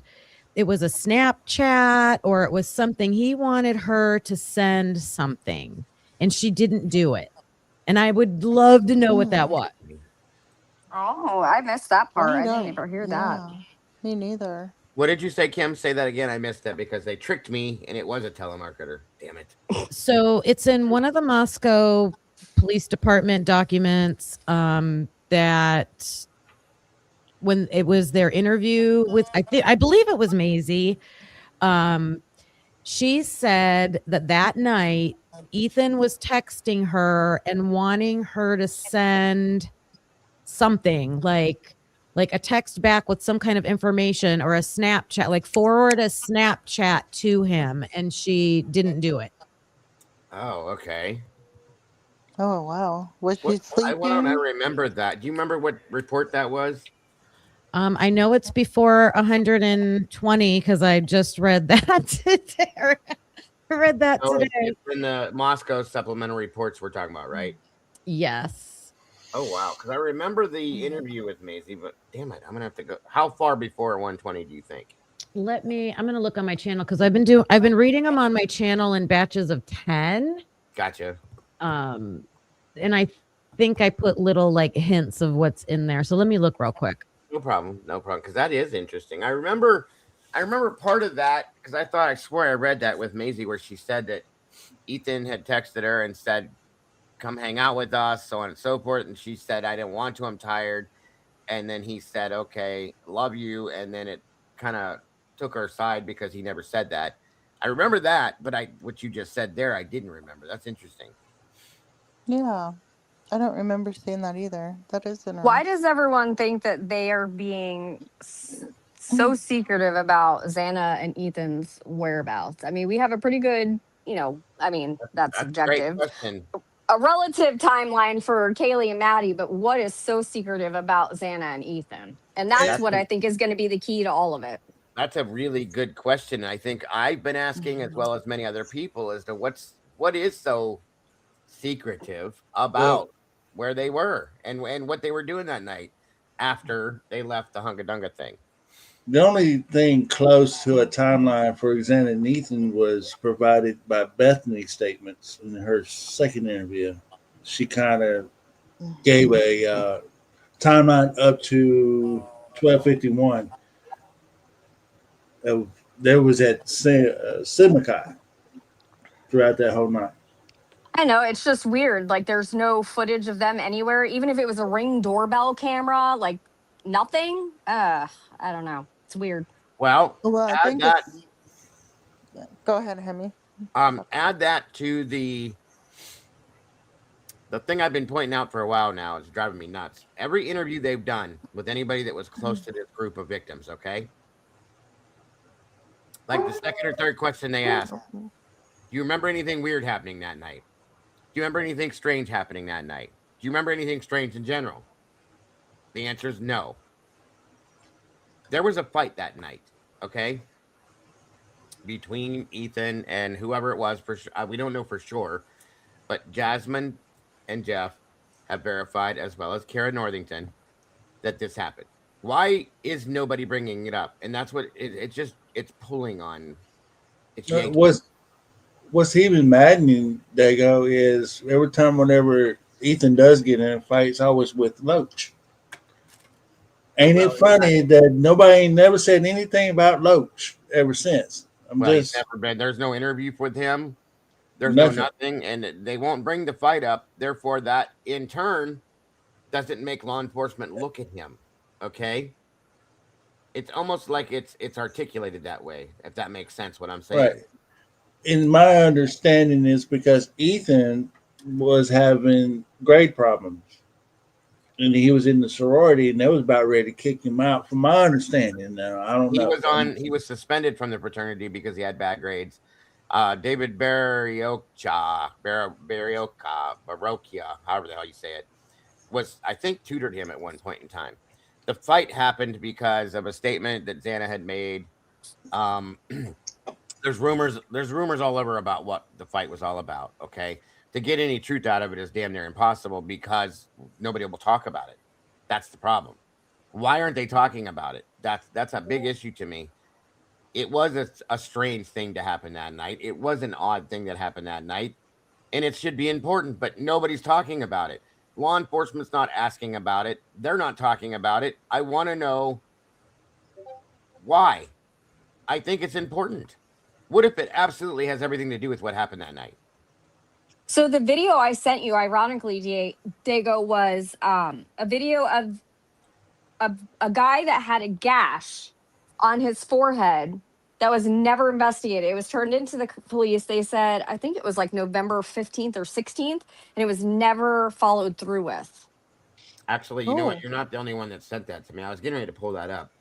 Is that the same guy that died later on, or is this a different guy? Oh, I don't know about that. Say that one more time, Lori. There was a guy that also he died. Like he was in a car accident and then he died. Okay. He was all cut up. Oh, you're talking about Nick Mowich. Yeah.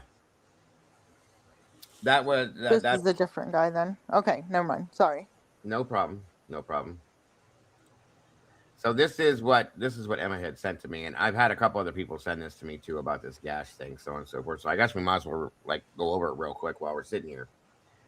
Hold on. Oops, sorry. Hi guys. Don't mind the audio here, but let me let her run this now. Sorry.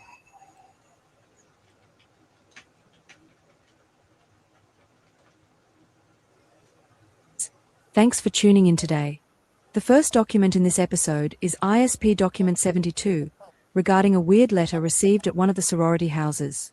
The return information on the envelope is redacted, but the letter contained a drawing, playing cards with John F. Kennedy's likeness, stamps, a cutout bracelet, several handmade drawings on a paper, a Sports Illustrated picture of Kate Upton in a bikini glued onto a card, and a note. The note said, I feel the hurt you must be going through. I've lost too many too. Love and peace will come, but until then just know, ... The note was signed. The sender's name is redacted, I but can't hear it. Can anybody else? The letter was submitted to the Moscow... You guys can't hear it? Hold on. Let me check something. This happens from time to time. I can hear it fine. I can hear it. All right, we'll try it again. You might have to go out and come back in, Emma. Sometimes that happens, unfortunately. They're saying they can hear it, but let me know. Okay, I'll go out. Oh, you want it? Okay. I'll hold on then. I'll wait for you to pop back up here. I know I've talked about this situation that she's referring to here.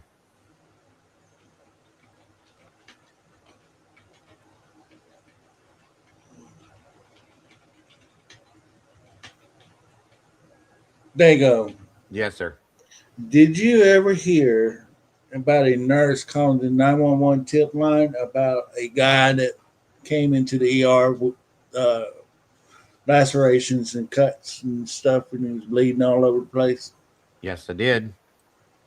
Did they ever, or ISP or whoever, looked into that? That I know of. Not that can you hear us now, Emma? I can hear you talking. I just can't hear the video, but that's okay. Right. Let me see if I have it turned up. Let's see. Hopefully it works. If everybody else can hear it, that's okay. I listened to it already. Gotcha. Hold on a minute. Thanks for tuning in today. The first document in this episode is ISP Now I got Document it. 72. Can you hear it now? Okay, good. Thank you. Regarding a weird letter received at one of the sorority houses. The return information on the envelope is redacted, but the letter contained a drawing, playing cards with John F. Kennedy's likeness, stamps, a cutout bracelet, several handmade drawings on a paper, a Sports Illustrated picture of Kate Upton in a bikini glued onto a card, and a note. The note said, I feel the hurt you must be going through. I've lost too many too. Love and peace will come, but until then just know, ... The note was signed.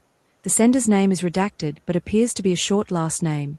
The letter was submitted to the Moscow Police Department for DNA testing. The person who sorted and delivered the mail was questioned. The police collected cheek swabs from the people who had handled the mail for exclusion purposes. There is no mention in this report of DNA being collected from the sender, but maybe that is in a different report. If I see it, I'll let you know. Next is ISP document 121. The info in the first section appears to have been from an interview with a university staff member.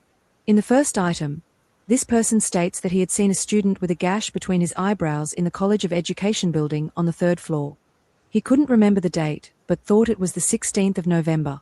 The student was a white male, approximately 6 feet tall and 190 pounds. His head was shaved on the sides with bushy hair on top, and he was wearing a red sweater. He requested the camera footage be preserved. He also provided some info to the officers about the victims. He appeared to have been Ethan's advisor or something along those lines throughout his enrollment. His last contact with him had been about a month before the crime. In items C and D, he appeared to discuss 2 of the female victims. In items E and F, he appears to be discussing 2 of the friends, who appear to be HJ and DA. He said he was still in touch with the first one, who was now a grad student, and he said he called the second one after the incident.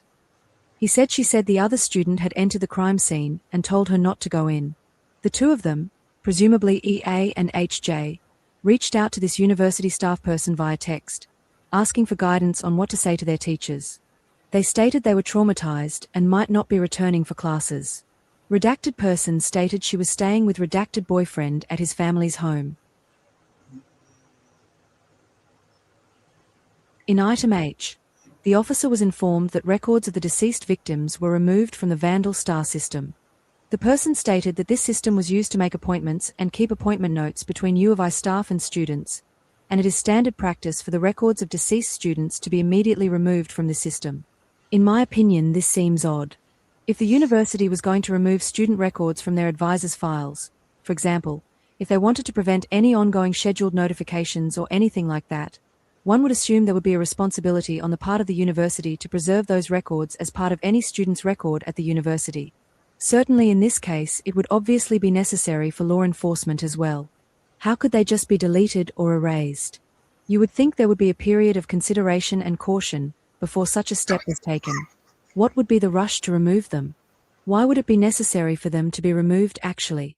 You would think maybe just a designation would be added indicating they were no longer enrolled or that they were deceased. You would think the next question by the officer would be, well, we will need those for the investigation. So are you able to get those back, or I will need to get forensics to retrieve the files? Plus the questions. Why were they erased and who ordered that? I have not seen forensics about those files so far, but I will keep my eyes open. In item 4, we read that Sergeant Blaker viewed the camera footage from November 16, 2022, from the 3rd floor of the education building, but states he was not able to locate the individual. There is no mention of him viewing other footage from the surrounding area or other days. After all, the advisor had said he wasn't sure of the day. Could it have been the day before or after? And what about other cameras in the building and the surrounding area and elsewhere on campus? Why would the 3rd floor camera be the only one? The guy with the gash on his forehead had to come from somewhere and exit somewhere and walk other places on campus. It seems you would have someone view campus footage, generally looking for the person with the gash on their forehead. For that matter, wouldn't you ask other professors from that floor and building? Because someone would know who that person was. Was there any follow-up at all? If anyone knows, please let me know. The next section is about the forensic accountant getting the receipts for Kaylee's purchases at Taj Grocery on November 12th, and the food truck in the early morning hours of November 13th, and her Apple Pay receipts. The next section is about detectives collecting video at McDonald's and a gas station to follow up FBI interviews with 2 students who would appear to be JS and his frat brother, regarding the frat brother saying he had gone to McDonald's and a gas station with JS on the 12th of November to eat and get beer. The birth dates given here are 2001 and 2000. One thing that stood out is that it was federal agents handling the investigation of these 2 individuals. As covered in a previous episode, we saw that swabs were collected from them, as they were from many individuals, and swabs of red substance in JS's Queen Road apartment were also collected, and so far we have not seen any documents claiming any matches between any of the people who were swabbed and the unknown DNA profiles from the crime scene, at least so far.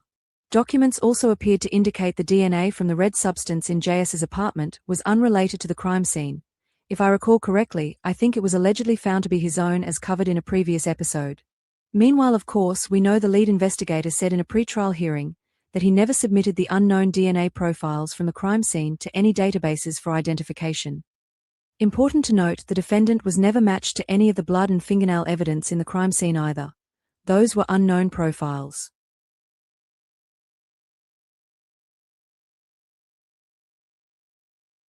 So in this section, ISP detectives went to the gas station and McDonald's on December 3rd in Moscow, Idaho to collect video footage. They redacted the location.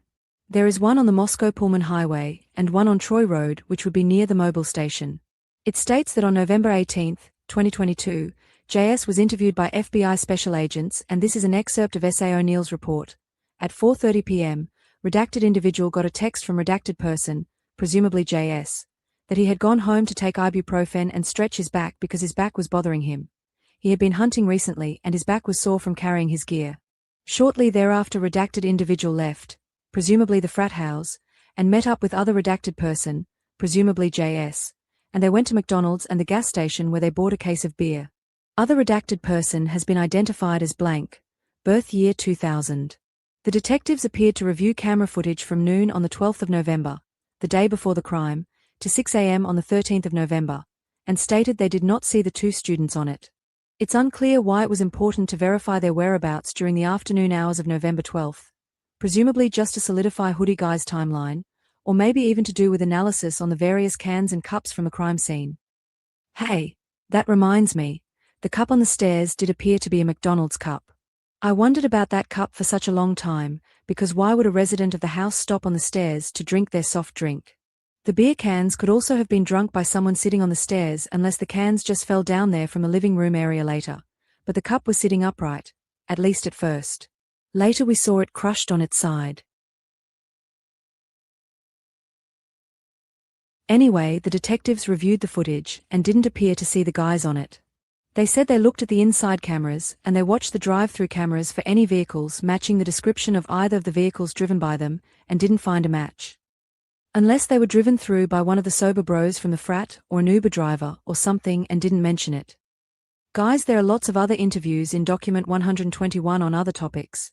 You know how they cram all kinds of topics into one report. And there are lots of documents pertaining to JS and his frat brothers and interviews with them. I will have to leave them for another episode so this doesn't go way too long. But if you are looking for related documents, you might check out Idaho State Police Documents 27, 37, 44, 58, and 61 if I recall correctly. As always, all people mentioned on this channel are presumed innocent. Thanks for watching.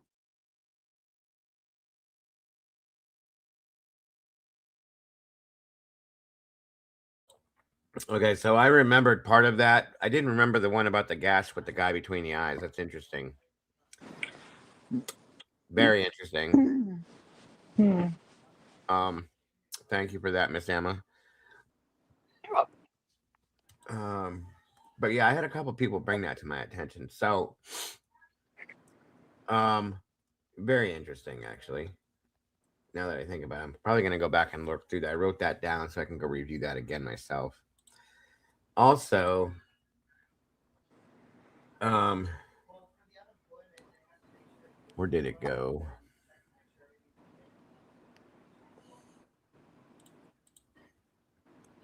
Hold on. There was another thing. Someone in the chat while we were watching that and brought up a really good point. They said Xana and Ethan's timeline has never came to light because that would have to do with the frats, you know, because they were hanging out in that area and they just don't want the frats to be implicated in any way. The fraternity. I mean, it could be. That's a good point. It is. It really is. And if you think about it, like Showalter, they ruled him out immediately, just like the hoodie guy, that Jack Showalter. They also ruled out Dylan and Bethany, and just immediately, you know, during the very first briefing, and They haven't shown the interviews of them. It's so obvious that they're protecting them, all of them. Right. It's insane. It's so insane. It's infuriating, really. It's almost like they purposely did this to protect that college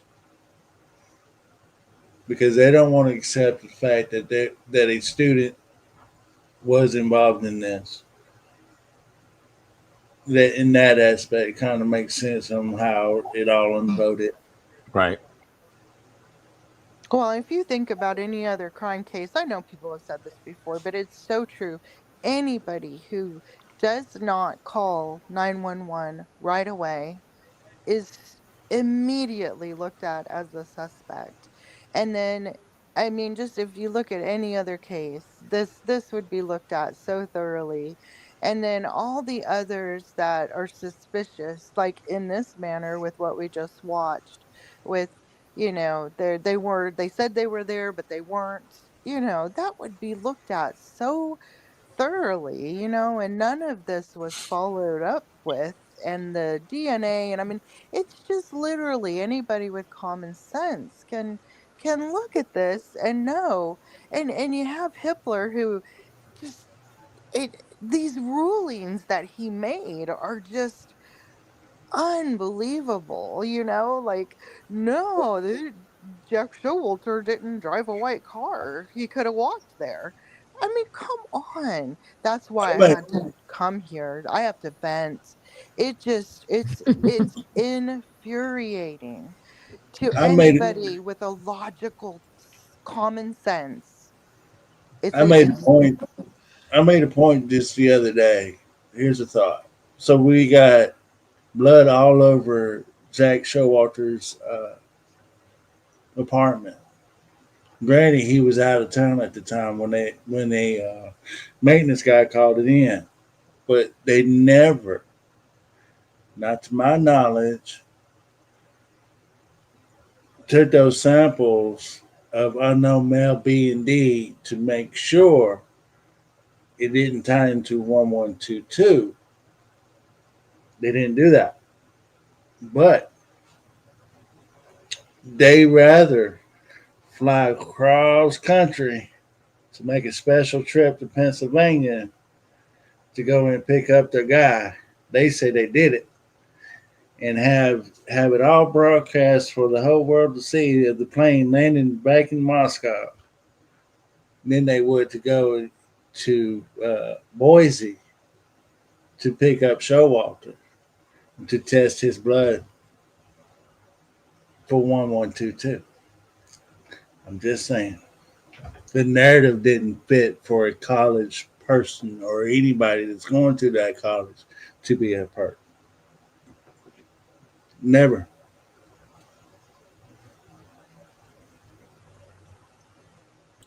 So we drop down. Emma? Yeah. Looks like it. She said, oh, okay. No, good point, sir. Good point, sir. They had their blinders on, and once it went Koberger, it's all about Koberger. I mean, we just don't want to face the fact about the blood prints and all that stuff. We don't want to do all that. I'll be honest with you. The Koberger thing is not a problem for me. Here's what the problem is. Once the Koberger name was brought into the case, that was it. Everything shut down, stopped, went away, disappeared. Nothing else matters. How is that possible? Somebody tell me, and I know we've gone a little sideways here again, but explain to me wherever in any criminal case you've ever seen that may include multiple perpetrators that you've ever seen anything like that ever happen. I ain't never known anything to happen like this. This is crazy to me. It's all crazy. About unknown B and D and all that other stuff. Knowing that that's there, I've looked around at different. I even asked and looked up online. Has this ever happened in another case? Nothing that I've ever seen. You don't do that. So there's obviously something really, really important, which leading back to what our statement today was, or our conversation today was, about why they're telling us to stop looking at the documents. Do they know something we don't know? And again, guys, I don't ever mean this disrespectfully. I'm just being realistic. Why don't you want us to look at these documents? And why don't you want us to keep digging? Oh, you That's, mean the parents? yes. The Sorry. as in they. I'm sorry. Yeah, I should have clarified, but that's who said it. So yeah. Mm. And you know, thinking about that along with law enforcement's kind of said the same thing. You guys know that. Maybe not in the exact same words, but I'm just saying. And it just makes me wonder, like truly and honestly, why? Why are you saying this? Yeah, that's a tough one. That's tough, man. I don't know. That's tough. That's where my head's been stuck for the longest time. I'm truly being dead serious, you guys. I've always asked that question. They go, who is this important to protect, to go through every damn thing that they've gone through, to come up with this narrative for an outsider to pay the price? Who is that so well worth protecting? Yeah, like if you think about it, what parent, like how would you ever get a set and plus step parents to agree to be paid off for silence? I just don't see that happening. I honestly don't. I don't feel. I know. I mean, I'm torn between really feeling that okay, all these parents were paid off to be silent. I don't feel that's realistic. I'm not saying that it didn't happen because I don't know, but I just I don't feel that that's really realistic in a real world, you know? But I could be wrong. I'm wrong a lot. I don't know. Well, I don't know what those parents are going through, but I have 3 kids myself, and I would the way when I especially when I listen to those videos and those screams, I would never ever be able to take money and not know who did that to my child. I couldn't. There's no way. It tears me up, and those aren't my children. I just don't see those parents, all of them.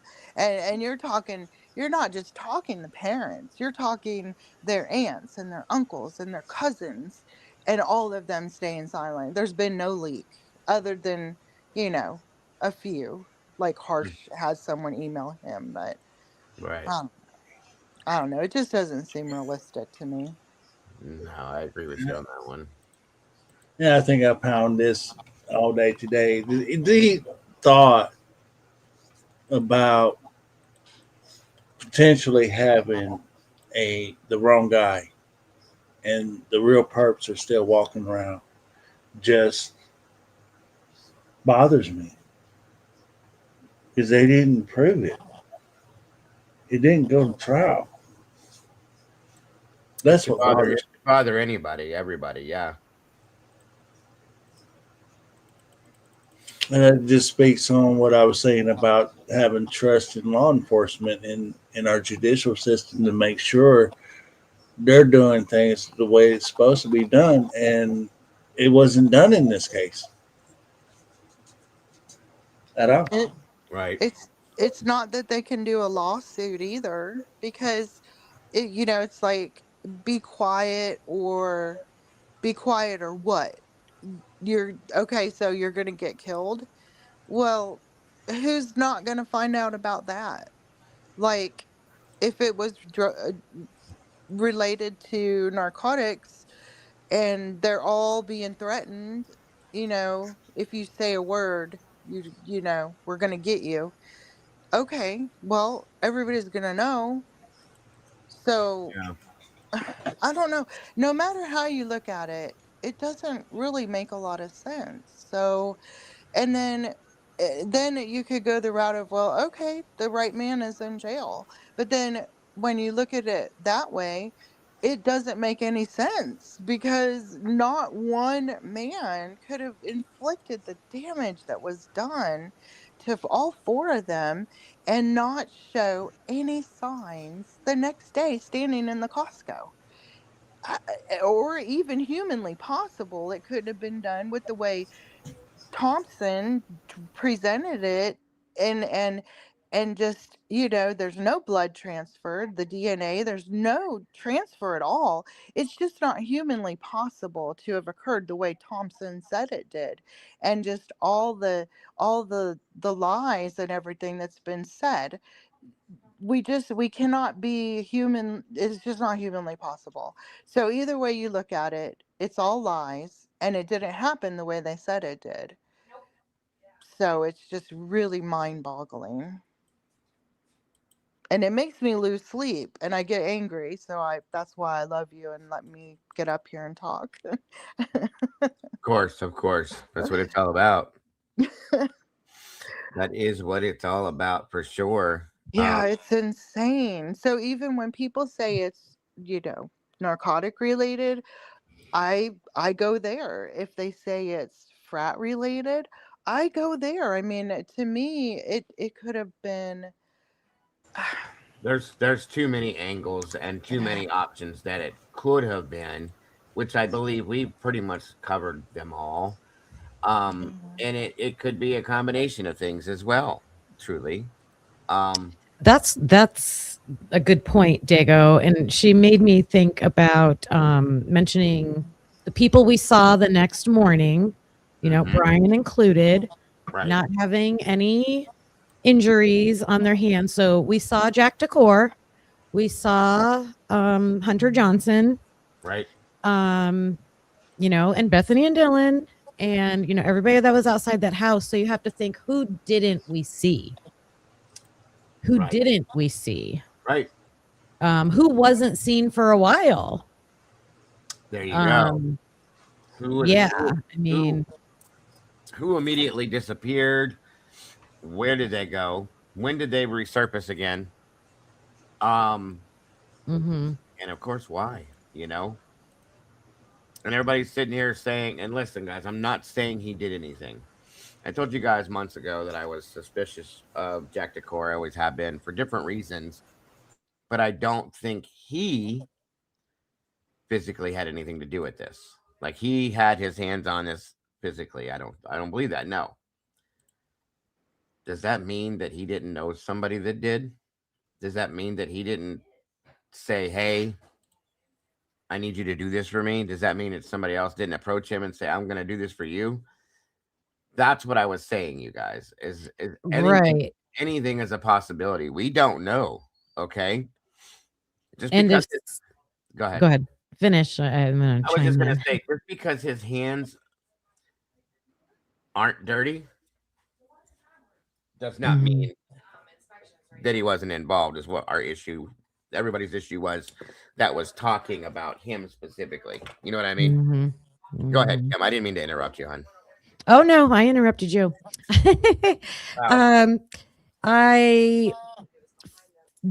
I don't personally think it was college students that did this. However, just like you're saying, it's possible, especially because I think it's the drug angle. Sure. And we know that they use the frats and sororities to do that. I mean, that's just a proven fact. That's not speculation. Like that happens across our country. So it's plausible that some of those kids were mixed up in that. And I don't know, has anybody looked into that theory that Jack Showalter, Jack Decor, Connor Chestnut, and I don't know who the other one was. Was there 4 names? I think there was another one too, and I can't think of who you're talking about. And yes, I definitely thought about that, Kim. Yeah, it was Pav said that he saw like it looked like a different separate case. Well, no, I don't know if that's true. That's what I'm saying. Like, he's right. It did look like a different case. They explained what it was, why it was listed with a separate number, like a separate case number. It wasn't because it was a different case. It was just the way they had listed it. I read that just the other day. I can't remember the exact reason behind it. But I 100%. I 100%. Hold on a second. What the hell just happened? I 100% agree with your theory. If that's what you're going at about that situation, there's something there that needs to be looked at. I think just something, and I think there's a lot of circumstances to support that thinking, because otherwise it's just, to me, a random person that stumbled upon that house and went in there and did that, and I just don't think that makes sense. I think there's too much activity around that house that night. There's just more evidence that I'm seeing some comments in the chat that they might not agree with that theory of, okay. The, we're not all going to always agree, but the cartel or whatever. Yeah, and I understand that, but I still think there's enough stuff there. Sure. And you're right. They were in that area already. Keep talking, guys. I'll be right back. Keep going. There was the FBI and the DEA, and they were investigating already. Yeah, and we've heard from other college students that said that was going on in that house, and it's not hard to believe that that would happen in college houses. So yeah, and we've talked about how far and how deep and how, like, I don't even want to try to attempt to guess at that, but something. Right. That's why I've struggled, like, since, well, I won't say day one. Obviously, we didn't know all this at the start, but like over time, when you see the picture of Dylan and I think it's Ashlyn standing in front of a big truck. You can see that they're friends, and Ashlyn is the sixth roommate, and then you find out that Ashlyn is BFFs with Emma Bailey, and they're all connected, so it's not a shock, to lean that way, it's and then just knowing that that whole area is known for that, it wouldn't be a shock. Yeah, and I think it ties into all the different topics we talk about with this case. I just always find a way to make that connection into that. Like, even people who think that, oh, it's the university, that they're trying to protect the university. Well, that would be a very good reason why. Yeah. Because they don't either want that reputation, or probably that. They probably don't want that reputation. Yeah, and the little clues have been dropped along the way with the friends who say, "Oh, Maddie would never ever be involved in drugs, or excuse me, drugs." And then they say, "Kaylee, I don't know, maybe Adderall, but she wasn't really, or the white stuff." So, and then we've all heard the story about the flushing down the toilet by the one who would never touch them. So those are rumors, but it makes sense. And then we've heard we saw the video ourselves that was leaked out of Jack Showalter saying, "Maddie, they're going to get you." Why was that leaked out? There's many different ways to be involved. Like, that doesn't mean they're all users or sellers, or, I mean, who knows? Like, it could just be the house, and that's why they said that at the beginning. We don't know if the house was the target or if the victims were a target. Yeah. I don't know. It sounds like that house had a history way before these kids moved in there. Right. I went back and looked that up. Yeah, I gotta go check on my food. I'll be right back. Yeah, that's been ongoing. That house's history has been ongoing for a long time. Like, that was the house. So, wondering that as you're moving into that house, you obviously know what you're moving into. You know what I mean? And does that mean that you're to carry on the reputation, or what? Is that part of what you have to be to move in there, or what's the deal? You know what I mean? Yeah, so why it makes you question why Maddie would have moved in there, but you never know. I I don't know. mean, I we read don't. that she liked that. And she thought that was her Barbie, her real life Barbie dream house, which I thought was so adorable. Yeah. And who knows though, maybe she just wanted to live there and I don't know, Well, and had see, no issues with what went on around there. right, and I see, don't know. I have questions about what happened beforehand. Why did I really truly now especially questioning why they left the sororities. And the thing that we covered over at Lee's, over at Devil's Advocate the other night, that document, guys, I can't get that on my mind. I can't stop thinking about this contract between MPD and the sororities and with the college and all this other stuff. And the Homeland Security thing that they had there going on, the partnership, whatever, which by the way was disbanded in 2023 or 4, I believe. They cut that up, they cut that off. Um, whatever that was, and makes you wonder, is that why they cut it off? If it was a deal, it makes me wonder a lot of different things, as we always do. So, I have a lot of questions, a lot more questions. There was different rumors flying around about why the girls left the sororities. Okay.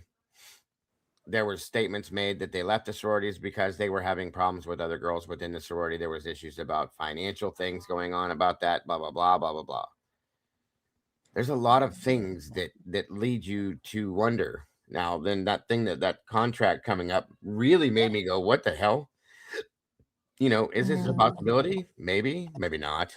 Who knows? But I have so many more questions. I'll just put it that way. Yeah. I think since the beginning, I really stayed off of Facebook. I stayed off of, well, I can't say I stayed off of it, but I didn't participate like in conversation, and then I would be a lurker on here. And I didn't really get in the chats, but until the pre-trial hearings started, and it was just because I didn't want to go by any rumors. I just wanted to go by the facts, the pretrial hearings and things like that. So that's why a lot of the rumors, I don't really know a lot about them. But Maddie doesn't seem like the type who would leave a fraternity unless it was maybe money related. Like, she seemed to be really into it, don't you think? She was, I don't know. She just seemed to be. Um, so with Kaylee, although like Maddie worked, so I think maybe with her it might have been money related. Kaylee, there was the COVID and all the rules. Oh, I'm sorry. Let me mute out.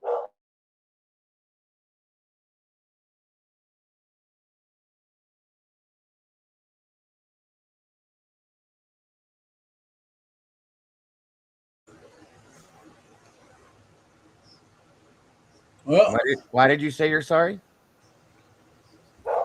My dogs are being bad. They're Oh no, barking. they were okay. No big deal. Okay. Uh, my my boxer, she's 9 years old. She's not aging gracefully. I'll mute out while she's being bad. Okay, and this is Okay. another thing I have issues about too. This whole conversation about Quinn being there that day and that morning, and supposedly where I'd like to see these pictures, by the way, too. Um, that's another thing. It's probably another subject we're gonna get into soon. But at this point, guys, 4.5 hours. I think you guys are probably sick of me at this point. never. You should be. I'm sick. No, not you, Dago. But does anybody, Miss Kim, are you back or no? No. Okay, Lori, do you have anything to add to the end before we get out of here? Or any last things to say before we leave? No, I'm good. Thank you. Nothing. Hemisphere, anything, my friend, to add before we say goodbye for the day? No, I think we pretty much beat the dead horse on this subject today. We've been beating dead horses like crazy. Oh no, I'm not irritated by any means, guys. I'm here. Oh no. No, definitely not irritated. I was about to step down anyway. I need to go and take my dog out for a walk. All right. Amy. All right, brother. You on DA tonight? Yes, of course. Yes, I will be there. All right. If they're there, I'll be there. If not, I'll be over at Birdie's where he's at. So probably one way or the other, you guys will see me somewhere. Okay. All right, man. All right. Take care, Hemi. And Kim, do you have any last words to add to this before we take off? No, we're all gonna keep plugging on. Like none of these tactics are gonna. Hello. I'm here. I'm here. I thought you left and I was all alone. No. I've just been trying that thing out that Lee always does when somebody's talking. That way you can focus on the person talking. Yeah, that's nice. That we're all the channels. Like I think we're all in agreement, and even if we say it in different ways, that we're looking for the answers that we don't see. And because we want the truth. And I agree with what Hemi said earlier. Then I think it was him. Then shut us up. Show us what we want to see. Yes. Prove 100% you have the right guy. Yep. And we won't talk about it anymore, probably. That's pretty much. That's all it's going to take. Show us. Yep. Yeah, pretty much. It would be really super nice if they would show us the proof that you believe that the man that you have in custody that's sitting in prison right now for 4 life terms is the one that committed this crime. Yes, I will shut my mouth. You'll never hear me once again talk about this other than maybe once a year to celebrate the victims' birthdays or something like that. That's right. It. Honor. Yeah. Truly honor them. That's it. Mm-hmm. That's truly all that you'll hear me say. If you can show me proof that Brian Koberger did this. And if not, I'm sorry, but I'm not sorry. If you're going to hear me talk about this until I can find some answers and some truth to this situation, that's all I want to know. Period. Yeah. That's all I want to know. Yep. We are all in agreement. I'm in agreement with that. And that's what I've been hearing everybody else say. Right. Agreed. Very much agreed. Well, thank you. Right. Well, thanks for having me up. I am going to jump down. Always. I'll see you later. Yes, ma'am. I hope to see you soon. And thank you for your input. As always, I appreciate you very much. I think it was a great conversation. Oh, shoot. I missed something I was going to run. That's okay. We'll cover it tomorrow or some other time. Anyway, have a great night, Kim, if I don't see you. And if I do, I'll see you soon. Bye. Bye. Everybody in the chat, guys, again, thank you guys so very much for joining us today. Sorry, there's a big old light in the background.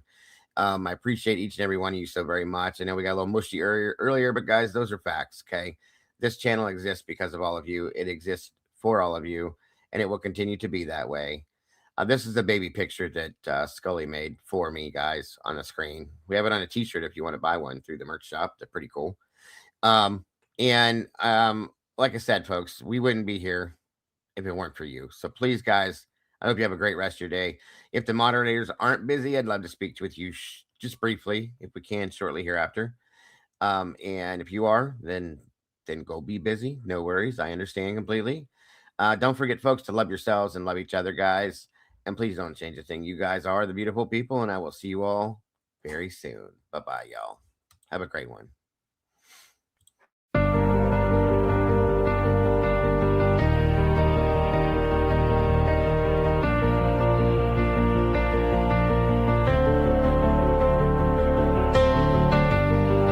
The coffee's cold, the final